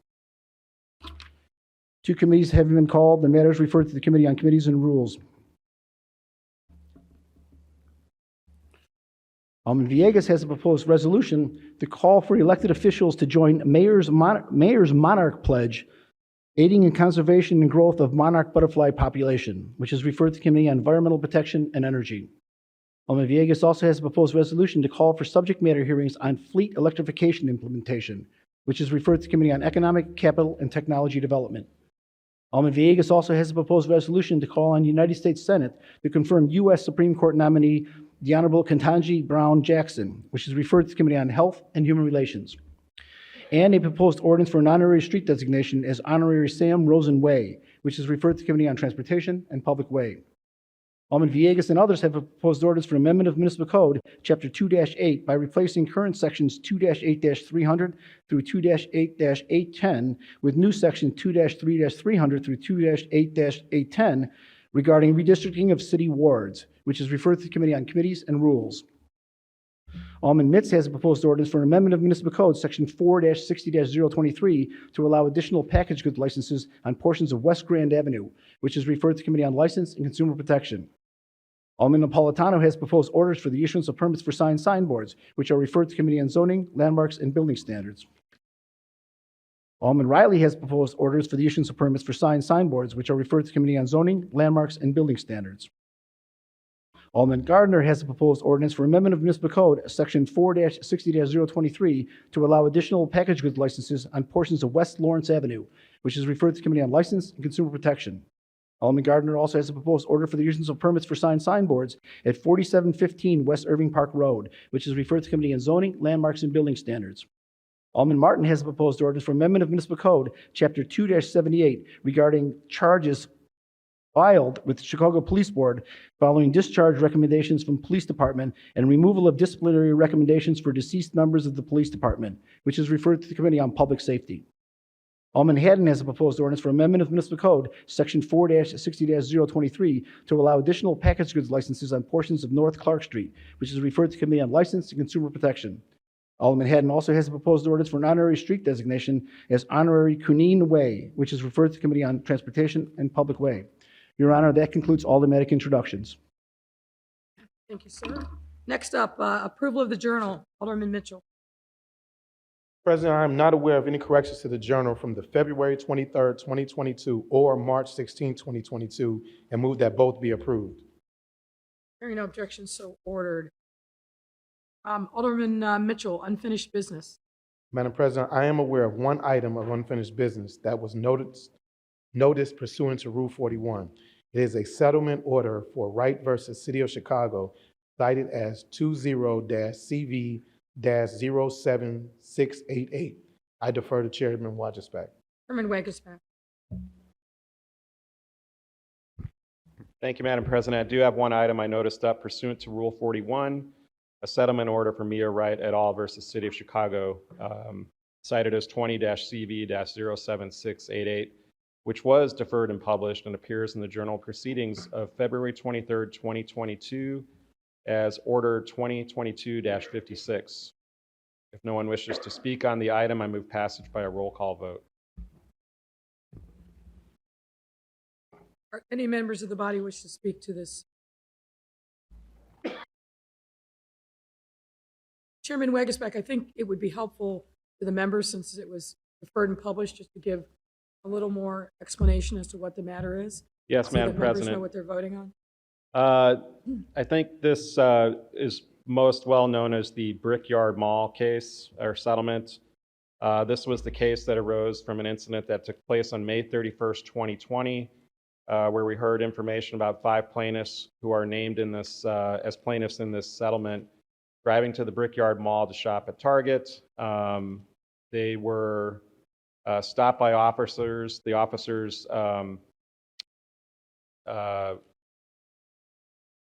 pulled the plaintiffs out of the car.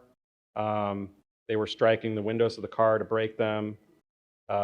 Plaintiffs were detained, and plaintiffs alleged that the city had, in this case, as with many others, used unjustified excessive force as a means of crowd control, and that the city failed to supervise, investigate, and discipline the police officers and maintain a code of silence. As a lot of you recall, we had pretty robust discussion in the Committee on Finance as well as the City Council. And then when it was deferred and published, we produced did a Rule 41 notice at 2 o'clock on February 23rd to have this heard today. A roll call vote has been called for. Madam Clerk? The voting is open. Please refresh if you need to, and the voting will come back. Hit refresh and then place your vote. If you're having difficulty, raise your hand, please.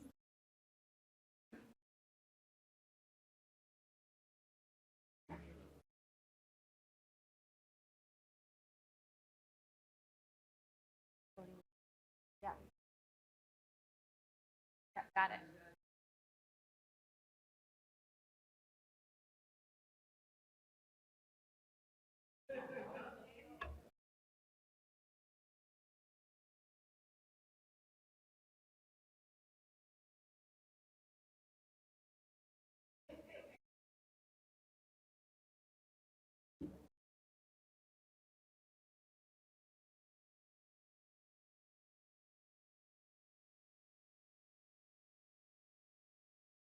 Alderman Coleman, did you want to cast your vote? Alderman Cardenas, I need you to cast your vote. Alderman Talaferro. All right, Alderman Burnett, Alderman Scott, Alderman Coleman, Alderman Solowski Garza. Technical difficulties. Okay, 1 second.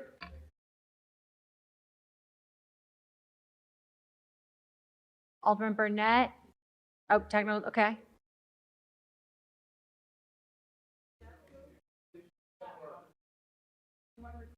Participants, raise your hand.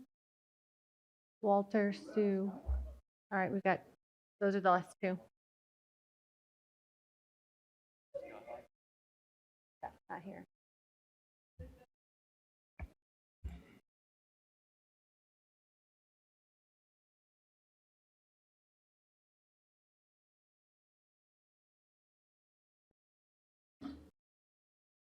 We're on a roll.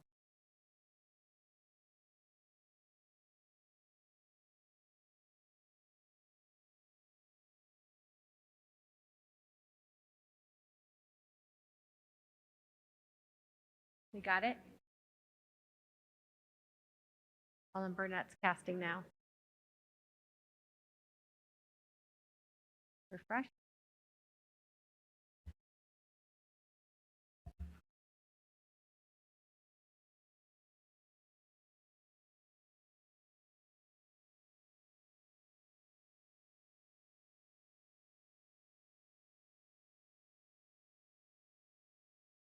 Yeah.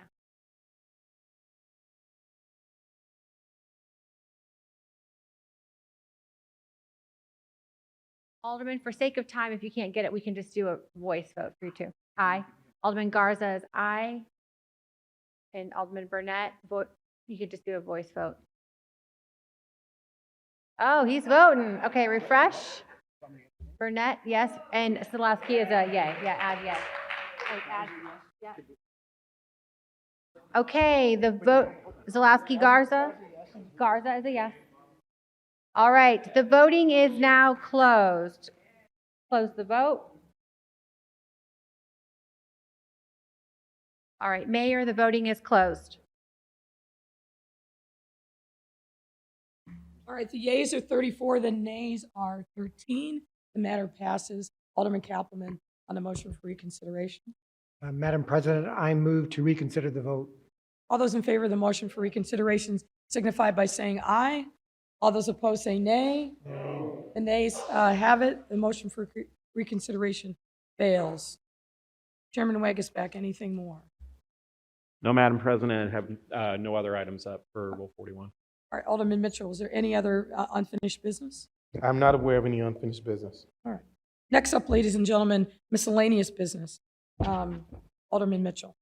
Madam President, I am aware that one item of miscellaneous business was added to the agenda for today. I defer to Chairman Harris. Chairman Harris. President. Thank you, Madam President. I've submitted to the clerk a resolution which creates a special committee on the Chicago Casino and establishes membership. Rule 41 of our rules allows for the immediate consideration of this item. The special committee will consider matters within the jurisdiction of the city related to the establishment of a casino.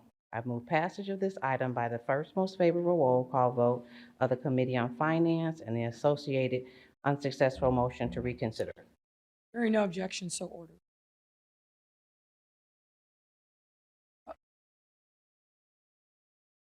The chair recognizes, I'm sorry I didn't see you. I'm going to go to Siccho Lopez, and I'll go to you.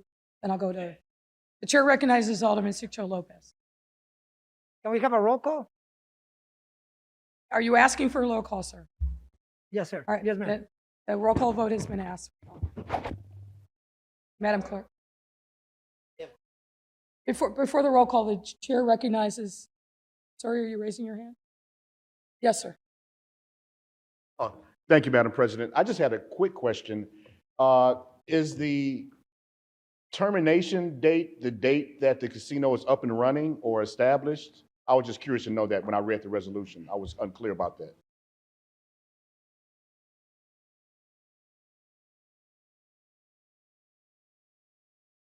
Or is that, I mean, If don't I know. may, looks like the resolution, section 4, says pursuant to Rule 38, unless otherwise ordered by a majority of the city council, this resolution shall expire and be repealed of its own accord on the city council's receipt of a final report from the committee stating the fact of its dissolution, and on that date, the committee will be discharged without a vote. Chairman Harris, is it the intention of this resolution that once the full body votes on casino applicant to propose to the IGB that the committee will terminate? Okay, thank you. Does that answer your question? Okay, thank you. I just want to know what the termination action was. Thank you. The chair recognizes Alderman Moore. The committee is made up of the chairs and vice chairs, is that correct? That is correct. Thank you. But I would also add that I believe it's anticipated that all members of the body, like with the budget committee, will be able to participate in the proceedings of the committee. All right, thank you. Chairman, Chair, I think there's a little bit of clarification. I think that the original resolution that was submitted by Chairman Michelle Harris was removed for our desk and was replaced with another one. So whereas the chairman of committee should be Alderman Tom Tunney and Jason Irvin, it was replaced with another one that said should be members of the city council. So can we get clarification, and for members that don't have the copy from Chairman Harris to get a copy? Thank you. Chairman Harris, do you want to clarify that? Just one. Yes, we can go ahead with the roll call, but could we ask someone to come back, because they were all, the copies of my resolution were placed on everyone's desk somehow, some of them. So Right. No, yours This- is wrong. No, hers has her name on it, so they came by Where's and your took the name one at? with her name Yeah, off and I submitted. have you. I'll get you. Well, whoever did it. Okay, hers has- we are voting on the one that says, for clarification, for resolution, it just says regular resolution. And so that's what we're doing a roll call vote on, Madam President. This says substitute. Not the one that says substitute. The chair recognizes Alderman Beal. Thank you, Madam President. Madam President, first, really I'm taken aback on the fact that we are creating a new committee to provide the same functions that this body does every single day. And I don't believe that it is the responsibility of this body to be making the decisions that people in the administration should be making. This body votes on recommendations. And I believe that this body has all the committees necessary to provide the same functions that this committee is being created to do. And we all know that we want to create a committee with the chairs and the vice chairs because we know that that's the point of least resistance. We understand that. But that is not what this body is designed to do. This body is still the checks and balances of this city. And so, Madam Chairman, with that, I would like to offer up a substitute to this ordinance to include every member of this body instead of the select chosen few that is presented in the original proposal. So with that, I make a motion for a substitute. Well, Alderman Beal, there's a pending roll call vote on the table. We're going to vote on the original resolution, and then we will get to your matter. I believe that Alderman Sigcho Lopez, Chair recognizes. Thank you, Madam Chair. I have you. Since there's another motion, I'll pull back my motion of a roll call because there's another motion on the floor. This is a very, very important issue in our council. And I think that we need to have the facts straight. The 25th Ward, in particular, will be directly affected. And leaving our constituents without a voice in this committee, I find it problematic and undemocratic. I urge my colleagues to think about the effects of this decision. This is indeed a citywide decision, but it's a decision that will have direct impact for a few of the wards, and all the persons representing these wards need to have a voice, need to represent their constituents. I urge my colleagues, especially chairs and vice chairs, to be mindful of this decision. I do think that we need to have every single member in this committee, and I want to make sure that our community has a voice in this setso. So I will pull out my motion for a roll call as we consider Alderman Beal's motion to have every single member in this committee. There's two more members that have raised their hand that we will recognize. First, Alderman Vasquez, and then last, three more members. King, and then Lopez, and Ramirez. Thank you, Madam President. I think this highlights why some of us want our own parliamentarian, because we see the confusion all the time. I had a point. With due respect, Alderman. That was. Disagree. I have a question, because this kind of rushed through, and I didn't find out I was on the committee till yesterday. So I guess with all the confusion and people not understanding what's here, one question I have is, post the dissolution of this committee, what happens to anything else that's casino related that needs to come before the council? I think there's just a lot of questions. So right now, I would be more inclined to have the body of the whole be the one that makes a decision. So just wanted to make the case for that. The chair recognizes Alderman King. Thank you, Madam President. As somebody who had 3 out of the 5 casinos scheduled to be in their ward, I certainly understand having a voice. And so, I said this to the staff. I said it in meetings, and I'll say it here. I do believe that at least the aldermen who are impacted and the communities around them need to be on this committee, and that needs to be taken under consideration. I also feel this is a very, as you know, big decision for our city. And so I would also say that if we wanted to include everybody, that would be good. But at the very least, it should be aldermen whose wards can be directly impacted. Their constituents need to have a voice. One other thing I want to say publicly that I've been saying to the staff before is that this is an important decision. I don't think that operators of casinos should be determining where in our city a casino should be located. I think that as a city, we should determine that based on revenue, based on impact to community, both negative and positive, impact on transportation, and then picking the best operator. So I just want to say that publicly, but this is a decision that is very big for our community. I know that my community has been, involved because, like I said, 3 out of the 5 were selected originally in the 4th Ward. There's still 1, but I think this is something that the whole City Council respectfully should be involved. Thank you. Chair recognizes Alderman Lowe. Thank you, Madam President, and good afternoon, members of the City Council. We need to clarify some things first off. This is the packet that was on all our desks. The resolution from today was never included in what we are discussing right now. It wasn't stolen, it wasn't taken, it was never given. This is the one that was published online on the city clerks. 1 page, 1 line. A resolution creating special city council committee on Chicago Casino and establishing its membership. Nothing to the text of what we're discussing. That is all the public, that is all the members have been given.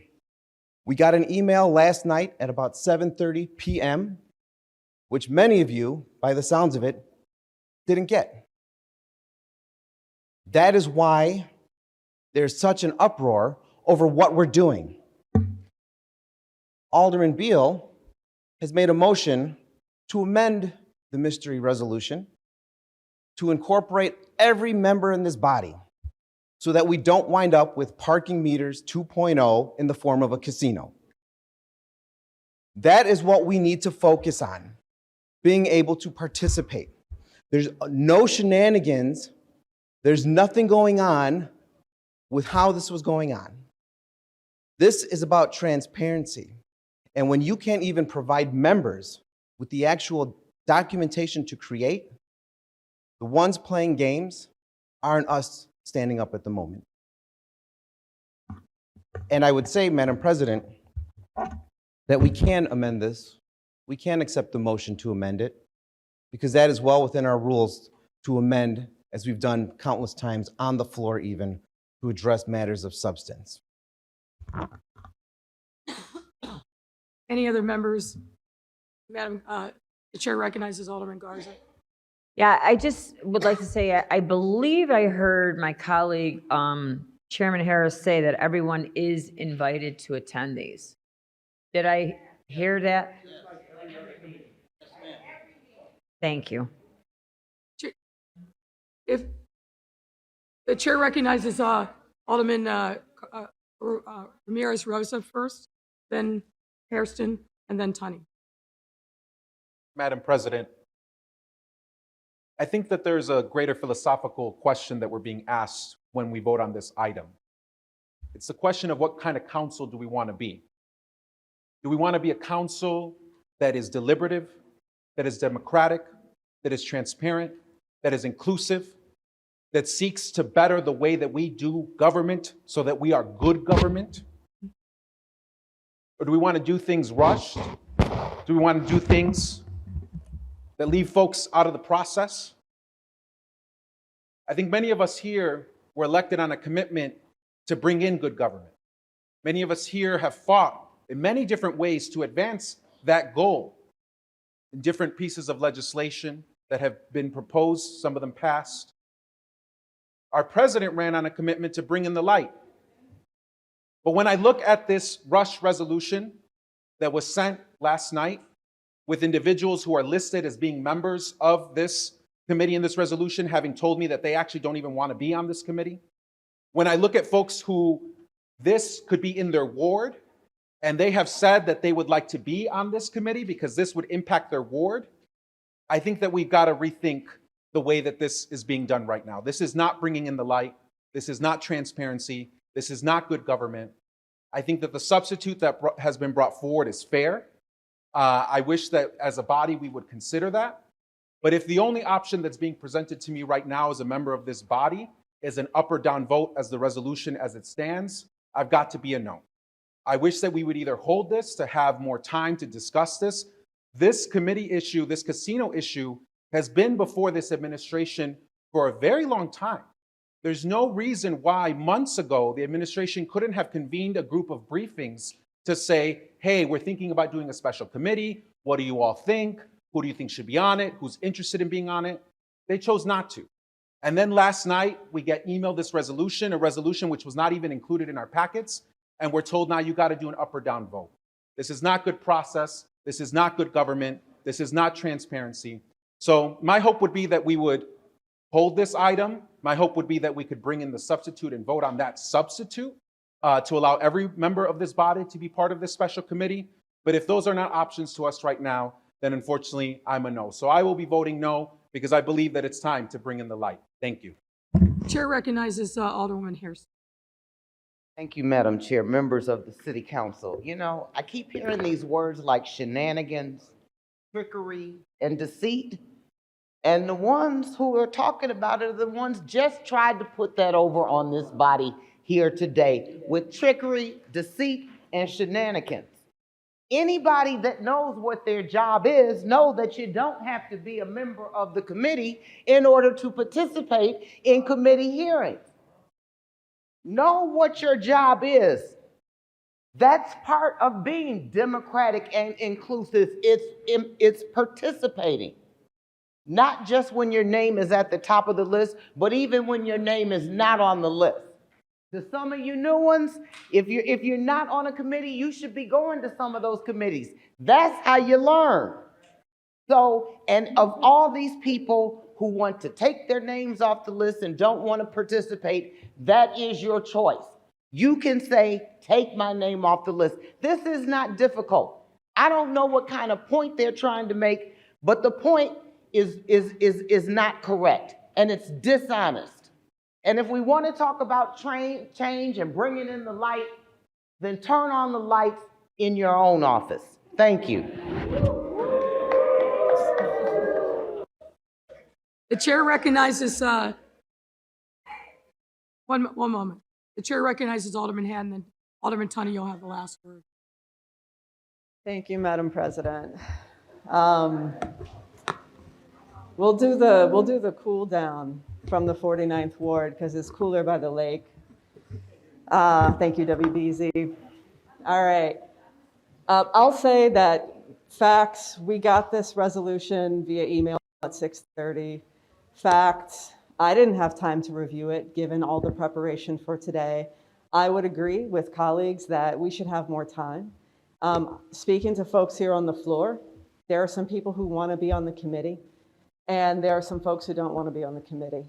And to my colleagues, respectfully, if this was potentially in your ward, you would want to be on the committee or have the opportunity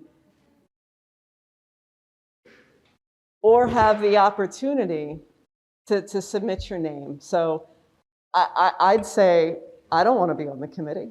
And I know that I participate in committees that I'm not named in, and I know that whatever decisions that committee makes, they'll come back to full city council. But hearing some of our colleagues, and I'm speaking to alder people here, knowing that some of our colleagues want to be on the committee, might we perhaps just take a break and see if those people can be added so that we can move on to get this committee created?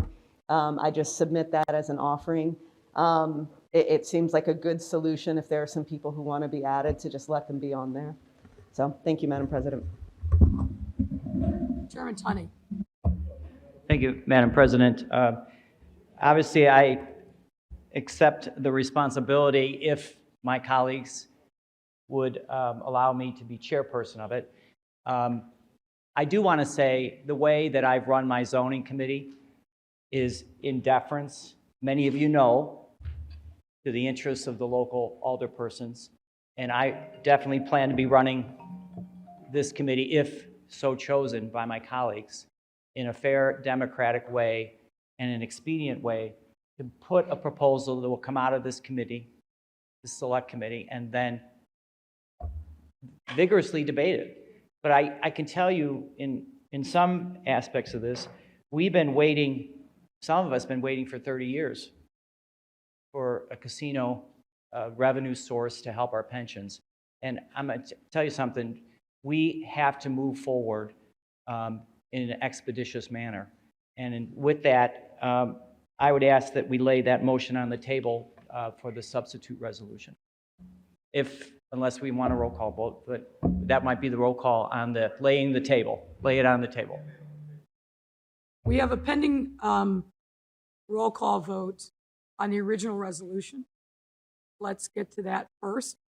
Can I just add Chairman Harris as a point of clarification? Madam President, I renew my motion for us to have a roll call vote on the item, the resolution. May I offer a point of clarification before the members vote? As Chairman Tunney just said, it's been 30 years of futility, folks, before we've had the opportunity to get a casino. As you know, the 5 bidders were announced late last year, and there was an opportunity for public engagement at that time, and some of you took advantage of that opportunity. Led by the Chief Financial Officer, Jenny Bennett, there's been an extraordinary amount of additional diligence that has been done to make sure that we understood the ins and outs of these various proposals. And as I've directed the CFO in particular, we wanted to make sure that all of these proposals had solid financials. As you know, the state statute requires that the revenue from the casino in the first instance go to support our police and fire pensions, which were woefully underfinanced. But beyond that, this is not a venture where I don't think any of you want to go back to your residence and say, we're bailing out a casino operator. So the finances are critically important. Just on Tuesday, as you're aware, we announced 3 finalists that are going to be subject to extensive public engagement and debate. So all members of the body, all residents, and particularly taxpayers will have the opportunity to take their own measure of the viability of all of these 3 proposals.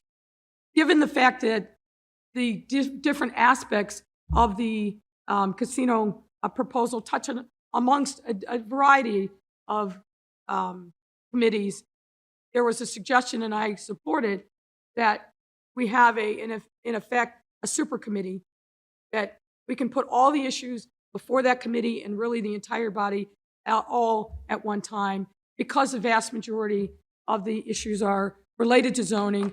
We've asked Chairman Tunney to chair the meeting, and then Vice Chair Chairman Irvin, because we care obviously a lot about the minority and women-owned component of this casino. Ample opportunity will be given to every single member of the body to participate, kick the tires if additional briefings are needed. And again, folks, this is a big momentous decision that will have to be made. Please, please, please take advantage of the briefings that are going to be given both by the committee and also by members of my staff who have spent a lot of time going through the numbers, asking all the hard questions. This has to be an iterative process where we hear from you and you hear from us, so we get this decision right. This is one of the most important decisions that this body is going to be involved with, maybe in a long time, if ever. In 30 years of futility, it's critically important for the financial future of the city that we get this right, and we want to maximize the opportunity for you all to understand the decision that ultimately you will be able to you'll be called upon to make. That decision is not today. There's 3 finalists. There's not a finalist. So all this vote is about is setting up a structure for this body to be able to process the information so that you can ultimately have as good information as possible when that vote does come down the road. So I wanted to make sure I gave that clarification. Chair recognizes Alderman Lopez. Thank you, Madam President. I have a point of order regarding the motion to accept the substitute. Call for a roll call does not supersede a motion to accept the substitute. So we can, in fact, address that motion first before going to a roll call vote. Well, there's a motion to lay the substitute on the table, and I believe that does supersede the motion.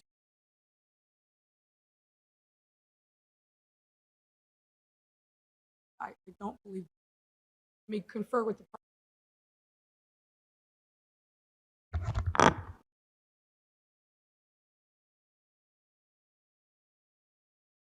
The substitute ordinance on the table. We will have a roll call vote on that. Voting yes is to lay the substitute on the table. Voting no is to proceed with the substitute. Madam Clerk, please call the roll. Hold on 1 second. We're just. No, it'll be electronic. This is an electronic vote on the motion to lay the substitute resolution on the table. Voting is now open. The voting is now open. Raise your hand if you need help.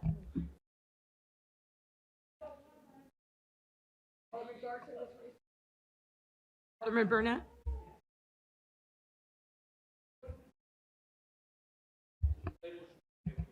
Yes, motion to lay it on the table, the substitute. Start casting your vote, please.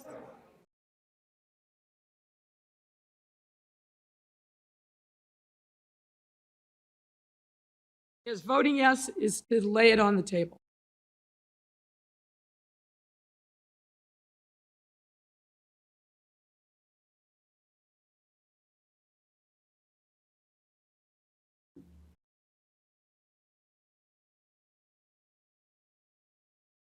Please make sure you cast your vote. The voting is still open. Alderman LaSpada, please cast your vote. Alderman Coleman, please cast your vote. Alderman David Moore, please cast your vote. Alderman Burnett. Okay, we'll get yours. Alderman Gardner. Please vote. Alderman David, okay, Alderman Moore voted. Can you change Alderman Burnett? He's a yes, he's voice voting. No, just change it.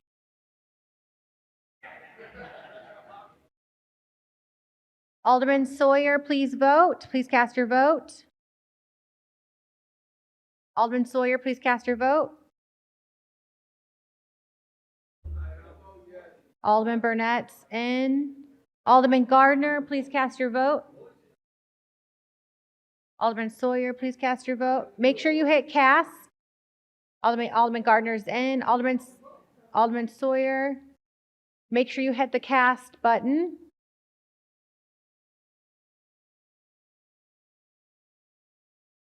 Ian, can you help Sawyer? Oh. Please cast your vote. Please cast your vote. Alderman Sawyer. Alderman Sawyer. Please refresh. Alderman Sawyer, did you cast your vote? Let's close the vote. Okay, there we go. Great. The vote is now closed. Mayor, the vote is closed. The vote is closed. The yeas to lay it on the table are 27. The nays are 19. The motion to lay it on the, all right, the yeas are 28. The nays are 19. The motion to lay it on the table passes. There is a pending motion to approve the resolution brought by Chairman Harris. Ladies and gentlemen, we have a roll call vote on that. Tell me when it's open. The voting is now open. The voting is open. Please cast your vote. Raise your hand if you need help. The voting is open. The vote has started, sir. I'm sorry. I apologize, I cannot hear you. Can you talk into your microphone?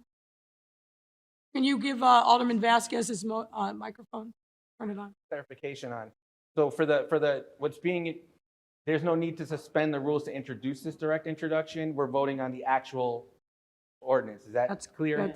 That's correct. Thank you. Just want clarity on that. So the vote is on the resolution. The yes vote is in support of the resolution, and nay vote is against the resolution. Alderman, if you can read on the top of your screen too, it should give you a title of the vote too.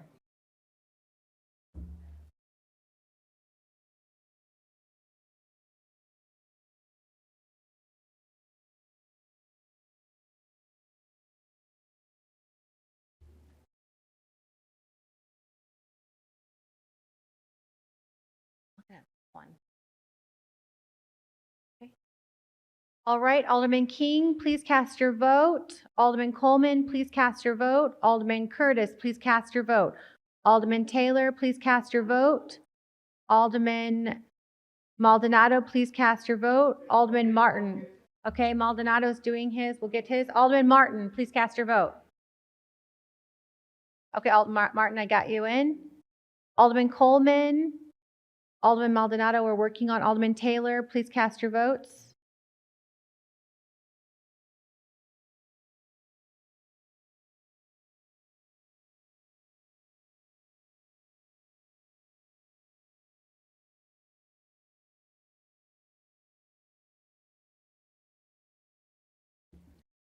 Alderman Taylor. Can someone help Alderman Taylor, please?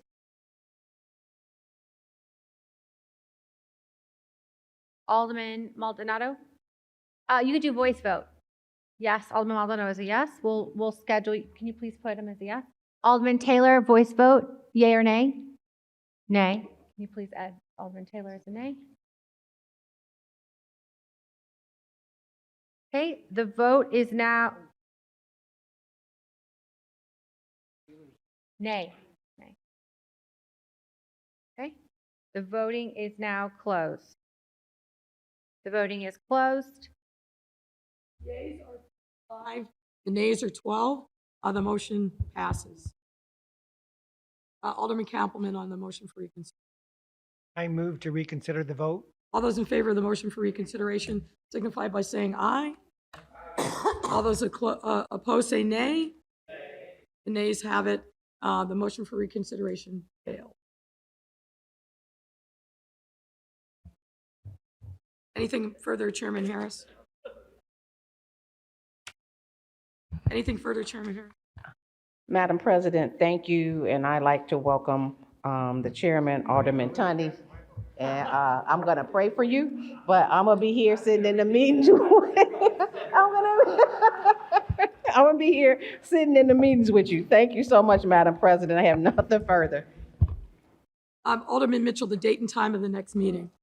Madam President, I handed up an ordinance to the clerk setting the date and time of the next meeting. Madam Clerk.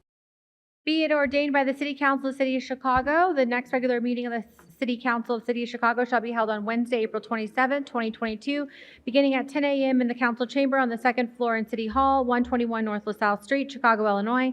If prior to then there is a termination in accordance with Section 70 of the Open Meetings Act that an in-person meeting is not practical or prudent due to COVID-19, the next regular meeting of the City Council may be conducted by video conference in accordance with applicable law. Any such determination will be posted on the City Clerk's website along with an amended meeting agenda indicating that the meeting will be conducted by video conference by 10 a.m. on Monday, April 25th, 2022. The ordinance shall take effect and be enforced after its passage. Alderman Mitchell. I move passage in the omnibus. Hearing no objection, and so ordered. Alderman Mitchell in the omnibus. Madam President, I move that matters in the omnibus be passed by the first most favorable roll call vote by the Committee on Finance and the associated unsuccessful motion to reconsider. Hearing no objection, so ordered. Alderman Mitchell on the motion to adjourn. There being no further business before the body, I move that we adjourn. Hearing no objection, so ordered. Thank you, ladies and gentlemen. And congratulations on your first electronic voting venture.